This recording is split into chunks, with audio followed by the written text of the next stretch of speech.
Grandson of the Holy Emperor is a necromancer. Chapter 351, 184. Spreading Plague -2.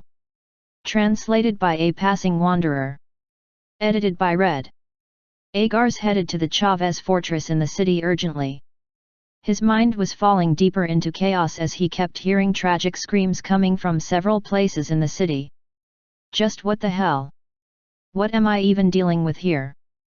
Once he arrived at the fortress, the vampire duke personally shoved Marcus Ariana into a prison cell before roaring out, "You better tell me what the hell is going on out there." He was shouting at the top of his lungs, and veins bulged visibly on his forehead from the sheer rage he felt.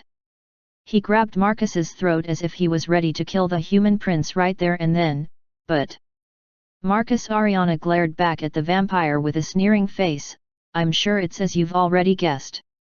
Agar's flinched in surprise and clamped his mouth shut. "Without a doubt, His Majesty the Holy Emperor has done something. He shall start hunting you bastards down very soon. You insane fool of a priest." Agar slapped Marcus's face. The man flew away and slammed into the wall of the prison cell before collapsing in a heap on the floor. "Shackle him, now!" Lycans hurriedly entered the cell and began placing shackles on Marcus's limbs. "And someone report to me this instant. Tell me the current situation of this bloody city, now." Under Agar's commands, the vampires began their investigation of the unfolding situation within the fiefdom of Chavez. That led them to uncovering a shocking truth. "A plague, you say?" "Why yes, your lordship. It's true." This report was being made after 2 days of intense investigation. His subordinate vampire continued on. "The plague is spreading among our kin, your lordship. We estimate that the outbreak began from the ones who devoured humans." The more Agars heard this report, the more creeped out he became, and he had to hug himself from all the goosebumps breaking out on his skin. In the cases of blood creations, it means instant death. Even progenitors will grow progressively weaker until their lives are left hanging in the balance, your lordship. Agars angrily rubbed his forehead. "Also, killing humans presents a serious problem now, sir. That's because we've detected divinity coming from their blood.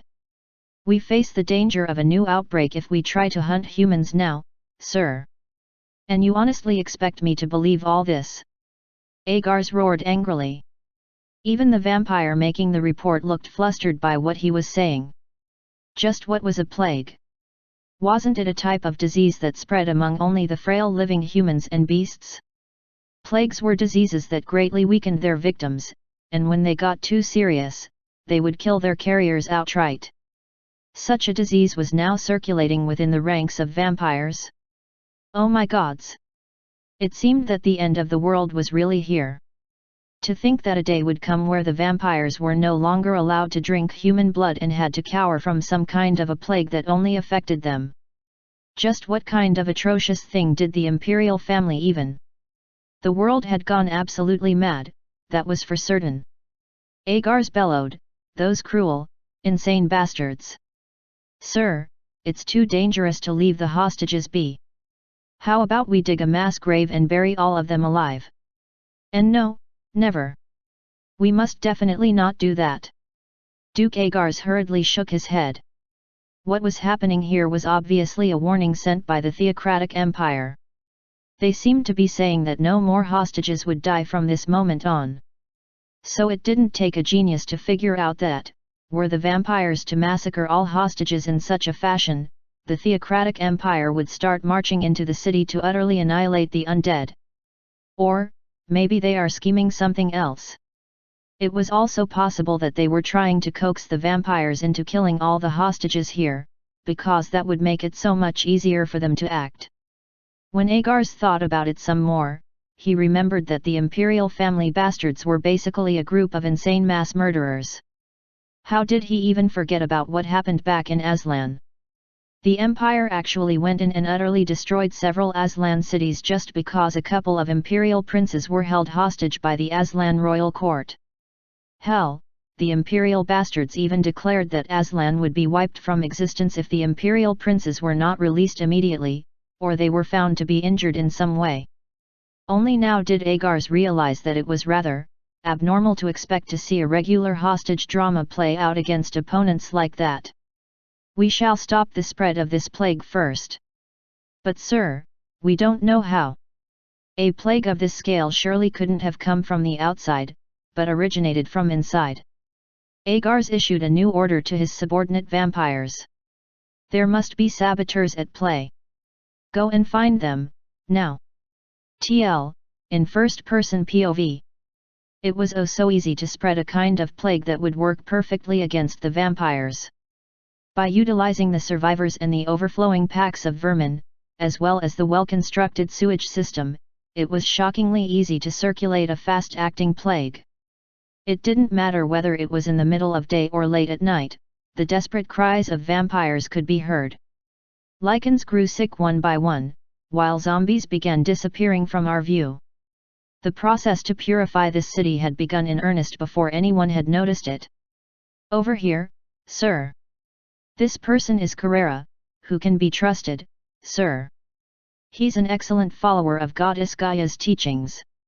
Rover brought many trustworthy survivors to me during the day while doing his best to evade the eyes of the vampires and lycans. What I did to them was to heal their diseases, and at the same time I cast my blessing on them. The people receiving my blessing became uber healthy and filled with overflowing vitality. As a bonus, their blood was temporarily imbued with my divinity, which caused much pain and torment, or even outright death, to those foolish vampires trying to prey on them. Uncle, I caught some, too. Kids caught many vermin and brought them over to me. I blessed the rats as well. After releasing them, they would go out to bite and gnaw at the undead, thereby infecting the vampires with divinity. The rats that were supposed to bring about a calamity to the people through various diseases were now granting blessings to humans while gifting the vampires with plagues that made the undead vomit out blood and die miserably. At most, a week. That's how long my blessings would remain active for. That should be enough to sow much confusion and chaos, though. I stared at the interior of the church. Before long, lots more people had shown up here to offer their ardent prayers, their hands tightly locked together in praying gestures. Your Majesty. As I continued to gift the survivors with my blessing, Charlotte's faint voice entered my ears. Due to the adverse effect of the abnormal weather, it was a lot harder than expected to hear her words. We couldn't get in touch too frequently. Still, she had managed to get in contact with Grill's team and was able to provide me with some updates. I've heard about the current situation in there through Grill's report, sire. He said that there is a plague spreading around through, granting blessings. I kinda sensed that Charlotte was getting flustered while talking to me. But then again, she must have found it rather odd that a blessing could spread around like a deadly plague. The thing was, a holy necromancer itself was a contradictory and common-sense breaking existence to begin with. I replied to her, where are they? They have just got in contact with the acquaintance in question and are about to find out the situation and the layout of the feudal lord's castle, sire. Also, Duke Agars has apparently entered the castle recently. It was rather nice to communicate through the Aztal rune like this, but there were some limitations to consider. For instance, the weather played a big factor, and I could connect to only a finite number of people. Right now, I could only connect to Charlotte. If I wanted to chat to a lot of people at once, we had to be in a very close proximity to one another. Okay, got it. What about my brother, Marcus? It seems that Duke Agars has brought him to the city, as well, sire. With that, we had more or less figured out the situation of this place. Marcus is in the city's fortress, hey. In that case, all that was left to do was to infiltrate the fortress, extract Marcus, take command of the survivors, and evacuate them to somewhere safe. The biggest issue I could foresee with that plan was with the vampire bastards staying quiet and not doing anything crazy. That meant that I needed to start an incident so big that they would be paralyzed by confusion and chaos. Meaning, I better create the chaos itself. Also, Your Majesty, Marquis Hans Jerurami has arrived in the near vicinity of the fiefdom of Chavez, sire. I believe it will be possible to contact him now. I see. Thanks. I'll try to call him up on my own. Understood, sire. The connection to Charlotte cut off. While keeping my fingers crossed, I sent out a call to Hans. Hey, Hans. There was no response. Hans. It seems that your majesty has taken it upon yourself to murder this little old me. I'm merely a lowly alchemist, yet you wish me to face a vampire duke, sire. That dissatisfied voice I hadn't heard in a long while finally came through the magic communication line. I ended up chuckling out loud, causing the people in the church to stare at me while tilting their heads. I addressed him again. I guess we can communicate normally now. That's because I'm near the city of Chavez, sire. However, the weather is really hot here. There's a serious danger of the communication cutting off abruptly. Actually, I wanted to ask you about something. Regarding what, sire? I finally asked Hans about this thing I had been curious about for a long while. I want to know more about purgatory, Hans. Purgatory, your majesty. Yet. That purgatory. While chatting to Hans, I continued to keep myself occupied by blessing the survivors. I even revived the dead vermin as zombies, making them snoop around the surroundings for me in order to figure out a way to infiltrate the city's fortress. It shouldn't have been that hard to figure that out, but then, the vampires had grown deathly wary of the plague and made it near impossible for a zombie rat to sneak into the castle. Man, it'd been so much nicer to learn the interior layout of the fortress. While I was thinking about that, the eyes of a zombie rat caught something interesting, and transmitted the scene to me. It was about a group of people cautiously walking into the underground sewage tunnel, currently filled with holy water. The group consisted of Grill, Adolf, and Yuria, plus one other person acting like a guide. Oh ho! That must be that acquaintance Grill was talking about. They must have heard about the current situation from Charlotte and were currently sussing out a suitable infiltration route right now. I began pondering something after seeing them. And then, I directed the zombie rat to chase after Adolf. Although it was dangerous, there was something they needed to do for me. That was to infiltrate the fortress itself. Right now. TL, in third-person POV. Grill, Adolf, and Yuria were walking in the sewer tunnel. The person guiding them through the waterworks was the acquaintance of Grill, a man named Paelin. Thank, Paelin. I appreciate that you're helping us out like this, even though it's really dangerous. Grill spoke up, but Paelin could only smile awkwardly. He then scanned the underground waterways with a stunned face. Not a speck of light could enter here, so this whole sewer system should be covered in pitch-black darkness, but instead it was glowing brightly. All thanks to the flowing holy water, of course. Well, I'm doing my best to survive out here, after all. However, I have to say, you guys are really incredible priests. To think that you can even spread plagues that only affect the vampires. Paelin replied, causing troubled expressions to float up on Yuria and Grill's faces. Honestly speaking, they had no idea how a plague of this kind came to circulate within this city. They did hear something from Charlotte through the communication, but someone else has infiltrated the city as well. I pray that you don't unduly trouble that person during your mission. Since Charlotte, who was a marquis, sounded quite respectful when talking about that mystery person, he or she must have been someone of a very high station. Both Yuria and Grill were puzzled by the revelation, but Adolf could more or less guess who that person might be. If you keep going this way, you'll reach the tunnel that directly connects to the fortress, everyone.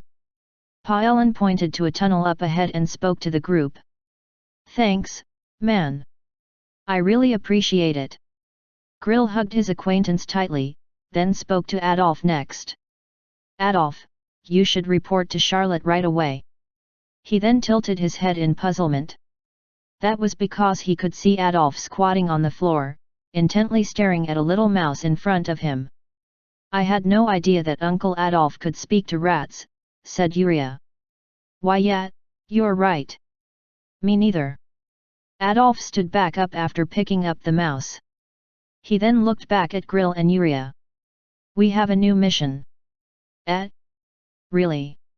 Did he chat to Charlotte, even though he looked like he was playing with a mouse? This time, the command has been issued directly by His Majesty the Holy Emperor. The expressions of both Yuria and Grill hardened.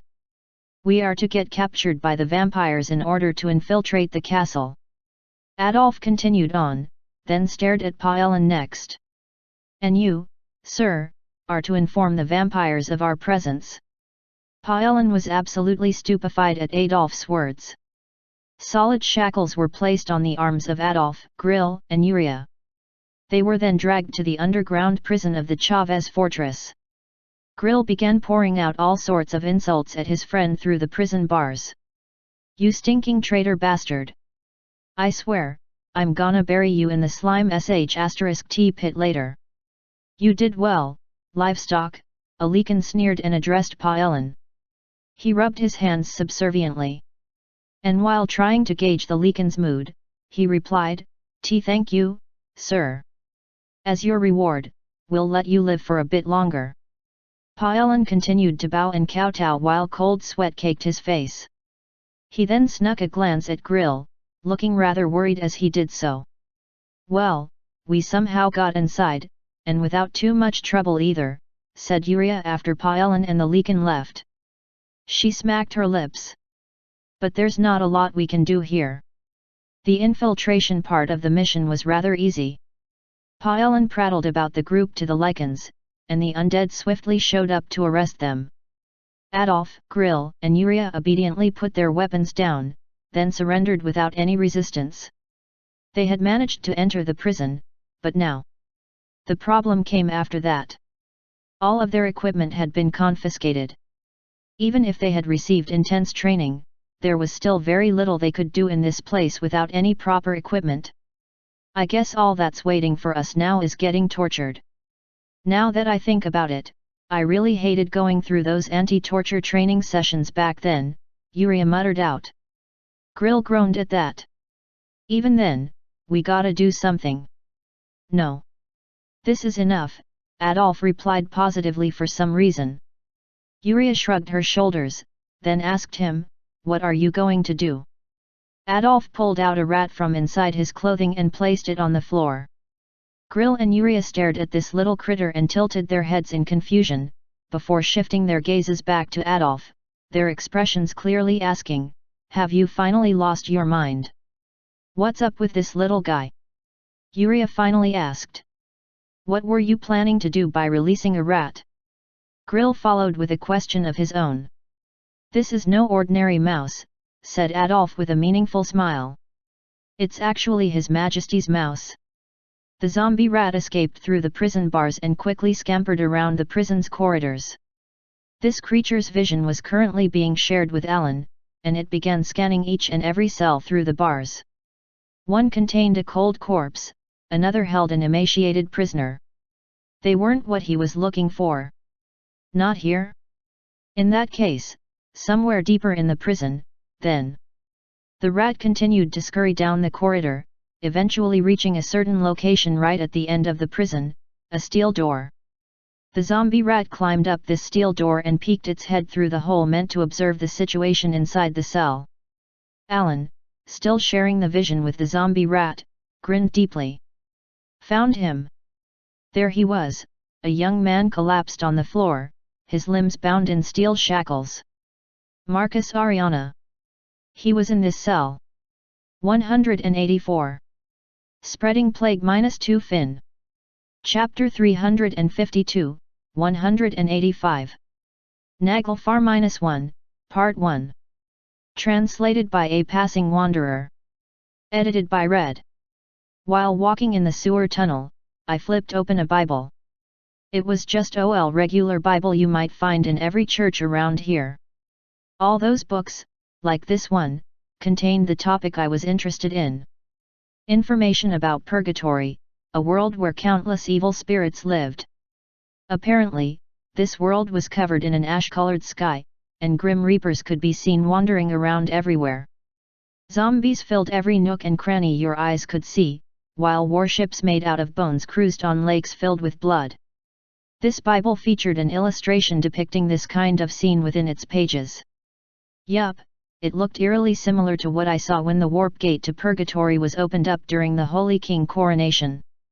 Whoever the author of this tome was, he did a pretty solid job with the illustrations, at least. Halt! Who the hell are you? My steps taking me forward in the tunnel came to a halt and I looked up and away from the book.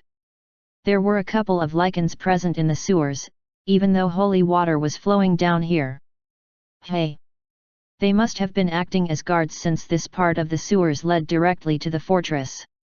As for the cloth wrapped around their faces, it must have been to prevent them from breathing in the holy water vapors. I was so absorbed in thinking about purgatory that I didn't even notice that I had reached my destination. I stared at the two lichens absent-mindedly. In situations like this one. Howdy. Since it had been a while, why don't I go with a playful approach here? I could see the lichens flinch slightly before lowering their guard. Looks like he's a loon. We even have a lunatic showing up in this place now. Here was a suspicious-looking guy wearing a bird beak mask and a robe nonchalantly strolling all alone through the underground sewer tunnels. I had even happily greeted the lichens, too. Of course they would think that I had lost most of my marbles. What do you mean, I'm a loon? You're being rude. I took off my bird beak mask. Do you even know who I am to say stuff like that? The lichens frowned deeply, but then, they flinched grandly after realizing who I was. In sheer shock, they tried to stumble back, but then the head of the first lichen exploded. In my right hand was the Bible, while my left held a musket aimed at the dead undead beast. I grinned brightly. I pray that Goddess Gaia's blessing be with you lot. Holy M. Blam. I made sure to blow up the other lichen's head, too. Since we were in the underground tunnels, surely the gunshot wouldn't be heard outside. I stared at the staircase leading up to the fortress. Marcus' current location had already been discovered. Once I rescued him, there would be nothing holding me back. Well, then. I sent out a communication to Hans. Hey, Hans. Do your best to buy lots of time, alright? Time to begin my operation, hostage rescue. TL, in third-person POV. A carriage trundled along on the road. Escorted by several paladins, the row of wagons following behind this vehicle carried provisions and supplies meant to feed the countless refugees. Hans Jerurami was riding in the carriage, and stared at his legs, which were trembling with sheer anxiety. Charged with being the Empire's chief negotiator, he was on his way to negotiate with Duke Agars. As they neared the capital of Chavez fiefdom, the communication crystal ball clutched tightly in his hand suddenly began emitting a bright glow. Hey, Hans! Do your best to buy lots of time, alright? Well, sire. Even if you say that, I'll have you know that I'm an alchemist, not a bloody negotiator. Hans held his forehead helplessly. He had been grilled by His Majesty on all matters related to purgatory, but now, he was even told to sit face to face with a vampire duke? Wasn't this too much? Are you nervous, Lord Hans? Hans glanced next to him. A young woman with a mature, dignified air about her sat there. She had deep blue eyes and wavy golden hair. However, she was clad in a set of light armor, not some attendant's attire, in preparation for the upcoming battle. Gauntlets were fit to her fists, while her lengthy hair had been tied neatly behind her head. It's a relief that a saintess is accompanying me, at least. Hans thought to himself, before speaking up, Lady Alice, aren't you nervous as well? Of course, very much so. Without a doubt, His Majesty must have done something outlandish and reckless once more, Alice replied with a short groan under her breath. The Astoria family had been charged with aiding the imperial family for what felt like an eternity. Nothing would change just because she started grumbling now. Hans looked outside the carriage's window. His vehicle had split off from the rest of the wagons as the procession headed towards the refugee camp under Charlotte's command, aiming to finish their job of delivering supplies. Only the carriage ridden by Hans and Alice continued on towards the capital of Chavez fiefdom. The gateway in the city's defensive outer wall opened up. "It's finally begun," Alice murmured softly and Hans nodded in silence. Vampires surrounded the carriage and escorted it along. Since Hans was here as the Empire's negotiator under the pretext of a hostage trade, the undead wouldn't try to harm him during the negotiation process. At least, that's what I need to tell myself. Hans licked and chewed his dry lips. The procession left the city center and eventually reached the fortress. The vampires glared at the carriage with intense eyes. The vehicle's door opened up, and Hans exited, followed by Alice. "Come this way, livestock." Hans wordlessly nodded and followed after the guiding vampire. Alice, acting as his escort, stuck closely to his side. The destination they were led off to was the fortress's VIP chamber. When the doorway opened up, Hans instinctively froze. So, that's the vampire duke. A creature with the lower torso of a crocodile and the upper torso of an old man stood there. Maybe it was impossible for him to sit down, because he remained standing on the luxurious cloth laid out on the floor. In front of him was an empty couch. When Hans stood there in daze and didn't move, Alice prompted him, "Lord Hans." He nodded belatedly and settled down on the couch, directly opposite Agar's. And then, the negotiations began. There were no such things as greetings or exchanging pleasantries. Unlike bargaining with humans, the vampires were existences that simply had to be killed, no matter what. It was the same for the vampires, as well. So, both parties tacitly agreed to forego any useless ceremony. "I don't see Ruppel and Duke Kyram with you. How come?" Agars knew who he was dealing with today. This human was none other than Hans Jerurami, currently one of the top 10 most influential individuals in the Theocratic Empire. He was deeply trusted by the Holy Emperor, and was acknowledged as the expert in all sorts of alchemical techniques. He was also responsible for increasing the Empire's military might by 30% in the past 5 years. As far as the vampires were concerned, this human was a target that simply had to die, no matter the cost. Hans crossed his arms in front of his chest and replied in an unperturbed voice, "You must show us first that His Highness Lord Marcus is still safe. Have you forgotten that we have plenty of other hostages? Marcus Ariana, 3,000 survivors in this city, and the spies you fools sent here. Do you not understand who holds the advantage in this negotiation? What will you do if we decide to abandon the hostages? If that was the case, you wouldn't even have shown up here in the first place. Besides, aren't you too much of a coward who doesn't have the guts to do that? What makes you so confident of such a thing?" The corners of Agars's lips curled up derisively, and he pointed at Hans. "The proof is you, shivering away in fear like that." Hans froze up, and lowered his head to look at his own legs. They were trembling away without him even being conscious of it.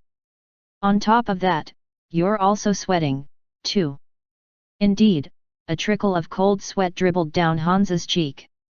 "Unlike your reputation, you're rather cowardly, aren't you? Surely, you wouldn't have volunteered for this task, either. Does that mean the Holy Emperor has decided to get rid of a pawn?" Well, that is," Hans looked flustered and lost for a moment there. He sucked in some air to control his breathing, then replied, "It's unfortunate for you, but I'm not so gutless that I'd get scared by some mosquitoes." "Hey! That's an entertaining way to bluff. In reality, aren't you nervous? Nervous that, right now, right in this place?" Vampires and lichens began ambling around suspiciously near the couch. "We might try to reap your lives." Despite all that bloodthirsty pressure heaped on her, Alice remained unperturbed, her hands demurely gathered in front of her. Hans saw her example, then swallowed down his dry throat. Right, this bastard is deliberately trying to scare me. The really scared ones should be the vampires, instead. Well, there was an outbreak of a deadly plague doing the rounds in this city, after all. Besides, the Heavenly Army had also set a camp outside the city limits. The vampires should be feeling really anxious, since they were basically trapped inside a prison with no way out. The proof of their anxiety was Agar's yapping on and on, obviously trying to scare him like this. Hans. It's done. A familiar voice came from the communication crystal ball in his inner pocket. Alice seemed to have heard that, because she slowly separated her gathered hands, then clenched her fists. Nervous, you say? Ahaha. Yes, you're right. Nervous. That's right, Hans spoke up while exaggeratedly nodding away several times. He then loosened his collar a little. Of course I'm nervous. I mean, my job was to keep you occupied in this room for the time being, after all. But then again, you did quite well to waste time by not seriously negotiating but picking fault with me, instead. Oh, dear stupid mosquito. What was that? Just as Agars began cocking his head in puzzlement, the door to the VIP chamber was flung wide open. Duke Agars, sir. Chapter 353, 185. Naglfar -1, Part 2. Translated by a passing wanderer. Edited by Red. The vampire duke turned his head and stared at that doorway. A vampire, its body riddled with injuries, cried out urgently, "Someone infiltrated the fortress, sir." Not sure how he knew, but that bastard went straight for the cell with Marcus Ariana inside, and Agars's eyes widened. Could it be? The vampire duke glared back at Hans sharply. I heard that His Majesty told you this in his communique to you. Hans rose cautiously from the couch and stepped back. If His Highness Lord Marcus was found to be injured in any shape or form, then, he did his best to force his nervous frown to shift into a grin. He'd rip all of your heads off personally. Could it be that these humans were simply distractions? You bastard! Agars kicked the floor and shot forward, his arm reaching out towards the human. But at the same time, the scruff of Hans's neck was grabbed by someone and he was yanked back out of the vampire's reach. Alice's left hand was pulling Hans back, while her right was curled up into a fist. Powerful divinity gushed out from her gauntlets as she sucked in a deep breath. She directly punched Agars's extended hand. Kaboom! A loud explosion went off in the VIP chamber. The doorway and the windows blew apart and the vampires were flung back. As the choking dust cloud filled up the corridor, Alice dashed out from the room carrying Hans under her arm. She urgently dashed away from there. Agars swung his crocodile tail to sweep away the dust cloud, then stared at his hand. The wrinkled arm of the old man was literally melting down. That divinity-laden punch was quite fierce, indeed. Agars roared out, "You dare to make a mockery out of me!" Other vampires around him quickly piped up, "We shall give chase, sir." However, Agars began alternating his glare between the corridor Alice was running away in and the other corridor leading to the underground prison. Who should he go after in this case? The bloodline of the imperial family, or those two livestock? There wasn't much time to agonize over this dilemma, either. We shall head to the prison. Agars spun around and headed towards the prison area. Since the Imperials went to this much trouble to plan this whole thing out, that hostage must have held a tremendous amount of value. Marcus could not be allowed to slip through the vampire's fingers, in that case. Hans, still clinging to Alice for his dear life, pulled out the communication crystal ball. "Your Majesty, it's now. Those bastards have." Where are you now, sire?" "Nice work, Hans." "We've." At the same time, in the underground sewer tunnels, the Aztal rune was radiating its brilliant golden light all around Alan, who was still wearing his bird beak mask. "We've managed to make our escape just now." He was urgently running through a sewage tunnel, with Marcus, Adolf, Grill, and Yuria in tow. The rescue operation was a success. And when he'd send out his signal, all the remaining survivors in the city would start moving, according to Rover's instructions. But for the sake of their safe evacuation, a massive amount of chaos was an absolute necessity. Alan extracted Avaldi's spear, now radiating a beautiful golden light. Looks like it's your turn to step up, O former head of the Church of Eliam. That's right, that dude who, in his desire to become the next pope, had started a rebellion all those years ago. The one who had also used the Aztal rune. Mikhail. Alan plunged the Avaldi's spear into the flowing holy water below. Damn it all to hell! Agar's cursed in sheer rage. He held his head while staring at the empty prison cell. Go after them! Chase them down, Nuo! He roared out his command, but his fellow vampires could only reply in faltering voices, but, sir. They fled through the underground sewer system, which is currently filled with holy water, and that's... You dare to use that as your excuse? Agar's arm shot out and grabbed the head of the vampire who had dared to reply. Just how the hell did you position our combat forces that we've ended up in this mess? Why didn't you buy more time until I got here? Sir, it was the Holy Emperor. The Holy Emperor, sir. Agar's froze in shock. The one who infiltrated the fortress was, the Holy Emperor. All strength abandoned Agar's hand grip on the vampire's head. His irises were trembling as he rubbed his face. All manner of nightmarish thoughts flitted in and out of his head non-stop. The Holy Emperor had snuck into the city and spread around some kind of a plague to stop the undead from killing the hostages. He had also somehow figured out where Marcus Ariana was being held and rescued his older brother, too. With that, there was nothing holding the Holy Emperor back. It should soon start. Soon, the Empire's attack would. Get ready for battle immediately. Their invasion will begin at any. Boom. The ground below their feet rumbled ominously. The vibration was powerful enough to rock the whole fortress. Agar's used all four of his crocodile legs as well as his tail to secure himself to the floor. What was that? An earthquake? An unexplainable worry quickly took over his thoughts. A stench so detestable that it sent shivers down his spine suddenly began stinging his nostrils. That smell belonged to holy water. We need to figure out the current situation outside. Agar's hastily turned around to leave the prison. The other vampires followed him as well. The vampire duke headed to the highest floor of the fortress. He flung the door open and discovered it was merely a storage room. He threw the window open to look outside.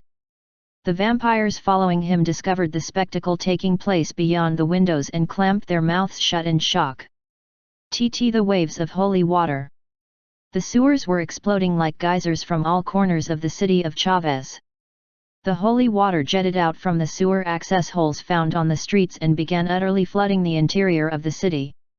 Zombies were washed away by the waves of holy water and instantly vaporized, while the vampires were set alight in bluish flames. Almost in the blink of an eye, nearly 20,000 undead combatants were wiped out of existence. Agar's looked lower and noticed that the waves of the holy water were crashing into the fortress before being repelled. Thankfully, the waves weren't strong enough to break down the solid walls of the fortress. Agar's eyes shook even harder than they had earlier. With this, they no longer had an escape path. Get ready to wage a castle defense. Agar's ordered. Sir, are you planning to fight?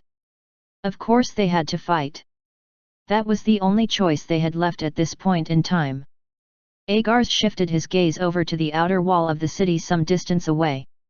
The gates leading outside were wide open, and the survivors were hurriedly escaping through them. Trying to capture them and control them was an impossibility now. That meant that the vampires really had no choice but to dig in and defend this fortress. We shall fight until the end. Agar's roared out. Yes, fight until the end of your lives. The Vampire King's glory will be with us all. And if we die alongside those imperial bastards, then it will become the honor and glory for our vampire king." The vampire duke didn't stop there, and even roused up his demonic energy when roaring out his next command. "All of you, prepare for battle." His spirit speech echoed throughout the fortress of Chavez. "Do not forget your pride, and fight for the honor of our vampire king." He roared out loudly so that the fighting spirits of the vampires would be stoked. His voice did indeed rouse the vampires up and get them ready. To them, the vampire king was an absolute being. Now that His Majesty's name had been brought up, there was no need for them to hesitate or falter. Vampires and lichens all roared out in unison. They thrust their weapons high up, opened their maws wide and cried out together. "For the glory of our vampire king!" Boom! The ground rumbled once more. The vampires all forgot about roaring out at that moment and urgently grabbed onto the nearby railings to secure themselves. Their gazes shifted over to the ground outside the fortress, currently submerged in holy water. Boom! The holy water's surface rippled grandly. One of the vampires dazedly looked over to the outer gates, and noticed that they were slowly closing up. When the interior of the city was completely isolated from the outside, even more holy water began filling up the enclosed space. Kaboom! The well-manicured ground suddenly rose up and exploded spectacularly.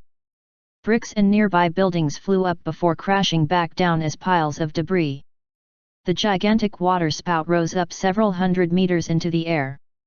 And the thing that could be spied among the cascading waterfall was a ship. It was a battleship. The brows of all the vampires shot up high in astonishment. As the waves of holy water spread out, a battleship over 100 meters long rose up from beneath the surface of the water before settling down. It crushed the ground and destroyed what remained of the surrounding buildings. Agars couldn't help but swallow nervously at this spectacle. "Now, offer your exaltations." A spirit speech imbued with divinity resounded out from the deck of the warship. "Here is a miracle of the gods." This white ship was actually constructed solely out of bones. Hundreds of lengthy oars stretched out from its hull and plunged into the water's surface. It rode on the waves of holy water to surge forward. Know His greatness, and shiver in fear from His omnipotence. Boom! Boom! Boom! Dozens of cannons were lined up on either side of the vessel. Ka-ya-ya! Countless mummies showed up on deck, howling and screeching raucously, their hands wielding various muskets and scimitars. "I, the founder of a brand new religious order." The sails of the battleship unfurled grandly, and the tattered cloth making up the huge sails flapped in the air, announcing its maiden voyage. A certain eye-catching figure could be seen standing amidst all the mummies on the bone deck. It was a grim reaper covered in pure white robes and hood, and wielding a frightening scythe. "Mikhail shall command thee." This creature's robes flapped in the winds as the glowing eyeballs within its skull flared up brightly. Its scythe was now pointing at the fortress where the terrified Agars was currently hiding. "Kneel before His Holy Majesty, and sing hymns of exaltation to Him." The battleship of the dead, the Naglfar. The ship of the dead began its assault against the fortress. 185. Naglfar-1, Part 1 and 2, Fin. TL, Naglfar is pronounced Naglfar in case you're unsure. It's also the mythical ship originating from the Norse mythology that shows up during Ragnarok. Chapter 354, 186. Naglfar-2, Part 1. Translated by a passing wanderer. Edited by Red. The battleship of the dead, Naglfar. It was now setting off on its maiden voyage, but not out on the ocean, but on land. More specifically, within the city of Chavez, currently submerged in holy water. Phew! Phew! Many skeletons below deck were rowing the oars as whitish breath gushed out from their bony jaws. The mummies clinging to the ropes connected to the sails cackled ominously as they were pulled up. The worn-down, shabby fabric making up the sails flapped grandly in the air as the great ship forged ahead. All the buildings in its way were mercilessly destroyed and leveled to the ground. "Now, sing!" Sing the melodies exalting his greatness, Mikhail roared out, and at his command, the holy undead began howling and screeching out to sing a bizarre tune that no one living could possibly understand. It was at that moment that Alan set foot on the ship's deck, now teeming with activity. The cackling of the undead came to an abrupt halt. The Grim Reaper covered in the ice-white robe, Mikhail, jumped up in surprise and looked behind him. He rejoiced after noticing Alan under the bird-beak mask. "Oh, oh! My noble and great master!" Mikhail flew in the air to reach Alan's position, and went down to his knees. He put the trademark scythe of a Grim Reaper down next to him, raised both of his hands high up, and cried out in reverence, "Oh, my master, who deigned to save this lost and wandering soul, please command me." The mummies, all wrapped tightly in their bandages, also knelt down and bowed their heads. For a while there, a quiet stillness flowed across the ship's deck, the only sound being the holy water tumbling down like a waterfall. Torrential rain began falling from the heavens once more, raindrops pelting the surface of the ship with ferocious momentum. Alan wished to sit down, prompting Bones to rise up from the deck to create a bone throne for him to settle down on. Once seated, he spoke up, "Mikhail."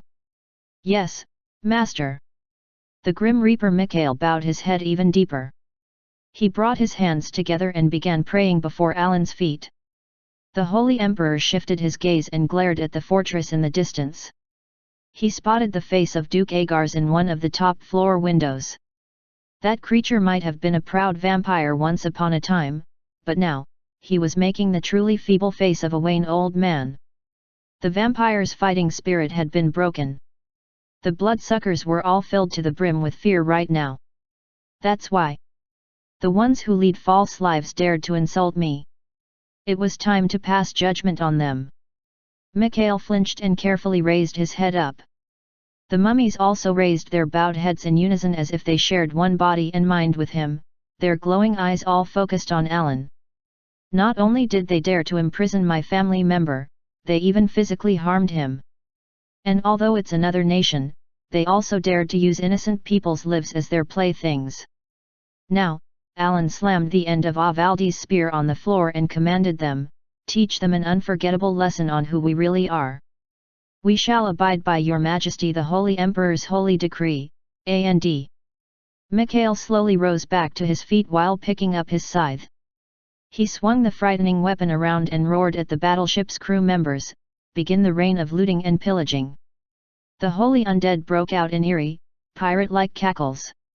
The ship of bone advanced towards its destination at its top speed. The vampires in the fortress fell into a state of panic as the Naglfar rapidly drew closer. "Your lordship!" "Sir," one of the vampires urgently called out to Duke Agars. "Please, sir.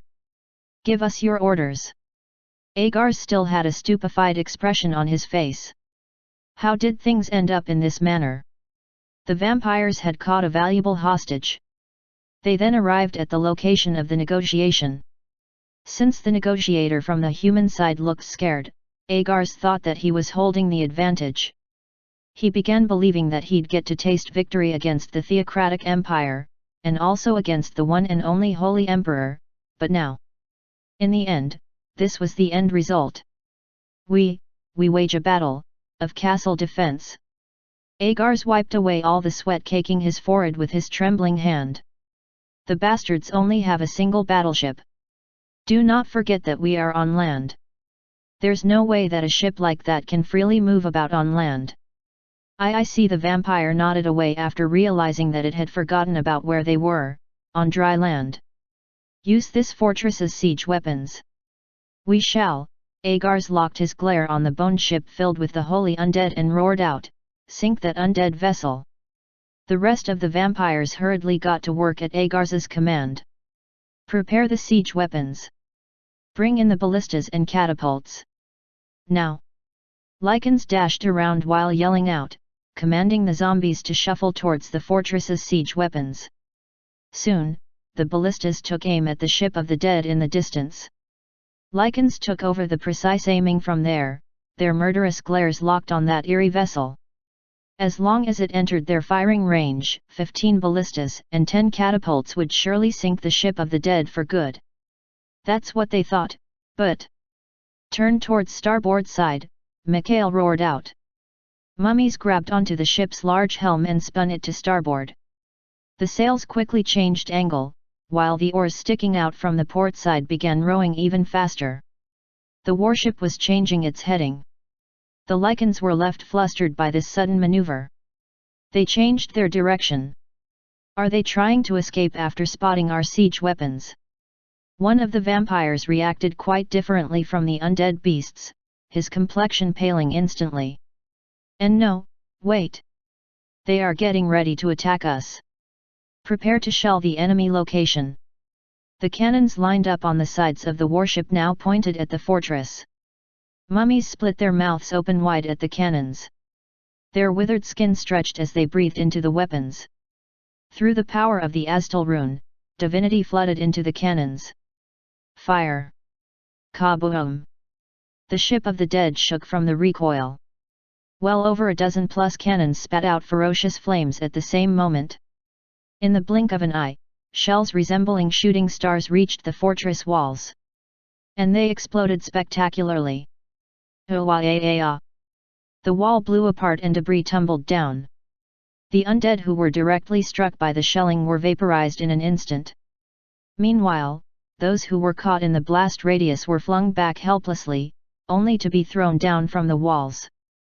Sing the melody, Mikhail roared out again, then began singing the hymn. Mummies matched him and also started screeching and howling out fervently.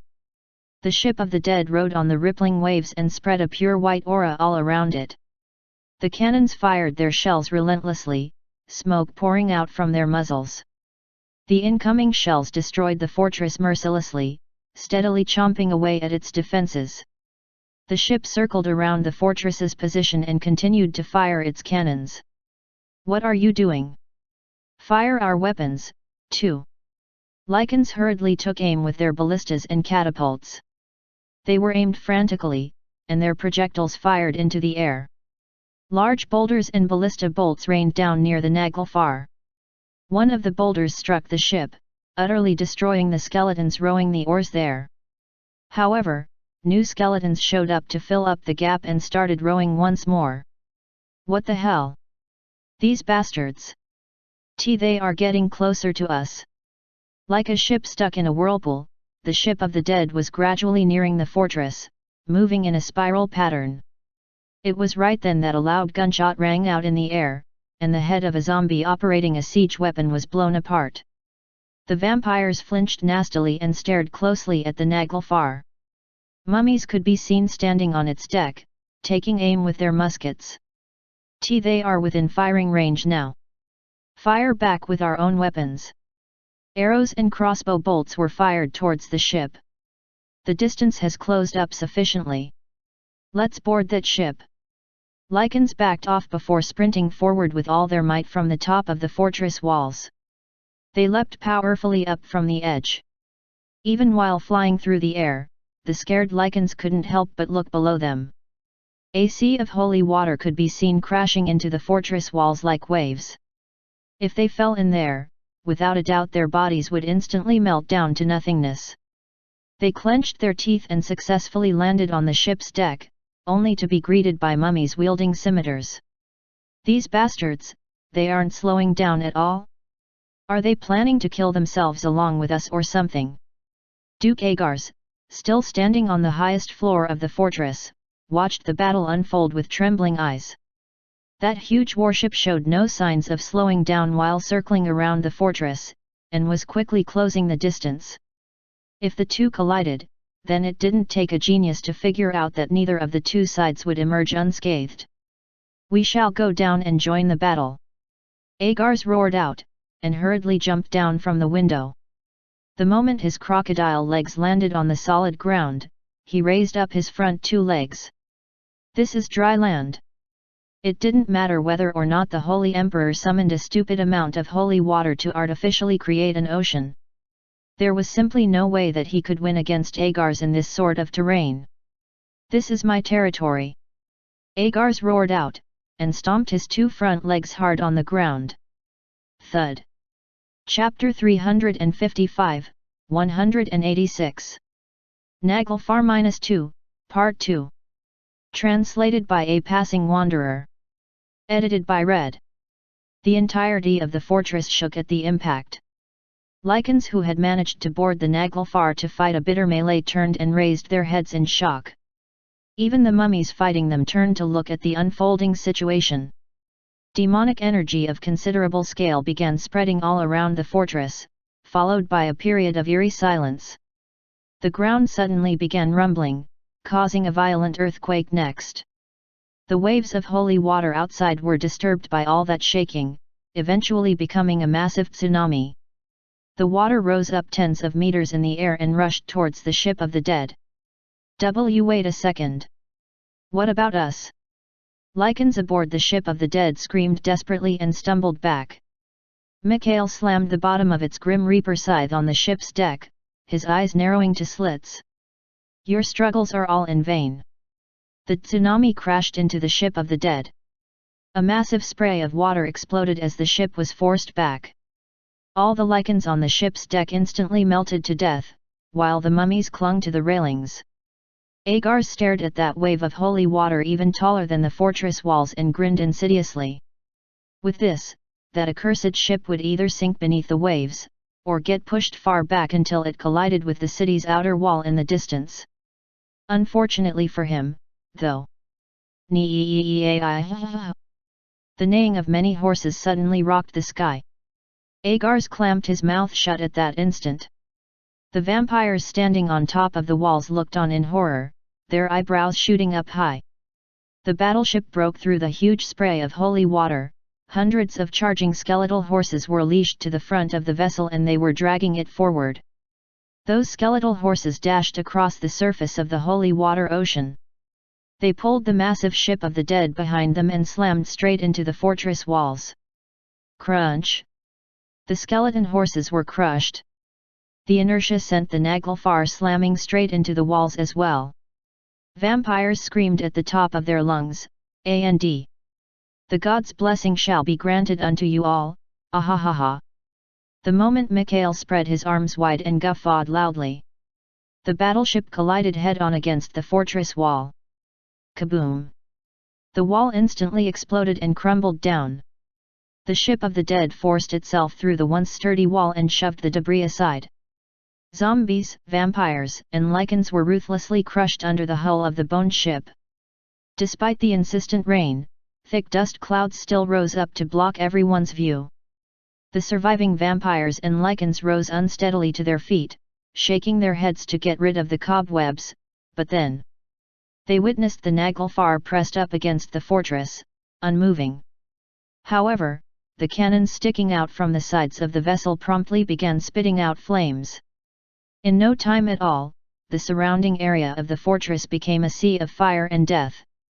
Muskets wielded by the mummies peeked out from the deck and began shooting at their targets, while other groups of mummies disembarked by sliding down the ropes hanging from the ship's sides. They raised their scimitars and began hunting for vampires and Lycans. Go and rob them of their souls. Mikhail flew up in the air, his glare locking on Duke Agars, currently fighting off a bunch of mummies on the ground below. I shall present your severed head to His Majesty the Holy Emperor. Agars had also discovered Mikhail by then. How dare a measly undead! The vampire duke gritted his teeth. So, that's how it was. That Grim Reaper had to be the captain of that ship of the dead.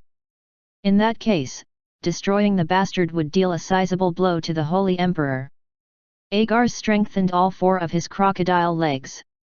Even at the cost of my soul being erased from existence, demonic energy gushed out from all over his body.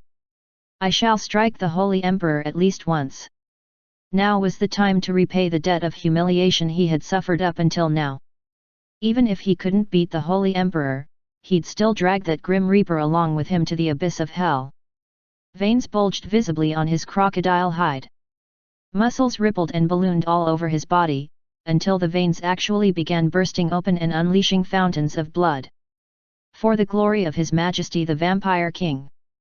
Mikhail's glowing eyeballs arched up into a pair of new moons as he took in this scene. He inwardly praised the vampire while grinning with his eyes. How commendable! I shall acknowledge your deep devotion towards the vampire king.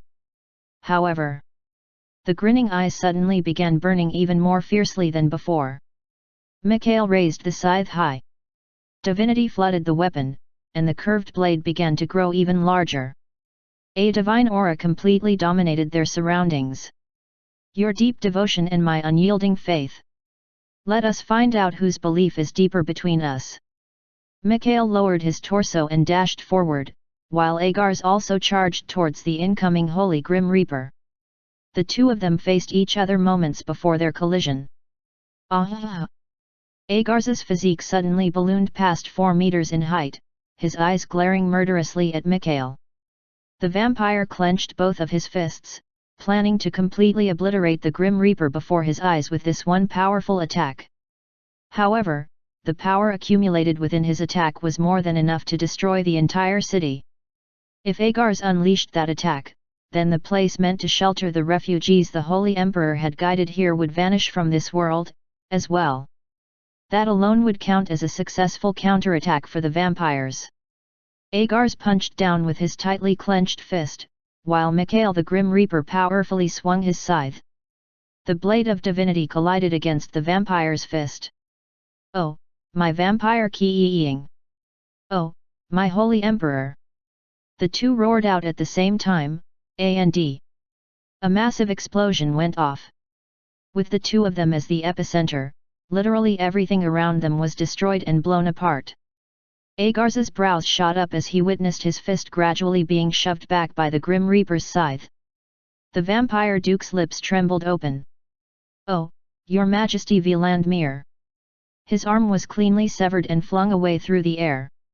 It's my victory, O vampire duke! Mikhail's figure rapidly spun around in the air and his scythe was swung around once more. Just like that, the great curving blade reaped Agars's head. The severed head flew up in the air before landing with a wet thud on the ground. Soon after that, the huge headless body of the vampire limply collapsed where it stood. Mikhail swung its scythe around and roared out. Truly commendable, Vampire Duke! However, my faith is absolute. The Grim Reaper began offering a prayer while still wielding its scythe. Time passed by. The refugees stared at the outer gates of the city of Chavez with worried faces. Without any warning, the gates were shoved open, revealing the state of the city inside. Total devastation was the only thing they could see. It was like seeing the aftermath of a powerful tornado. Most of the buildings had been crushed flat. Charlotte stared at this scene with a stunned expression for a little while, but hurriedly sucked in a deep breath to calm herself down and spoke up. It seems that we can at least avoid the rain for now. Go and secure any usable housing so that the refugees can rest. The Empire's soldiers hurriedly got to work at Charlotte's command. It was also at that moment a paladin quickly approached her and called out to her, "Your Excellency, Marquis Charlotte."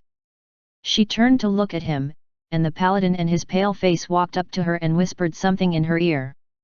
Her expression gradually hardened at the report. Then she urgently rode on her horse to head towards the fortress in the distance. Your Majesty! Were you trying to kill us as well? Hans was noisily complaining to Alan. The Naglfar was slowly dissipating from view. Mikhail was kneeling on the ground and was also gradually disappearing in motes of light. Alan was sitting on a nearby boulder, stretching his limbs as a feeling of fatigue washed over him. Of course not.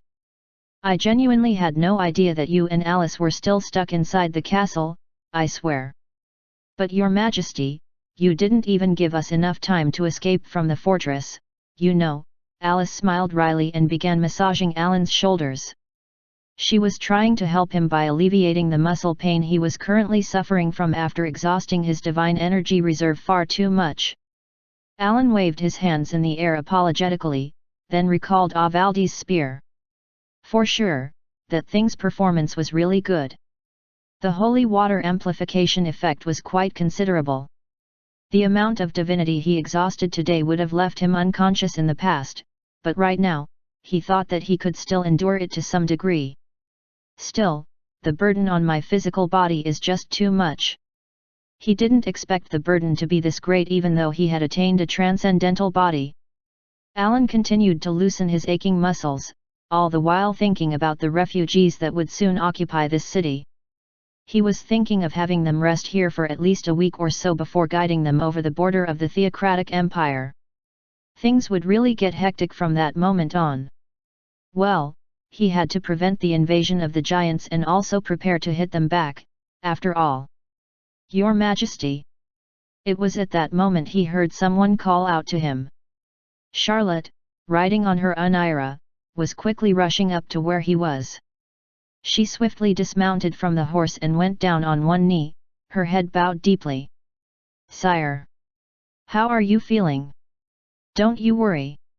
I'm feeling more or less fine. Alan nonchalantly shrugged his shoulders. Doing that caused a little bit of pain to shoot through his senses, but compared to how it was in the past, this much was nothing at all. Sire, I have something urgent to report. He stared at her, frowning.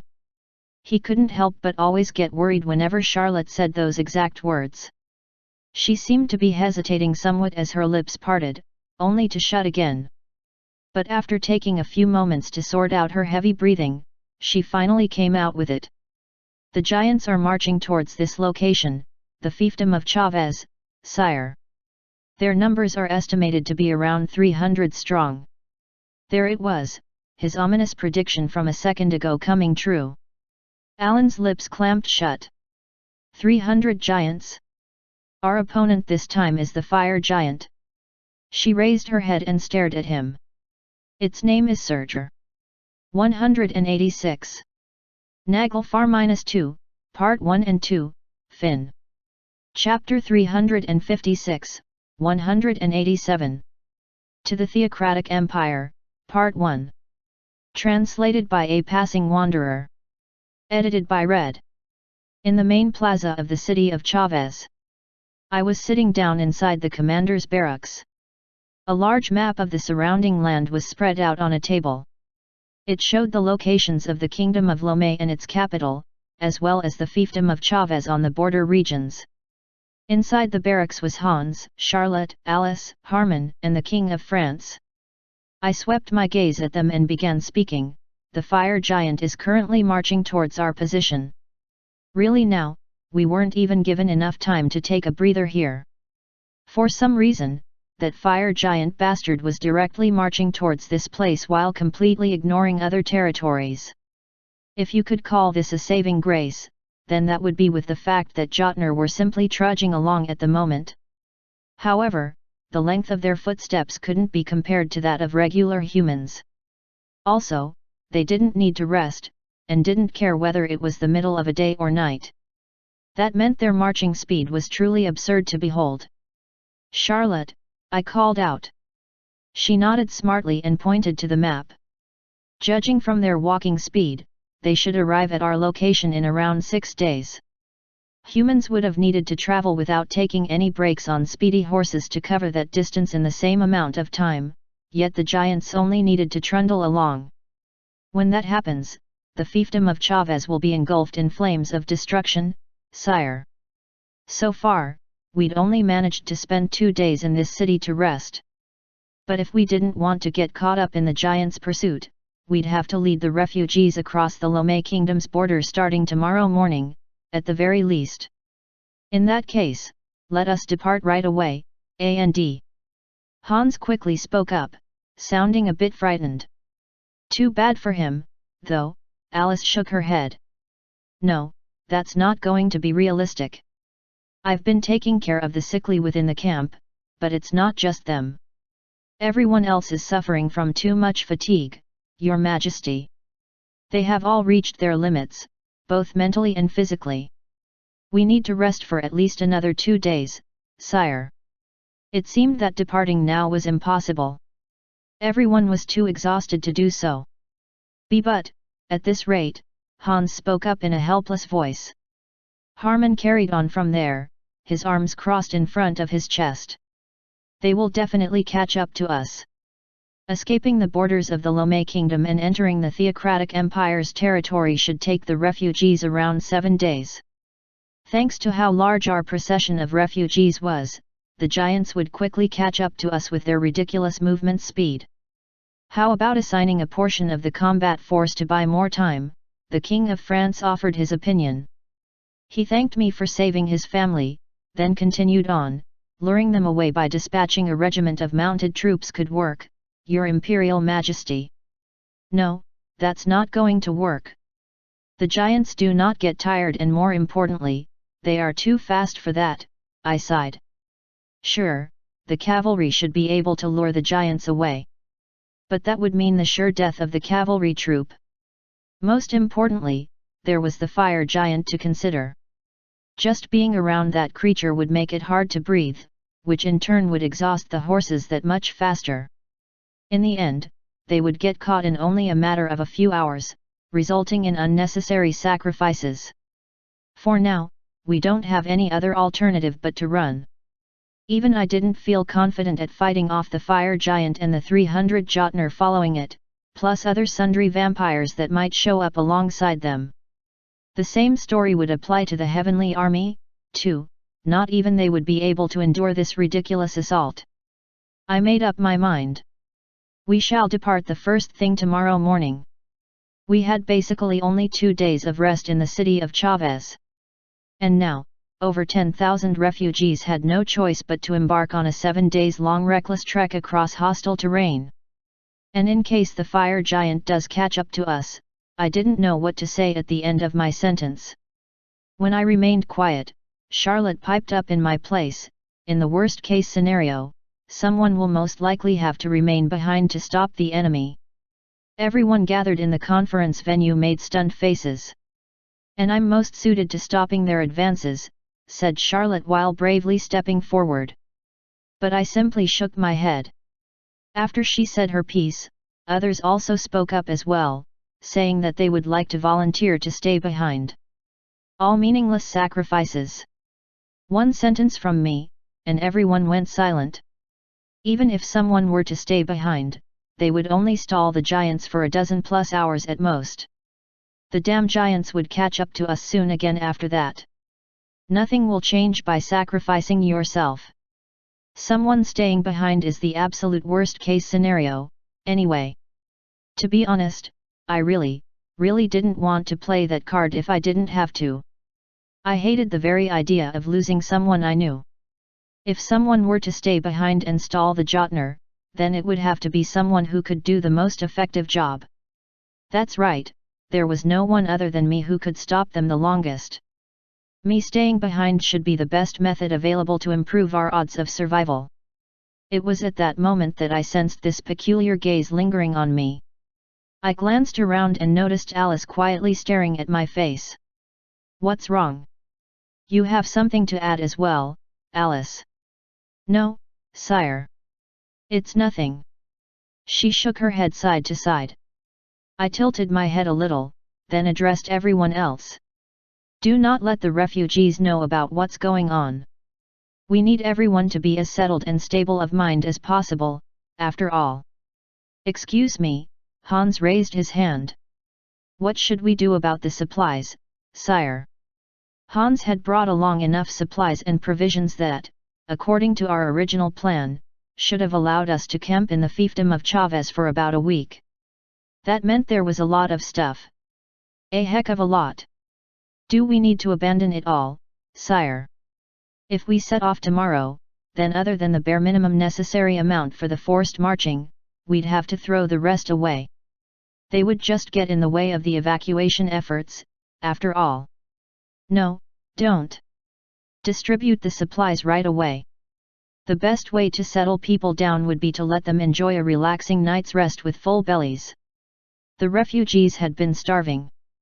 I figured that it'd be a good idea to distribute enough food to fill their bellies up to the brim and grant them relatively comfortable places to sleep tonight. Hans nodded in understanding at my order. Okay. Now that things are sorted out, this meeting is done and dusted. I'm sure you're all feeling tired, so get some much-deserved breaks. His Imperial Majesty has released provisions for us all. The city's main plaza was currently in a celebratory mood. Tables were brought out from the abandoned houses found inside the city and were lined up in a row. Plates of food were then placed on top. We weren't even talking about luxurious food, either. Just about every food type available was things like hard bread that didn't spoil easily, soup that was mostly water, and those easy-to-eat army provisions. But to these refugees who had been starving for the past few days, even this sort of food would come across as God-sent. Refugees settled down together and shared the food amongst themselves. They chugged the water down while enjoying themselves considerably. I wore a nondescript robe and hood to hide my identity so that I could survey the situation in peace. The tense faces of the refugees seemed to have softened, which was a good sign. It indicated they were relaxing more. If they were in a panicked state and couldn't get a proper rest because of that, tomorrow's march would have been negatively affected. I wanted them to at least enjoy full bellies and get some good rest tonight, at least. Allow me to thank you all. I heard a familiar voice coming from somewhere nearby and shifted my gaze over there. That's when I spotted Grill, Adolf, and Yuria in front of one of the army tents. Marcus was standing with them. Although I can't reward you right now, once we make our way back to the Theocratic Empire, I shall speak to His Majesty the Holy Emperor on your behalf.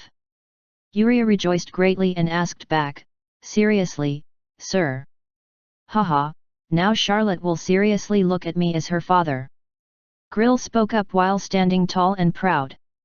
But Adolf just sat there, silently drinking booze out of a mug. I couldn't help but chuckle at them, and walked over to their position. Adolf discovered me first and the booze in his mouth spewed out. Tho.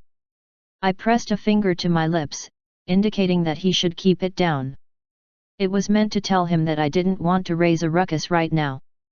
Grill's eyes widened as well after recognizing me, while Yuria curiously looked up at me, her head tilting this way and that. She even muttered out, feels like I've seen your face somewhere. Chapter 357, 187. To the Theocratic Empire, Part 2. Translated by a passing wanderer. Edited by Red. She had never really seen my face up close. I always wore the paladin armor and the helm during my adventures back in Irons, and I wore the bird beak mask while I was rescuing Marcus, after all. So the only time she saw me would have been during the Holy Emperor coronation, when I stood on the palace's balcony to wave my hands at the crowd. But I'd been very far away from her at that time. Your Majesty the Holy Emperor, Marcus introduced softly after dropping his voice. It was right then that the booze mug slipped out of Yuria's grasp. She was deeply stunned by that revelation. Ah! Why your Majesty? Do I need to, follow decorum? I could see that she was clearly flustered, so I waved my hand lightly. Nah, there's no need. Yuria could only stare at me with a dazed face. Grill smirked at her reaction, the corners of his lips quivering happily. Then he addressed me in a very friendly way, Your Majesty. It's been a long while, sire. In this wide world, Hans and Grill were probably the only people who could speak to me in that familiar fashion. Ah, wait a minute. There were also Luan, Hilda, and Saren too, weren't there? On top of that, my other older brother Shuppel. Wow, that's more than I thought, actually. I grinned wryly to myself. I'd like to express my gratitude to you for saving my family, Your Majesty, Marcus spoke up while bowing his head. We are family, so I only did the obvious thing that anyone else would have done, that's all. Although Marcus was my older brother, the current situation meant that I didn't have to use polite speech here. I turned my head back to Adolf and his group. You all did good work back there. I'll make sure to bestow you all with suitable rewards later. Thank you, Your Majesty. The three of them bowed deeply before me. I nodded slightly in reply, then picked up a mug of booze for myself. While sipping on it, I scanned our surroundings once more and spotted a couple of familiar faces. They were Lawrence and Roy. The two of them were walking around the plaza hand in hand, while munching on their meal. Roy was making a truly happy face. As for Lawrence, his face displayed how fatigued he was, but even then, he didn't stop smiling. It seemed that Roy really did meet good parents. Now that I thought about it. What happened to White, I wonder? All the news coming out of Irons was cut off after the whole kingdom was overrun. White was still biologically my father, so I couldn't help but get curious about the news about him. Not to forget, I also was acquainted with Queen Rox, so it would have been a lie to say that I wasn't worried at all. Well, since it was that dude, he'd probably do something to save his own hide at least, that's for certain. The corners of my lips curled up while taking in the sights of the refugees in the plaza smiling away, small but distinct hope being kindled in their hearts. I have to say, this scene does calm me down a lot. At the very least, watching them helped me get rid of some of the anxiety in my mind. The next morning, the procession of the refugees set off once more. We had to prepare ourselves to cross the border to the Theocratic Empire as quickly as possible. If not, the only thing waiting for us would be despair. I climbed up on the skeleton horse and Charlotte got ready to escort me, but then... Your Majesty! Alice stood next to me and bowed her head. There was a carriage with its door open behind her, clearly on standby. Please, sire. Climb aboard the carriage. No, it's all right. I'm more comfortable like this. I pointed to my skeleton horse. Besides, if you have a spare carriage that I can use, you should let someone else ride in it, instead.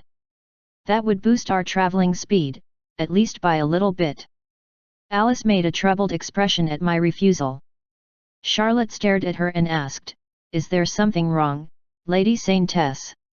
Actually, I was hoping to inspect His Majesty's physical condition, Marquis Charlotte. Charlotte faltered visibly at those words. I furrowed my brow, though. What are you talking about? Alice stared straight at my face. It's to confirm something, sire. Please. Since she was being so serious here, I found it hard to say no to her. In the end, I boarded the carriage, and once the door was closed, I took off my top. Alice touched my back here and there and began her examination of my physical condition. Okay, what's going on here? I asked her. I'll have to do an in-depth examination first to figure it out, sire, Alice replied, having already reverted to her usual manner of speech. How long will this take, though?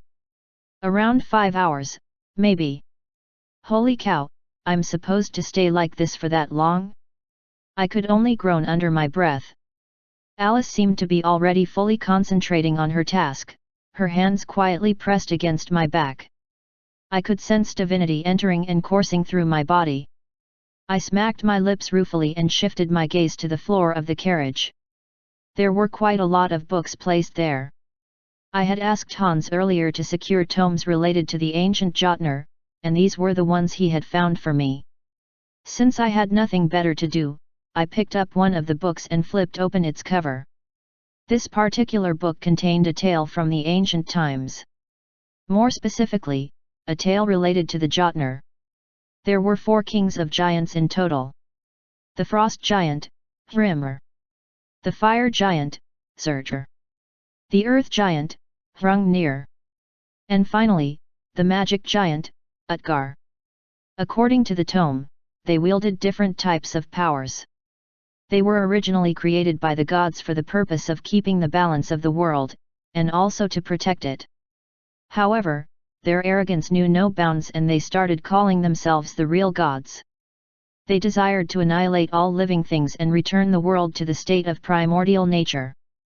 That world would be filled with nothing but ice, flames, and whipping sand, a withered and dead planet where no living creatures existed. That was their ultimate aim. The gods were enraged by their rebellion and proceeded to seal the giants away. But this had happened such a long time ago that the seal had grown too weak, allowing the vampires to break that seal wide open in the end. And among them, Hrimmer was the lowest ranked. The frost giant, Hrimmer. Not only was it the lowest ranked among the 4 giant kings, its influence was also supposed to be the weakest as well. Holy cow! I was required to summon the Skeleton King and then pummel that thing with cannons in order to kill it, yet it was the weakest of the lot? Seriously, how absurdly strong were the other giant kings, then? The next up in rank was Surtur. It wielded a whip of fire, and naturally burned everything down. It loved to burn and torture the living for fun, and the Bibles even described the bastard as a devil-given form. We were getting pursued by that giant right now. It was right at that moment that Alice, who had been diligently checking my physical condition, muttered in a dazed voice, "It's all broken." TL, in third-person POV. "It's all broken," Alice murmured as a dazed expression floated up on her face. "It's going out of control." She realized now that the current condition of Alan's body was quite grave. It seemed that he had deliberately destroyed and artificially regenerated his body somehow. In less than a month, he had been forced to unhesitantly pour out his divine power against both the Frost Giant and Duke Agar's. And then he had even used a legendary weapon on top of everything else. The burden on his body had multiplied as a result. Even now, he's still pushing himself recklessly when his body is like this. The Holy Emperor was whipping himself mercilessly. It was already a miracle that he had managed to endure it until now. "Your Majesty." Alan was jolted out of his thoughts and turned around to stare at Alice. She quietly pressed her forehead to his shoulder and murmured to him, "If the fire giant catches up to us, what are you planning to do, sire?" "Well, I guess I'll have to go out and fight it." "By yourself, sire?" Alan suddenly went quiet. That made Alice really angry. This was so obvious. He would most likely try to do everything by himself. Just like how he had done so far, he'd try to resolve everything through his own powers. "No, you mustn't." Alice tightly clenched her fists. If this went on, an uncontrollable divinity deviation might occur, irreparably damaging his body in the process. Not just his physical self, but even his soul would be damaged, too. Alan found her reaction odd and asked her, "What's wrong? Please, I beg of you. Don't push yourself." She raised her head and stared directly into his eyes during her reply. "Your Majesty, please do not forget. I'm from the House Astoria. But not only that," she then placed her hand on her chest. "I'm also the Saintess tasked with assisting you in this era. I'm Alice Astoria, sire." Her voice sounded resolute, determined. "I, Alice Astoria, swears to fight by your side. That's why," she then buried her face on his back once more. "Please. Please, I beg of you. Rely on me. Allow me to help you, sire." 187. To the Theocratic Empire, Part 1 and 2, Fin. Chapter 358, 188. The Job of the Bait-1, Part 1. Ch 188 The Job of the Bait-1, Part 1. Translated by A Passing Wanderer. Edited by Red. He might have been a Mangnani a long time ago, but now, he was not. To Alice, he was a man worthy of all the respect and adulation he received. After being banished to the northern frontier, he became a new man. He personally hunted down a witch who had spread a deadly plague in the villages up there, and defended Rania against a vampire count's invasion. He then guarded the Theocratic Empire's capital, stopped the warmongers of Aslan and then unified it under his banner, then even went on to influence many other countries on top of that. Now, he had even been identified by the royal family of France Kingdom as the savior and was trying his best to protect the world, too. But in the process, he was abusing and overworking himself. No one was supporting him and no one was trying to listen to his worries and dilemmas. To make matters worse, he was not the type to voice his dissatisfaction and didn't easily speak his thoughts to other people. He simply wished to step up to the front lines and protect as many people as possible. It's the same this time, too. 10,000 refugees. Here was a procession of refugees that defied one's imagination, yet he was still unwilling to give up on them. If he managed to lead all these people safely across the border and to the empire's capital, then it would really be Goddess Gaia's miracle. The Holy Emperor had achieved many miraculous feats before now, but even by his standards, he was currently in the middle of a reckless adventure. Without a doubt, Holy Emperor Alan would choose to remain behind by himself if the fire giant caught up to the refugees. That was why Alice pleaded with him to rely on her. She believed that she was strong enough to share at least a little bit of the weighty burden on his shoulders. Of course I will. I'm always relying on you and everyone else, though. He was lying. Didn't he always throw himself into all those dangerous adventures by himself before now? Alice protested as such, but Alan replied with a surprised face, "Is that what you really think? But you and the others have always saved my hide every single time, though." Alice frowned deeply, but he just poked her creased forehead lightly. He continued on from there, "It's just that you guys haven't been aware of it, that's all. But, sire, thanks to you, my brother Lewin was able to live on.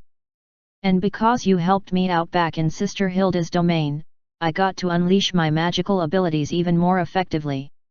Alan began putting his shirt back on. "If you hadn't helped me to get stronger, then I'd have definitely died back in Aslan, too. Let's not forget what happened during the Qasim incident, and also, you helped me a lot with making some great memories in Irance, as well." A deep smile was etched on his face as he stared at her. "Thank you. Honestly speaking, I don't know how I'm going to repay you for everything you've done for me." "Sire, but that is..." Alice desperately shook her head. None of what he said made sense. Her so-called help couldn't have been as grandiose as he was implying here. He coincidentally ran into her during those times in the library, and she simply answered his questions since it was a fun thing to do. She had just happened to be nearby when he was dealing with dangerous situations. Not once did she willingly step up to help him out. Even though she was a member of the House Astoria, she had never been of much help to him. "And that's exactly how you've been helping me." Alice was rendered speechless at what Alan said next. Her chest ached and her emotions grew more agitated. "Well, if it bothers you so much, then how about just chat with me for a while?"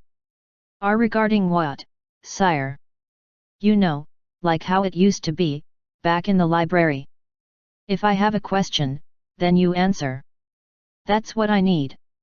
Alan spoke to her. "That alone helps me out a great deal, Alice Astoria." Alice was left stupefied for a little while. Eventually, though, she slowly lowered her head and replied to him, "Of course, sire. If you're curious about something, I shall endeavour to answer you to the best of my abilities, Your Majesty the Holy Emperor, Alan all false. In that case, there's this thing about purgatory that I'm kind of..." Alice smiled back at him. Even as she answered his questions, she inwardly swore to herself.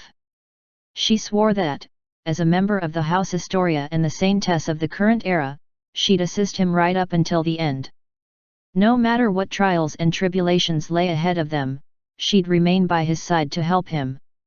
For the first time in a long while, she got to chat to him throughout the night without taking a break. TL, in first-person POV. Alice was making a really concerned face at me. Although I was somehow able to undo this heavy atmosphere through us communicating like adults, but was it really that bad? It kind of felt like I was experiencing a bit of muscle ache, though. Sure, something did feel a bit amiss somewhere, but it wasn't bad enough to make me worry. But it shouldn't be such a bad idea to listen to the advice of the family physician, at least. So, I followed Alice's advice and rested inside the carriage. I also didn't forget to chat to her along the way. And so, our procession marched on for the next 5 days or so. We kept chatting until dawn every day, and it became natural for Alice to fall asleep next to me. It also became a daily occurrence for me to cover her with a blanket as she dozed off. After she fell asleep, I stepped outside the carriage and took a look up at the sky. The night was still deep. As for the 10,000 refugees, they were also slumbering away without a campsite to shelter them. "Sire? Are you not planning to continue with your rest?" Charlotte asked me. She was acting as a guard around the carriage. Actually, that was what I wanted to ask her, instead. "What about you, then? I don't think I've even seen you get some shut-eye before." "I'll be fine even if I don't sleep for 2 weeks, sire. That's not a good way to maintain your peak condition. I've inherited the title of the Sword King from Lord Oskal. If my skill gets dull simply because of some lack of sleep, then I might as well give up on the title instead, Your Majesty." "Gee whiz, that's pretty amazing, that title of the Sword King. I also possessed a transcendental body, but that didn't mean I felt confident enough to stay up for a few days and still be all right." "What about the Lady Saintess?" Charlotte stared at the carriage for a while. "She's asleep," I replied. "I see." I turned my attention back to the refugees. They were all enjoying their sweet dreams, completely unaware of the fire giant hunting them down even now. "We've had some deserters so far, haven't we?" Charlotte turned her gaze away from the carriage and nodded in confirmation. "In the end, what we were doing here was a forced march. Obviously some people would desert us. They gave up on their own volition and left the procession. It was already a miracle that the deserters didn't number more than 200 so far. I hope the ones who left us can remain safe," I muttered to myself. "Sire, I'm sure they'll be safe."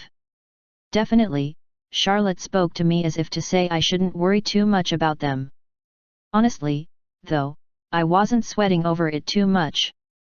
I had already experienced so many battles leading up to this day and watched many deaths during those moments, after all. If I was still bothered by every single lost life, then my mind wouldn't be able to stay in one piece. "What about the fire giant?" "Sire. According to the scouts' reports, the giants have reached somewhere very close. Most likely, around tomorrow morning, they." "Is that right?" I nodded slowly. In around 1 hour, the refugees would have to set off again, and in less than a handful of hours later, the Jotner would still catch up to them. "Your Majesty. It's time to make your decision, sire," Charlotte directly addressed me. "If it's too difficult, then I shall personally. We can't even see the trace of their shadows yet, so how come you're saying stuff like that already?" "That's right, they were still some distance away. As long as we couldn't even see their shadows, there was no reason to leave someone behind. Besides, if Charlotte was too far away from me, it would become harder for her to activate the Grim Reaper transformation, which would in turn make her battle against the fire giant that much harder. Man, it's really hot and stuffy, isn't it? I fanned myself with my hand. I'm gonna go somewhere nearby and take a bath in holy water. Alice also said that was the best way to decrease the burden on my body, too. Charlotte must have heard about my physical state from Alice.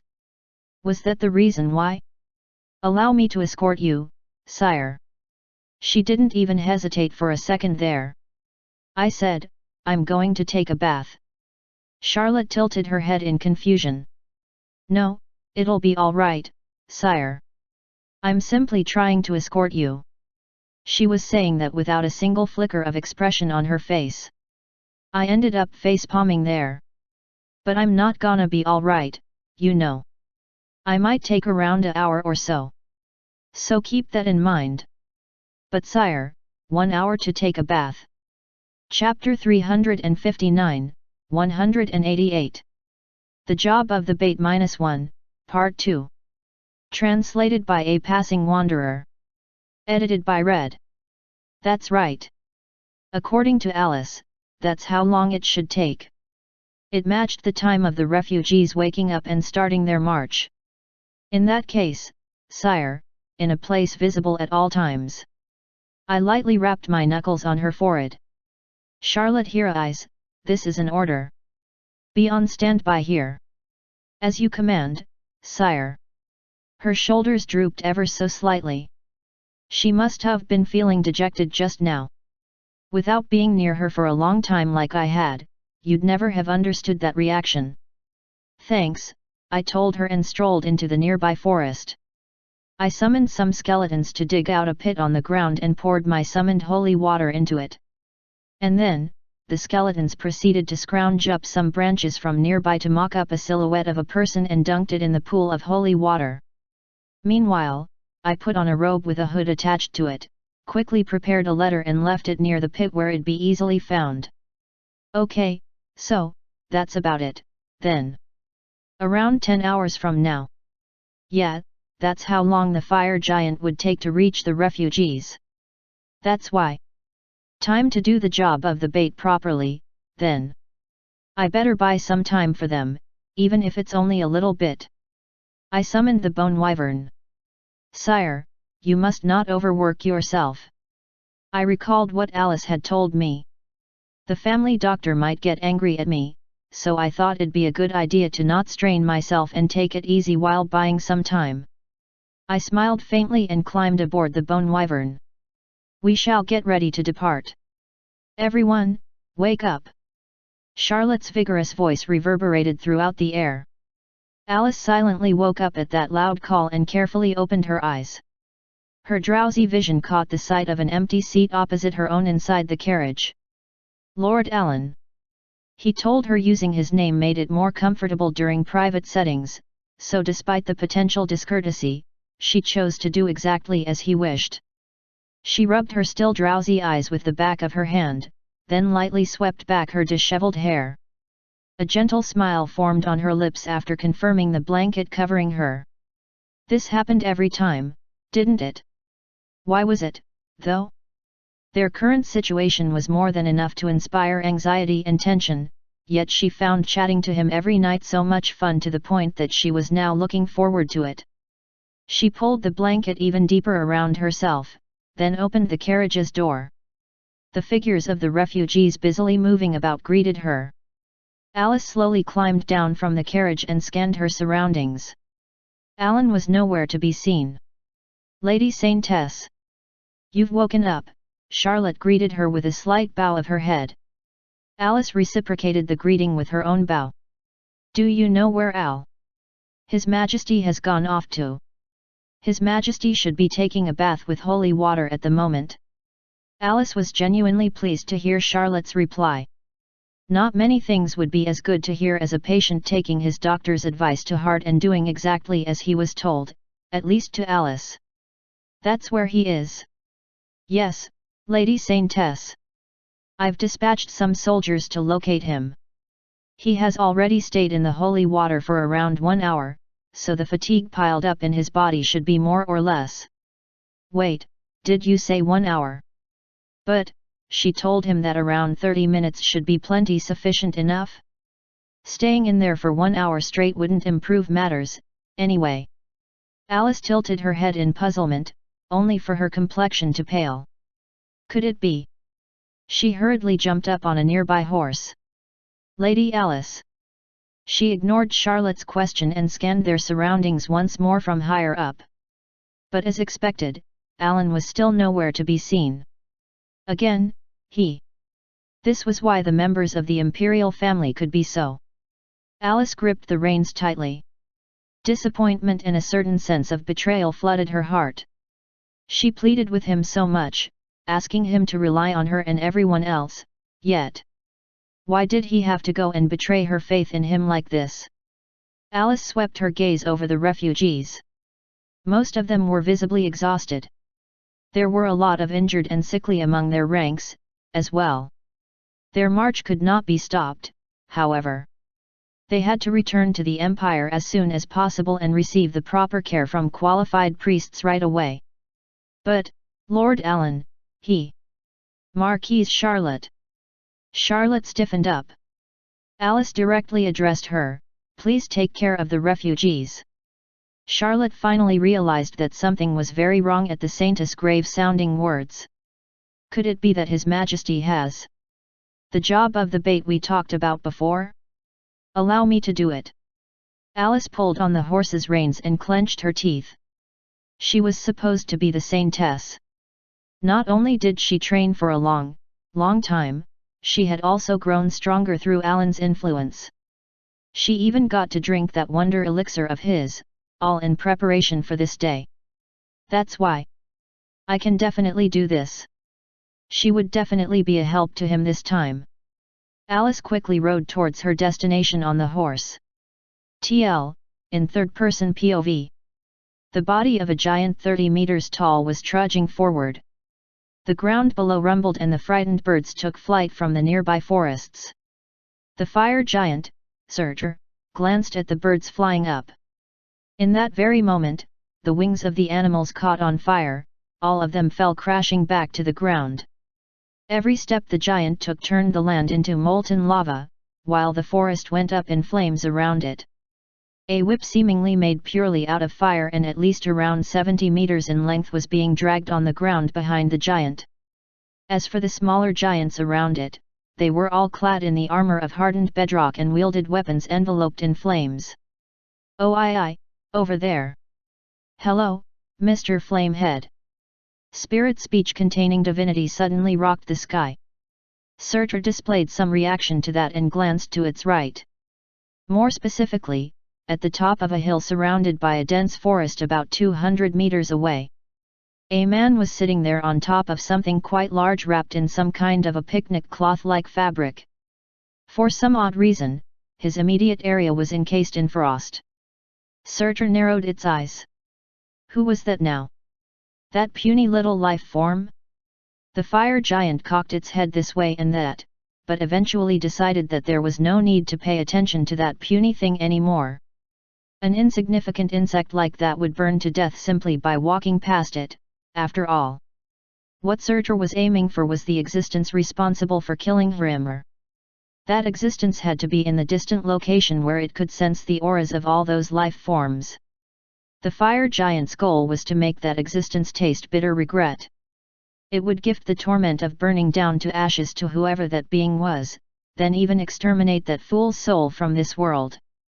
Surtur ignored that puny human and walked away. "Man, that's rude, you know?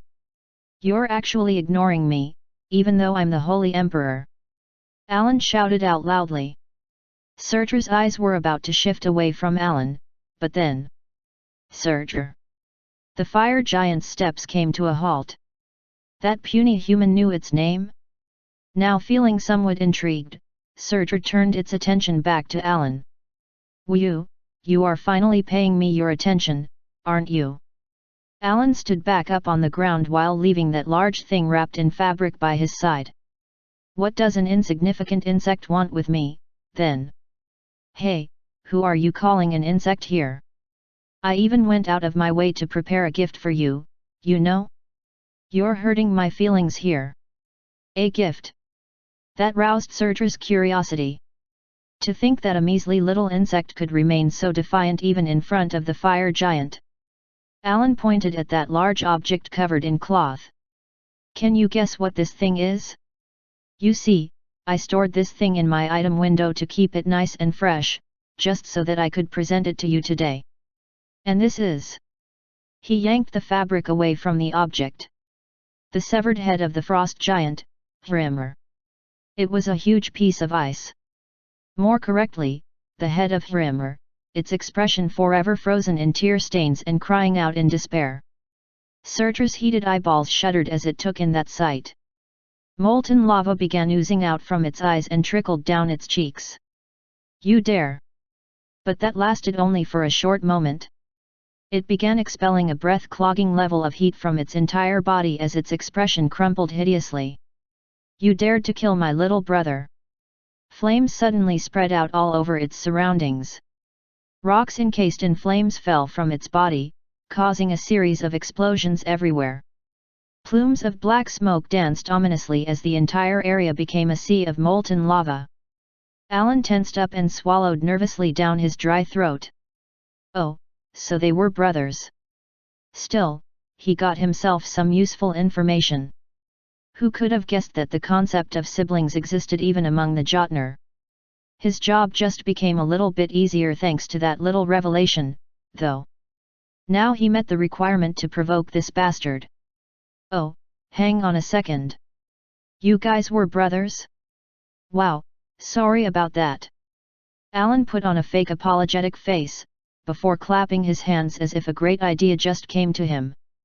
Aha, how about this, then? Surtur, listen.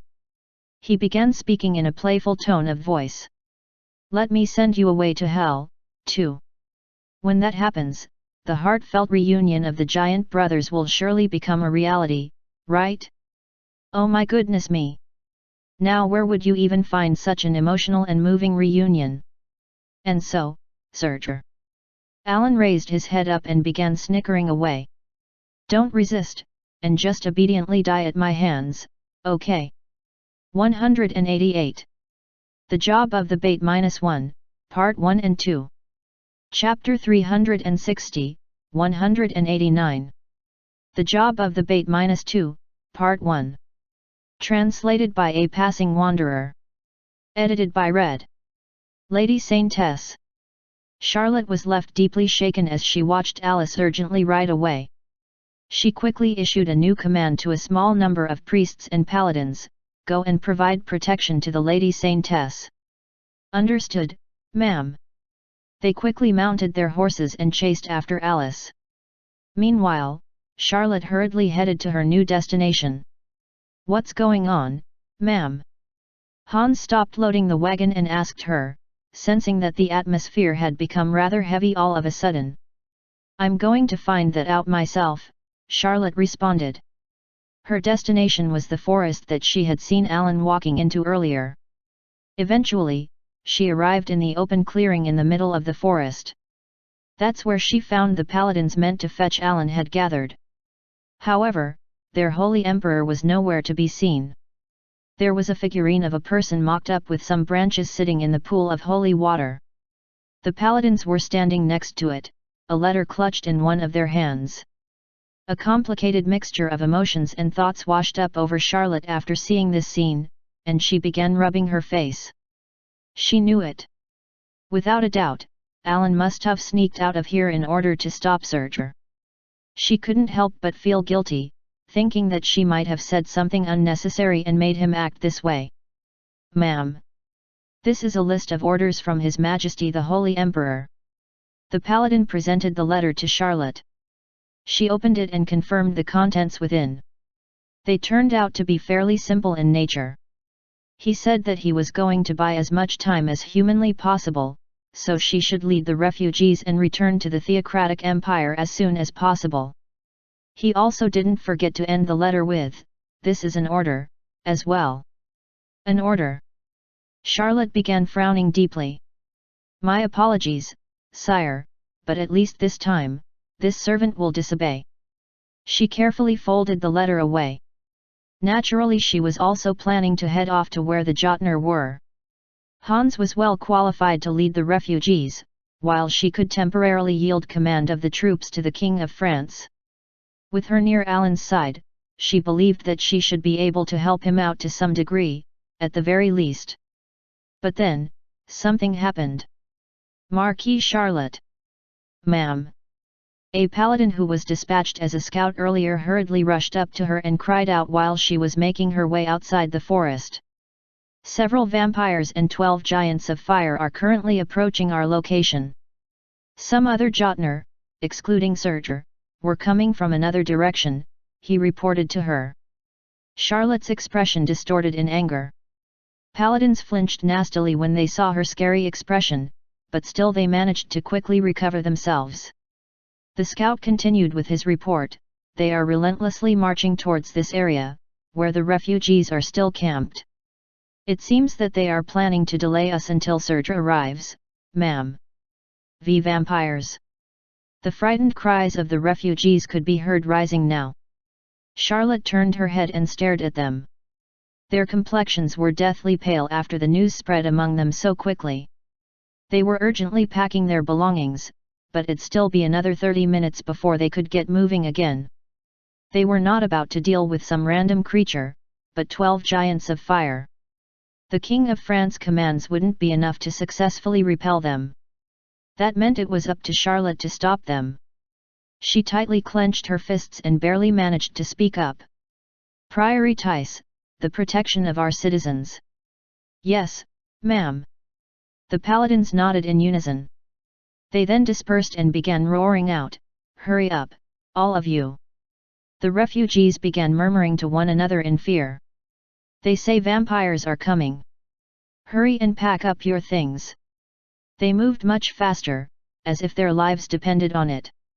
In the midst of them was Lawrence, urgently climbing up to the carriage driver's seat. He reached down towards Roy next. "Roy, hurry and climb in." "Yes, Dad." As he climbed up on the carriage, though, he suddenly turned his head around. He could somehow sense some things were approaching the refugees from the forest. The feeling he got was at once repulsion and disgust. But at the same time, he also felt lightheaded from the sudden bout of thirst, as well. For a brief moment there, Roy's eyes glowed in a distinct crimson hue. TL, in first-person POV. The morning sun was already rising. Surtur was standing in the middle of the fiercely burning forest, shuddering in rage. I shall kill you. I shall burn your whole body down, capture your soul, and let you taste the torment of burning down for all eternity," the fire giant roared out monstrously in sheer rage. My ears were getting numb from all the ringing. The bulging eyes of the giant were filled to the brim with murderous intent. I began dripping in cold sweat at this sight. The temperature had shot up to an extreme level and it became quite hard to breathe properly, yet a cold shudder still ran down my spine, making me think that my own body temperature had gone down, instead. Holy cow, did I provoke this guy a little too much? I only planned to attract its attention for a bit and stop them from marching forward, so I was kind of caught off guard at how pissed off the fire giant had become. I guess you really cared about your little brother, then. But hey, what can I do? I patted Hrimr's severed head lightly. While doing that, I shifted my gaze over to Surtur and continued to sneer. Collecting heads of monsters runs in the family, you see. Shut your mouth, Surtur suddenly raised up that whip of flames. The thick and burning weapon rose up in the air. Get smashed to death. That 70-meter-long whip cracked like thunder. I urgently stored Hrimr's severed head back in my item window, summoned the bone wyvern, and flew up high in the air. That overlong whip split apart the land right below us. The forest went up in the billowing flames spreading out from either side of the weapon. In the blink of an eye, the ground for 70 meters in length was chopped in half, melting down into a pool of lava right before my eyes. Despite being up on the back of the bone wyvern, the incredible heat still reached me. My skin burned, causing some burn wounds to appear on my body. Gee whiz, too damn hot. I was getting irritated here. I quickly materialized some holy water and splashed my face and the rest of my body. My physical self was fully healed from that, but my breathing remained heavy and labored. Crazy son of a b*tch. Why did I get the feeling that getting anywhere remotely close to that thing would mean instant death by burning down to ashes? In comparison, one could at least get close enough to physically damage Hrimr. The situation with Surtur was way too different. One would just be burnt to death even before they had the chance to attack it from up close. Yup, me coming here was the right call in the end. Others wouldn't be able to endure this situation at all. If it was Charlotte, well, then she might have been able to deflect that earlier whip attack, sure. But she'd still end up suffering a grievous wound from the insane heat. Fine. I should just focus on buying time here. Wasting that sucker's time for 1 or 2 days should do the trick. The bone wyvern flew in the opposite direction from where the refugees were. Go. Chase after him. Bring him down from the air. The Jotner pounced into action when Surtur roared out. Boom, boom, boom, boom. The ground rumbled as the giants chased after me with a shocking turn of speed. Licks of flames gushed out from their mouths in heavy breaths. Holy cow! 300 Jotnar running hard in order to capture this Olmi was one hell of a spectacle to behold. We won't let you get away.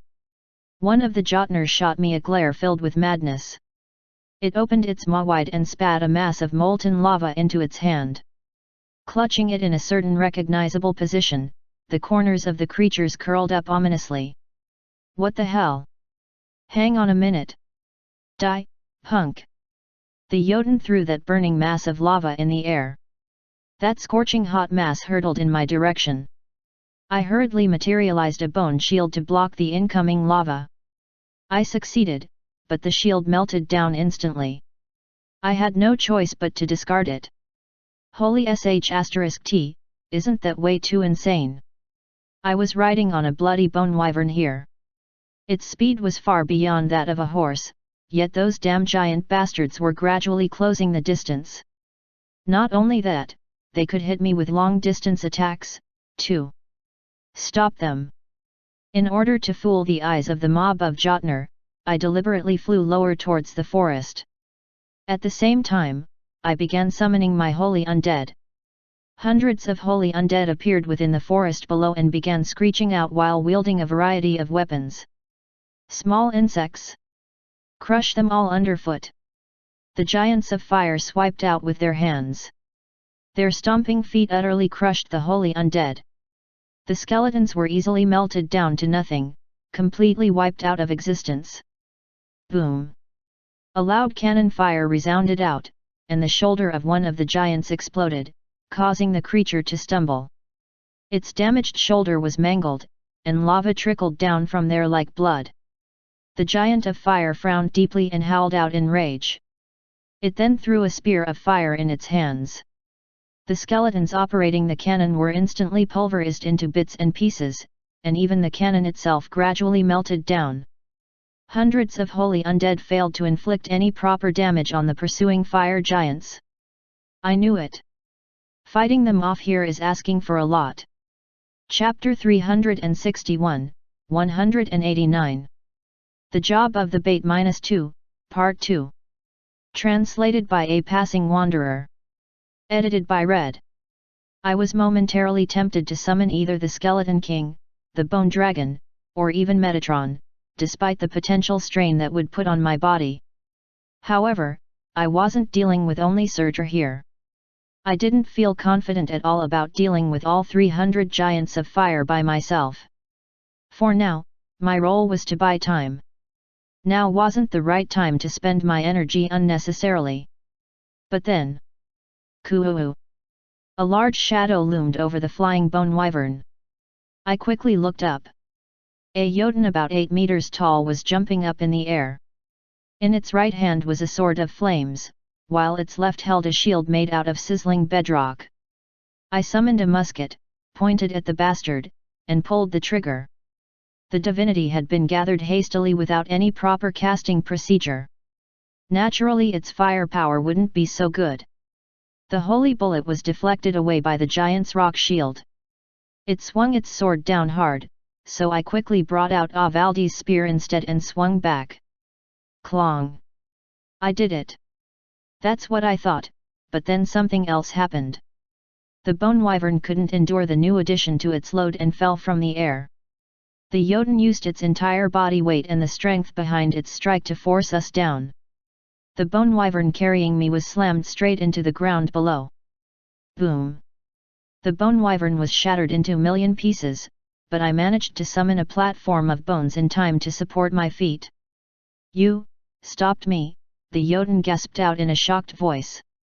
I roused up my divinity and enhanced all of my physical abilities. The divine power wrapped around Avaldi's spear and destroyed the Jotun's sword. What kind of strength? I resummoned the musket into my left hand and took aim at the giant bastard's face. This time, I wasn't going to miss. As soon as I pulled the trigger, the Jotun's head exploded. The headless giant body tumbled back, never to move again. However, I was now treated to the scene of the other 300 surviving Jotnar still chasing after me. Ma'an, gimme a freaking break. I turned around urgently to flee, but almost at the same time, flames spread all around the forest near me, cutting off my escape path. It became harder and harder to move as the land grew hotter and hotter. Soon, the giants of fire had me surrounded. I stumbled back clumsily while staring at them. Gee whiz, this is like being inside a bloody steam bath, isn't it? Are these bastards thinking of steaming me to death or something? How dare a measly insect kill one of our own? Do not let your guard down. He managed to murder Lord Hrimmer, after all. No, that must be a lie. He doesn't look all that strong. The giants of fire were gradually closing in on me from all sides. What should I do here? I couldn't really see any easy way out of this predicament. In the end, I didn't have a choice but to strain myself. Hey. Well, I did manage to buy some time, so. I sucked in a deep breath, then summoned holy water beneath my feet. The waves of water spread out with me in the center and crashed into the feet of the Jotner, causing steam to rise up. Oh, that's refreshing. You think this little water can douse our flames, insect? The giants of fire snickered away, ridiculing my efforts. Nah, that's not it. Sure. Snicker away, you fools. I ain't gonna be the one to fight you bastards, anyway. Wait, what is? The giants of fire finally noticed that something was wrong here. There were bits of ice floating around on the holy water. Pieces of icy flesh, actually. The chopped up corpses belonging to the giants of ice, the ones led by Hrimmer when they were still alive, suddenly floated up to the surface next. The severed body parts began gathering and connecting into intact arms and legs. They froze into solid masses, and eventually, the frost Jotner that had been trapped in the holy water as corpses slowly pushed themselves back to their feet. Phew! These icy undead breathed whitish frost from their mouths as they picked up various weapons, their bodies now encased in armor of ice. The fire giants were flustered and stumbled back. Aren't they? Oh, our brethren! How could this be? These were my new zombie Jotner, created from the giants of frost. The cold lights burning in the eyes of the ice zombie Jotner gleamed sharply. Coo-oo-oo. They lowered their postures, split their frozen mouths wide, and screeched out thunderously. I had the frost Jotner corpses recovered from the Kingdom of France and chopped to pieces, then stored them in my item window. This was the reason we hunted those giants down with a minimal amount of damage to their bodies. When the frost Jotner displayed hostility, the Jotner of fire grew even more flustered. These things, they are all corpses. You dare to defile the souls of our brethren, too. You damn insect! The next thing these Jotner of fire did was glare at me murderously, rage filling them up. Qasim, Nasuz, Rahama. 3 more existences were summoned around me. I entrusted my protection to the trio, and got ready to summon the Skeleton King. I realized that I couldn't just go easy on these giant bastards and simply buy time. No, if I could inflict some serious damage to them before breaking out of their net and escaping out of here, I should be able to stop their march dead in its tracks. That was the line of thinking in my head as I slammed Avaldi's spear on the ground, and I gathered up more divinity. I even put on Amun's skull. Gentle rays of light began engraving themselves on the surface of the holy water. For a moment there, though, I felt something inside my chest snap loose. I briefly tilted my head this way and that, wondering what had just happened, but after confirming that there were no other strange signs, I focused on the summoning process. What are you all doing? Surtur was slowly approaching our location. It raised up its lengthy whip again and smashed it down. Several frost giants were instantly shattered into bits. Take him down, now! The fire giants pounced forward. The ice Jotner howled out loudly as they fought back, while Qasim, Rahama, and Nasuz joined them to push our enemies back. I am the Legion. One of the fire giants huffed and panted heavily as it tried to pounce on me. I fired my musket and shot that damn thing down. And I'm Gaia's. Another fire giant, its mouth wide open, rushed at me from behind, as if it wanted to swallow me up whole. I turned around urgently and pointed my musket at the open mouth of the Jotun, only to sense a familiar aura nearby. Someone was sprinting rapidly through the burning forest. She broke through the walls of flame and her figure spun around in the air. Phew! I heard the familiar sound of her taking a deep breath. A woman, fitted with a pair of gauntlets, her blonde hair whipping in the air. Alice! Alice's figure spun around in the air, and her foot stomped down hard on the Jotun trying to jump on me. The giant's head slammed into the ground and shattered into bits. Just as I stared at her in shock, she turned to look at me and cried out, "Don't stop!" Well, I'll be. She sure can be a wild child, can't she? Weren't you trying to dissuade me earlier, though? I controlled my breathing and finished the rest of the activation phrase, Inheritor. TL, in third-person POV. Before anyone had noticed it, the sun had sunk below the horizon. The darkness visiting the sky once more was illuminated by the lone moonlight, but the ground below was brightly lit up by the burning land and the gentle glow coming from the holy water lake. Alice quietly opened her lips and the beautiful melodies of a hymn came from her. The resonance caused the divinity in him to amplify. "Skeleton King," muttered Alan, still under Amon's skull. The Jotner of fire that had managed to bring down the giants of ice reacted to the harmonious song and stared at Alice. Don Chatta! Surtur witnessed the advent of a truly shocking event and its movement came to a standstill. The fire giant could sense it. It could sense this eerily familiar presence, an aura so scarily cold that it could even freeze one's soul. The Skeleton King slowly raised its torso up from the lake of holy water, its forearms spreading open. "I am the King of Death."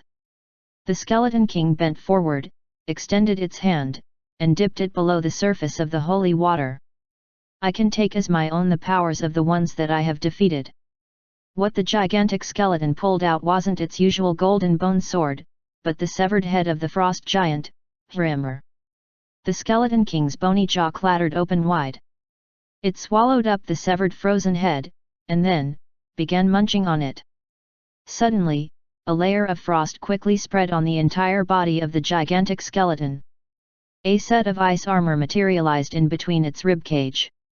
The forearms even extracted spears made out of ice from the lake of holy water. "Who can emerge victorious against me, the true conqueror?" The glowing eyes of the Skeleton King burned fiercely as it glared at Surtur. "Oh, hear me, my brethren!" Surtur the fire giant was jolted out of its stupefaction. It began stumbling back as if it wanted to reject the current reality. "Let us become one being." Soul-chilling frost gushed out from the bony jaw of the Skeleton King. 189. The Job of the Bait -2, Part 1 and 2, Fin. Chapter 362, 190. Don Chatta, Part 1. Translated by a passing wanderer. Edited by Red. All the Jotner froze in place. There was no need to even mention Surtur's current state, either. An eerily familiar presence could be felt coming from the Skeleton King's figure, right before their eyes. But how?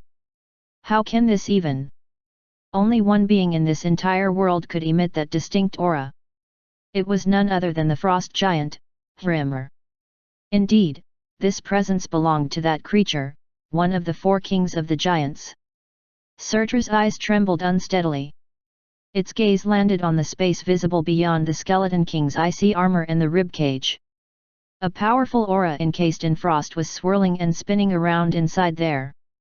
A thing resembling Hrimmer could be seen imprisoned within, crying out desperately.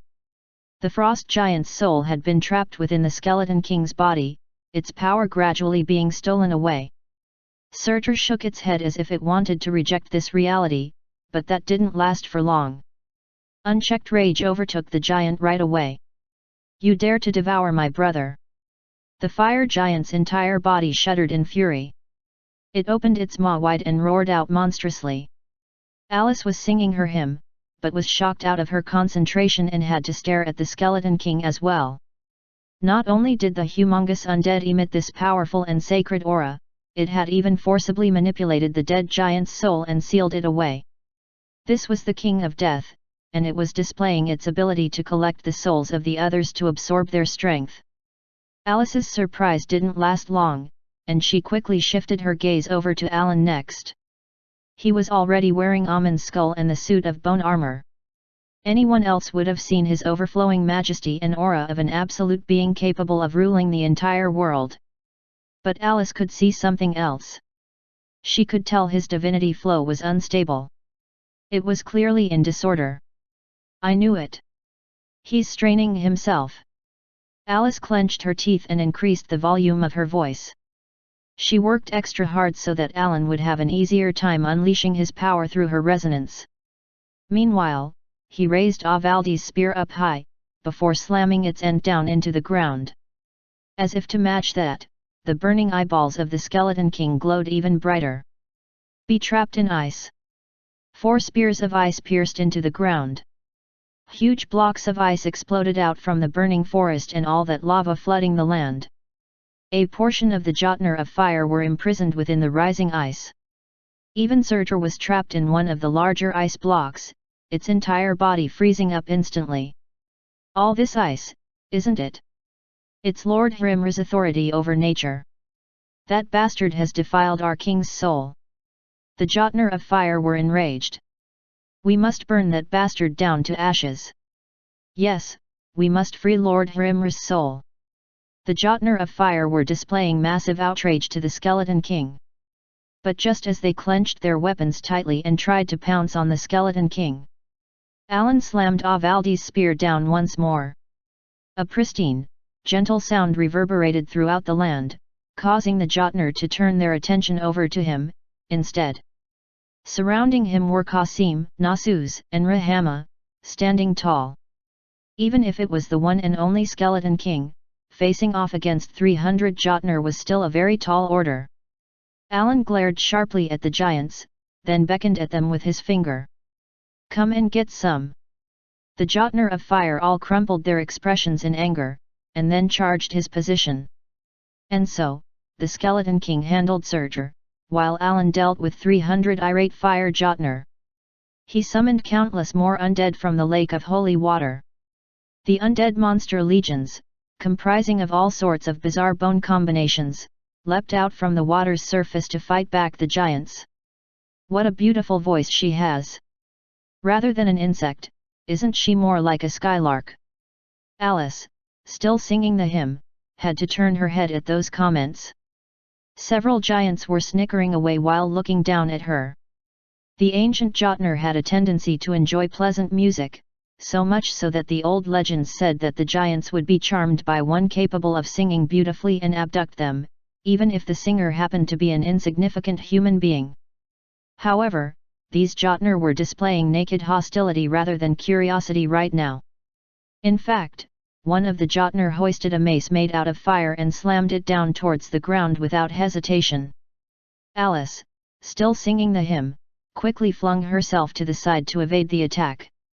She sucked in a deep breath and continued to sing the melody. It's getting harder to breathe. Her surroundings had become enveloped in flames, and there was not enough air to go around. Due to the high temperature, fatigue was also quickly washing over her, far sooner than usual. However, it's not to the point that I'd be defeated by these Jotner. Alice bumped her fists. Her gauntlets let out a clear, pristine clanging noise, and were swiftly encased in divinity. One of the Jotner slammed its hand down at her, but Alice only stood still and watched it draw near. If I'm to block the attacks of Jotner, my footing needs to be sturdy. She stomped her feet on the ground. Her divinity spread out, solidifying the earth below her. As she watched the huge palm descend on top of her, the gleam in Alice's eyes sharpened even further. And also, to decrease the Jotun's hitting power to its absolute minimum, she needed to locate the flow of mana hidden within the giant's scorching palm, somewhere among all those flames burning ferociously within its bedrock armor. She confirmed its location, and punched forward, hard. What she was attempting to pull off right now was the parrying technique that Marquise Charlotte used freely. Divinity and mana collided, and the Jotun's hand was deflected away. The giant put on a stunned face, but on the other hand, Alice was frowning deeply. Her arm was numb and aching. Her defense was still a long ways off compared to Charlotte's perfect parrying technique. It was still too sloppy. However, she couldn't deny that it had proved to be effective, nevertheless. She kicked up from the ground and leapt high. Her body spun around before she punched out once more. The Jotun's head was pulverized into mush, and its large body was flung backwards. The other Jotnar were taken aback by this scene, but they still snickered arrogantly. "Oh, not bad. I shall be the one to burn that skylark to ashes." Cold sweat trickled down Alice's face. It was already quite hard to contend with one or two Jotnar, yet there were. "Alice!" She quickly turned her head at that familiar voice. That's when she spotted Alan looking directly at her while stepping back. "Come this way." She broke into a sprint in his direction and the Jotnar began chasing after her. Phew!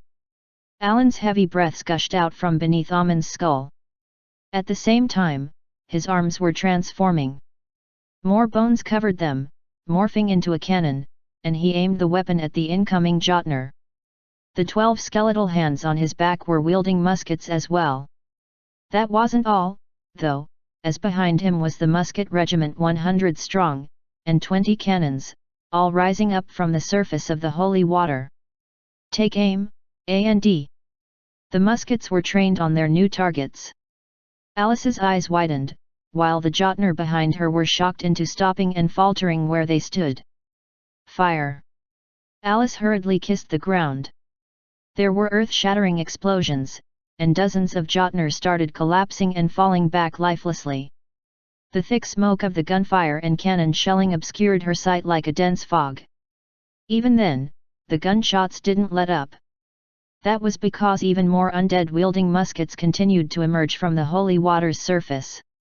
"Defend yourselves!" The Jotnar began using their fallen brethren as shields, and continued to advance. Despite the barrages from the muskets and cannons destroying and blowing the corpses apart, the giants managed to creep closer and closer to Alan and Alice's position.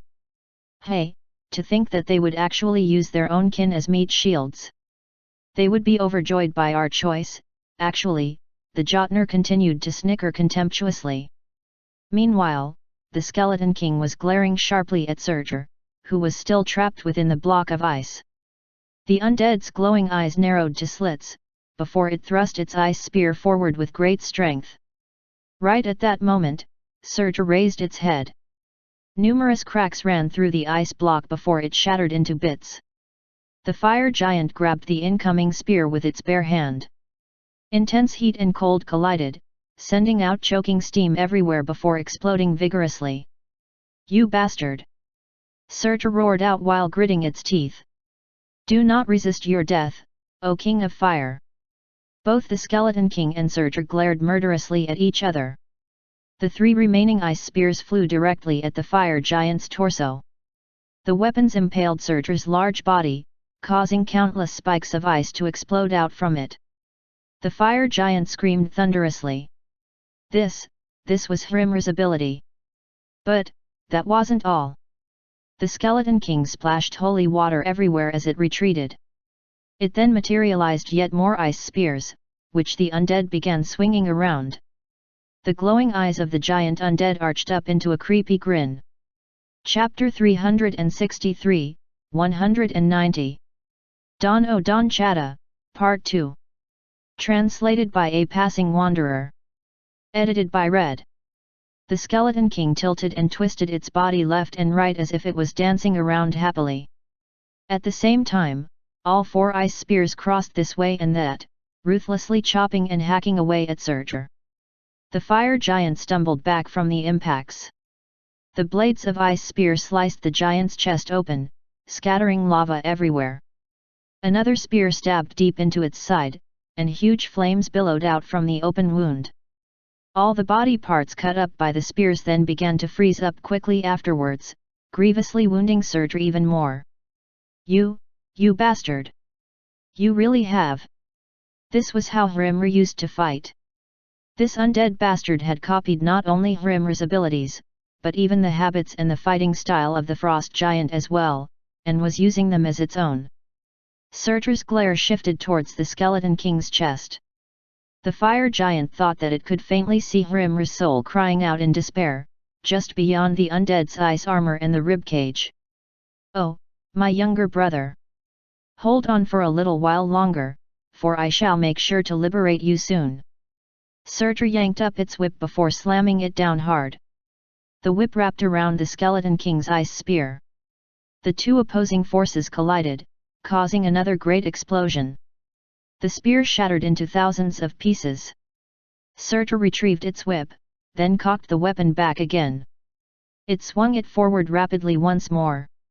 The whip coiled and danced like a snake. The weapon slammed into the skeleton king's torso mercilessly. The ice armor shattered and the giant undead staggered back unsteadily. Even though the whip was truly humongous, it continued to lash out as if Surtur was planning to strike its enemy hundreds of times in a span of only a few minutes. It was at that moment that a great bone spike suddenly exploded out from the ground and impaled Surtur. In addition, more frost spread out from the wound, freezing the fire giant once again. "Oh-wah-ah!" Surtur howled out in pain and its head shot up, only for the skeleton king to reach out and grab the raised head of the fire giant. The head made out of burning lava and bedrock was slammed into the surface of the holy water, where steaming chunks of ice still floated around. Hot steam gushed out. The holy water was continuously being replenished, however, and began eating away at Surtur's flames. "You bastard!" Surtur opened its maw wide. Flames filled the inside its mouth. When it spewed that out, a massive explosion went off inside the holy water, flinging Surtur's whole body up into the air. The skeleton king retreated away. A rain of holy water and flames descended seemingly everywhere. Surtur landed back on the ground, breathing laboriously. Its trembling eyes remained locked on the skeleton king. The huge undead slowly sat back up. Its own burning eyeballs were glaring back at Surtur without a hint of hesitation. Just why was that undead monster so powerful? I need to finish this quickly. If things continued on in this manner, then forget about liberating Hrimr's soul, even Surtur would end up as an offering to this undead bastard instead. In that case, there was only one way to resolve this. That was to go all out and attack with everything Surtur had. The fire giant had to hit the enemy so hard that the other party could never get back up, that its soul would be burned into nothingness. Phew! Surtur sucked in a deep breath. It strengthened its entire body and also began circulating the lava flowing around inside it even faster than before. Next up, it raised its whip high in the air. The weapon waved and undulated like a snake. "Try to block this, O King of Death!" Flames erupted out from all over Surtur's body, and the dancing whip was suddenly encased in fiery bedrock, solidifying in one layer after another. The whip had transformed into a huge sword. Large bursts of flames began gushing out from its blade. "Receive this strike that will burn even your soul, you bastard!" Surtur gripped the gargantuan flaming sword with both of its hands. The massive weapon was 70 meters in length, and now it was crashing straight down on top of the skeleton king. The giant undead crossed its ice spears above its head and tried to defend against the incoming whip sword. The flaming blade slammed straight into the overlapped ice spears. But then the spear shafts began cracking and shattering apart. The massive flames melted the ice down, evaporated the holy water, and quickly pushed down. Eventually, the sword of flames chopped into the skeleton king's shoulder, right down to its ribcage. "Did you say you are the king of death?" Surtur grinned insidiously. "In the end, you were nothing more than a small hatchling." Alan, who had been relentlessly pouring out attacks against the Jotnar until then, suddenly froze up. He turned his head and looked up at the skeleton king. The giant undead had been defeated by Surtur. Particles of light were scattering away from its body as it began to disappear from this world. As if that wasn't enough, Surtur grabbed the skeleton king's skull, then tried to rip it off from the undead's spine. It lost. It was right at that moment something in his chest creaked and went out of alignment. Alan grasped Avaldi's spear tightly. It's not enough. He didn't have enough strength to defeat Surtur. In that case, there was only one other way remaining. Alan recalled the stories he heard from both Hans and Alice on a certain subject. They were tales related to purgatory. Wait, Your Majesty? You wish to know more about purgatory? But then... Well, sire, haven't you been using that all this time? That's what Hans had told him. The passageway that connected to the one and only purgatory, it happened to be. Yes, sire. I'm talking about your holy water. It is kind of like the passageway that your undead use to come to this side. I'm not sure what kind of mechanism it operates on, but well, if you use that, then I'm sure you can open the gateway to purgatory, sire. That was Hans's opinion. On the other hand, that's what Lord Hans has said, but that place cannot be purgatory, sire. I mean, divine power comes out from the summoned holy water, doesn't it? Alice shook her head and came up with a different opinion. The place your holy water connects to shouldn't be purgatory, but most likely. Alan slammed Avaldi's spear on the ground. The holy water reacted to his calling. He roused up every single ounce of divine power residing in his body. Something in his chest went out of alignment again. A different world from purgatory. That must be. The Skeleton King suddenly stopped moving. Its eyes, which had steadily been getting dimmer, began burning once more. Its two free hands reached up and grabbed Surtur.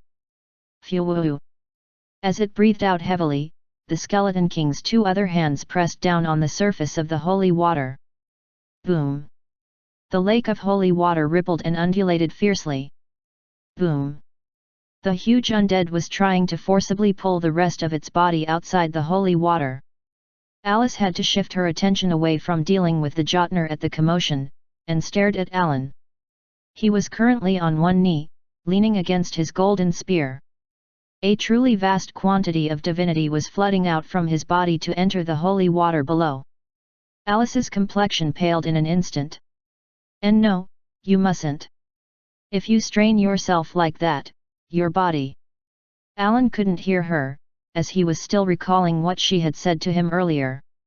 That place could very well be, the heavenly world, sire. Coo-oo-oo-oo-oo, the Skeleton King's bony jaw opened up in a thunderous roar as it finally dragged itself out. The lake of holy water exploded spectacularly all around it. Surtur jumped up in shock and hurriedly retreated. Thousands, nay, tens of thousands of holy undead began pouring out from the holy water's depths, along with the Skeleton King's previously trapped lower half. All those holy undead screeched and howled loudly. Even the Jotner became terrified and shivered despite themselves when tens of thousands of holy undead continued to leap out from the holy water, utterly filling up the land. They were like a voracious swarm of insects, endlessly pouring out from somewhere deep within the holy water. Not just skeletons, but even souls were flying around everywhere, eerily singing the sacred hymns. Did you say I was small? Huge hooves similar to a horse's stepped firmly on the surface of the holy water. The water rippled and undulated, crashing and rising up. In that case, now, behold. A set of horse armor, seemingly crafted out of nothing but bones, clacked and flapped in the winds. All those damaged bones of the Skeleton King began rapidly regenerating. The lower body that continued on from its spine defied one's attempts at identifying just which creature it belonged to. There were 4 legs with horse-like hooves. In a way, its lower half seemed similar to that of a horse, yet it was also completely different. Thick bones jutted from either side of its lower torso as if they were large blades, while another crest of bones stood upright on its back like a fin. Its long tail was that of a dragon's. The Skeleton King put on that horse armor, its own barding, while holding its head up high. Its glare was now locked on Surtur down below it. The King of Death unleashed its full unstoppable majesty and dignity. Unlike its terrifying and abominable outer appearance, though, this absolute being emanated truly sacred power. This is my true appearance. The Skeleton King, Don Chada, had finally revealed its splendor to this world. 190. Don Chada, Part 1 and 2, Fin. Chapter 364, 191. The Boundary Between Life and Death 1, Part 1.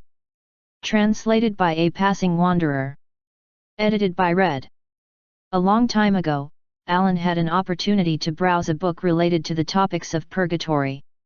That event took place inside the Imperial Palace's library.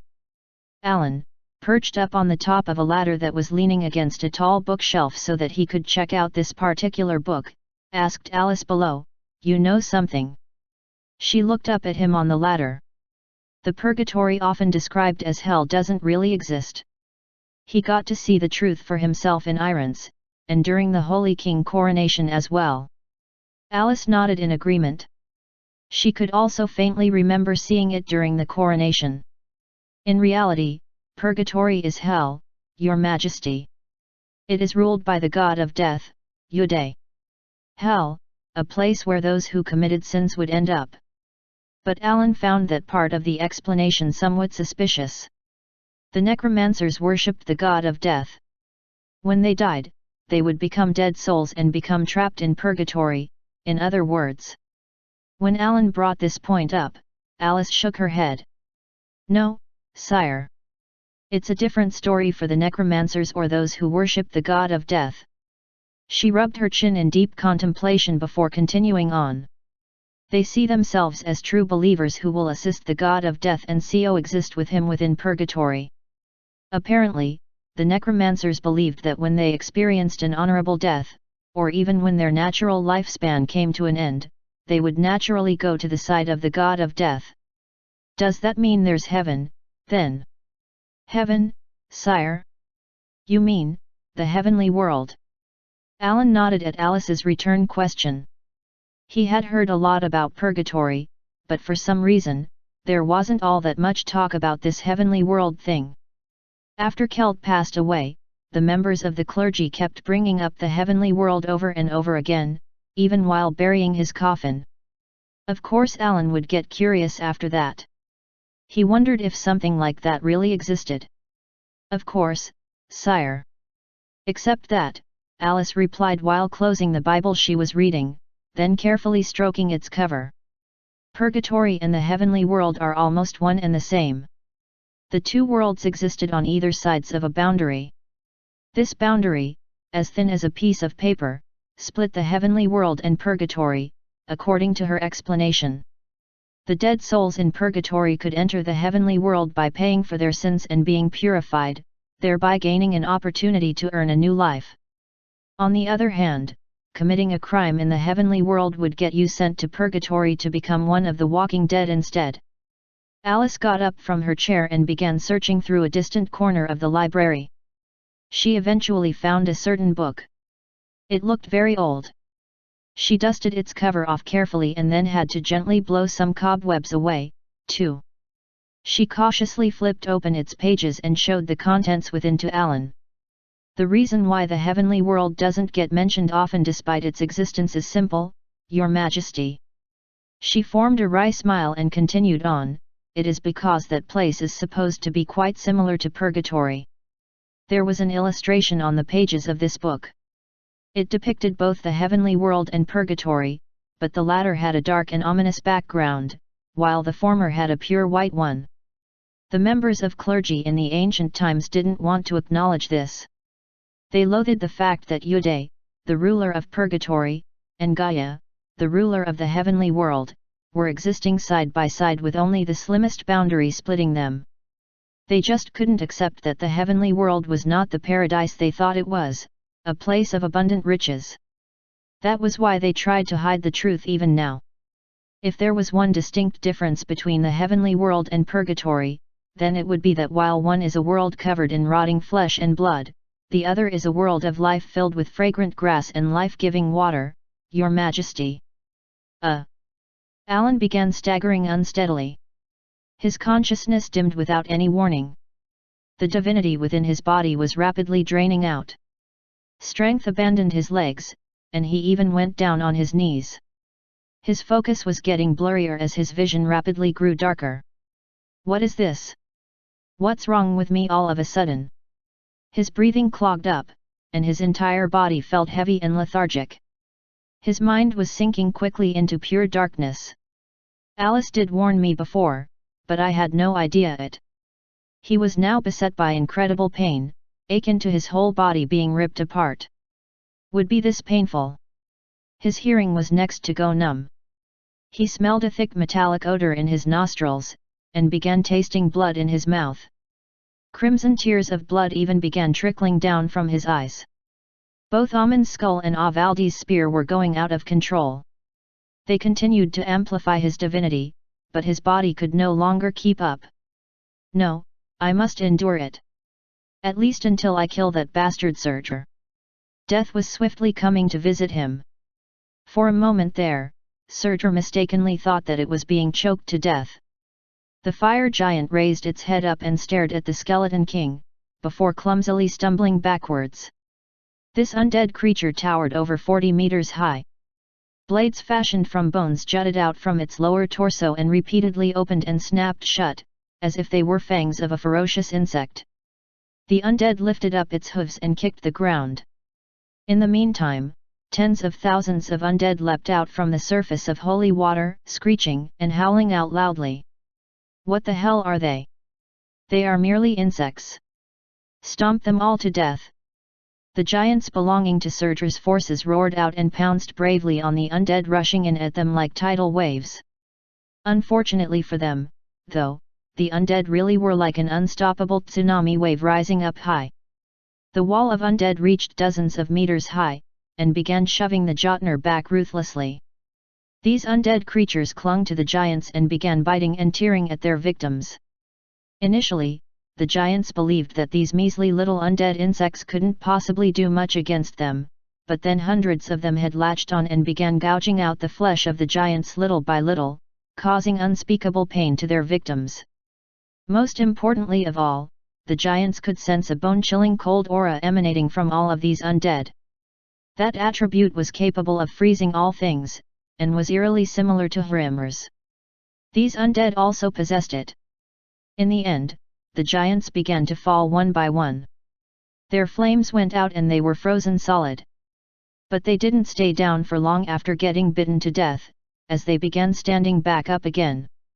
They had been revived as zombies, their eyes burning eerily now. What is this? Hell? Is this hell? Surtur was treated to a vivid spectacle of its kin being brutally murdered. It then turned its head to look in front of itself. Ghosts were flying all around the Skeleton King, singing sacred hymns. The huge undead breathed out heavily while standing tall among the deluge of undead. Ripples of a pure white aura were spreading out. A golden sword leapt out from the surface of the holy water, and the Skeleton King snatched it up. That has to be a true monster. It's using some kind of strange magic, too. Surtur gripped its own sword tightly.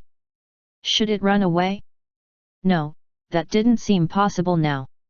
Judging from the overall appearance of the gigantic undead's lower torso, its mobility should be far superior to Surtur's. In that case, the only way for the fire giant to survive this crisis was to kill the undead creature right before its eyes. Yes, I shall use that again. Surtur was thinking of going with its final all-out attack one more time. Even if all the mana circulating inside its body was to be exhausted and as a result the giant ended up burning down to nothingness by its own flames, it simply could not afford to let this incredible undead be.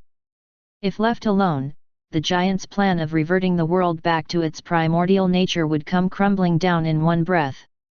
Surtur sucked in a deep breath and raised its sword up high. Fiercely burning flames enveloped the giant as its eyes glared murderously at the Skeleton King. Eventually, the flames even permeated the huge blade. I shall imbue it with a fire capable of destroying this world. Nothing in this world could not be burned down, and not a thing in this world could withstand being burned out of existence, either. I am the King of Fire. Surtur leapt up high, both of its arms raised up. Even death can be burned down by fire itself. And that will be the true end of everything. The skies turned crimson. Everything in the vicinity was set alight. Countless undead below reached out towards Surtur and began rising up in the air as well, but the choking heat melted them down first, extinguishing them from existence. I am the true death, so hear me, Skeleton King. You should just melt down and cease to exist altogether. As if to answer that, Skeleton King's four hands tightly grasped his golden sword. O King of Fire, you are laboring under a foolish delusion. The four hooves firmly drove into the ground to support the undead's huge body. No matter what kind of flame it is bound to die. End exists for all things, and that is the true meaning of death. The golden sword was swung powerfully upwards. The two blades angrily collided in mid-air. Chapter 365, 191. The Boundary Between Life and Death 1, Part 2. Translated by A Passing Wanderer. Edited by Red. The entire world seemed to be split apart by the collision of the fierce flames and divinity, causing a massive explosion. The Skeleton King's bones began to melt down, but at the same time, Surtur's flames were guttering and going out. Oh, oh! Surtur roared out a spirited cry. Its body began ballooning up next. Vicious flames erupted out from its back, forcing the giant forward. The Sword of Fire was gradually pushing the golden sword back. Yes, I'm winning. I can do this. Because I am the fire, and I am the true death. Just as Surtur began breaking out in a smirk, the Skeleton King's body was suddenly enveloped in thick layers of frost and seemed to freeze over. At the same time, the golden sword also became encased in ice, freezing up Surtur's sword solidly in the process. It didn't stop there, as both of Surtur's arms began rapidly freezing solid as well. No, this can't be. At this rate, the sword of flame shattered into bits and pieces, while the golden sword continued to thrust forward and penetrated deep into Surtur's side. Oh, King of Fire! Its impaled side instantly froze up before cracking apart. Putting up its final resistance, Surtur pushed down at the golden sword with its frozen hands. Your soul, I shall. But then Surtur's hands also shattered to bits. Its body eventually cracked apart, splitting into its upper and lower halves.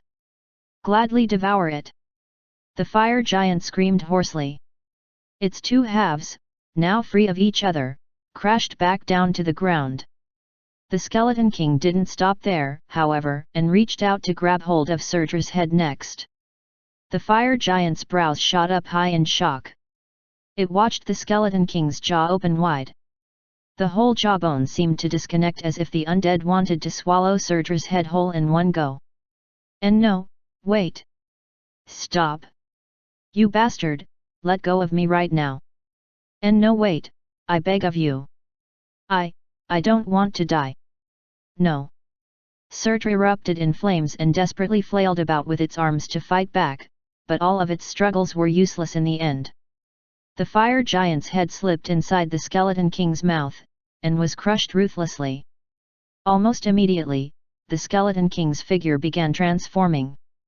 A set of ice armor manifested on its bony body, and black flames enveloped the armor's surface next. Two souls, one imbued with frost and the other with fierce flames, thrashed about in torment deep within the Skeleton King's body. The giant undead's eyes gleamed sharply and it suddenly cast its gaze lower to the ground. It was now staring at Alan some distance away. It has gone out of alignment, I see. Right at that moment, blood splattered out from underneath Amon's skull, currently perched on Alan's head.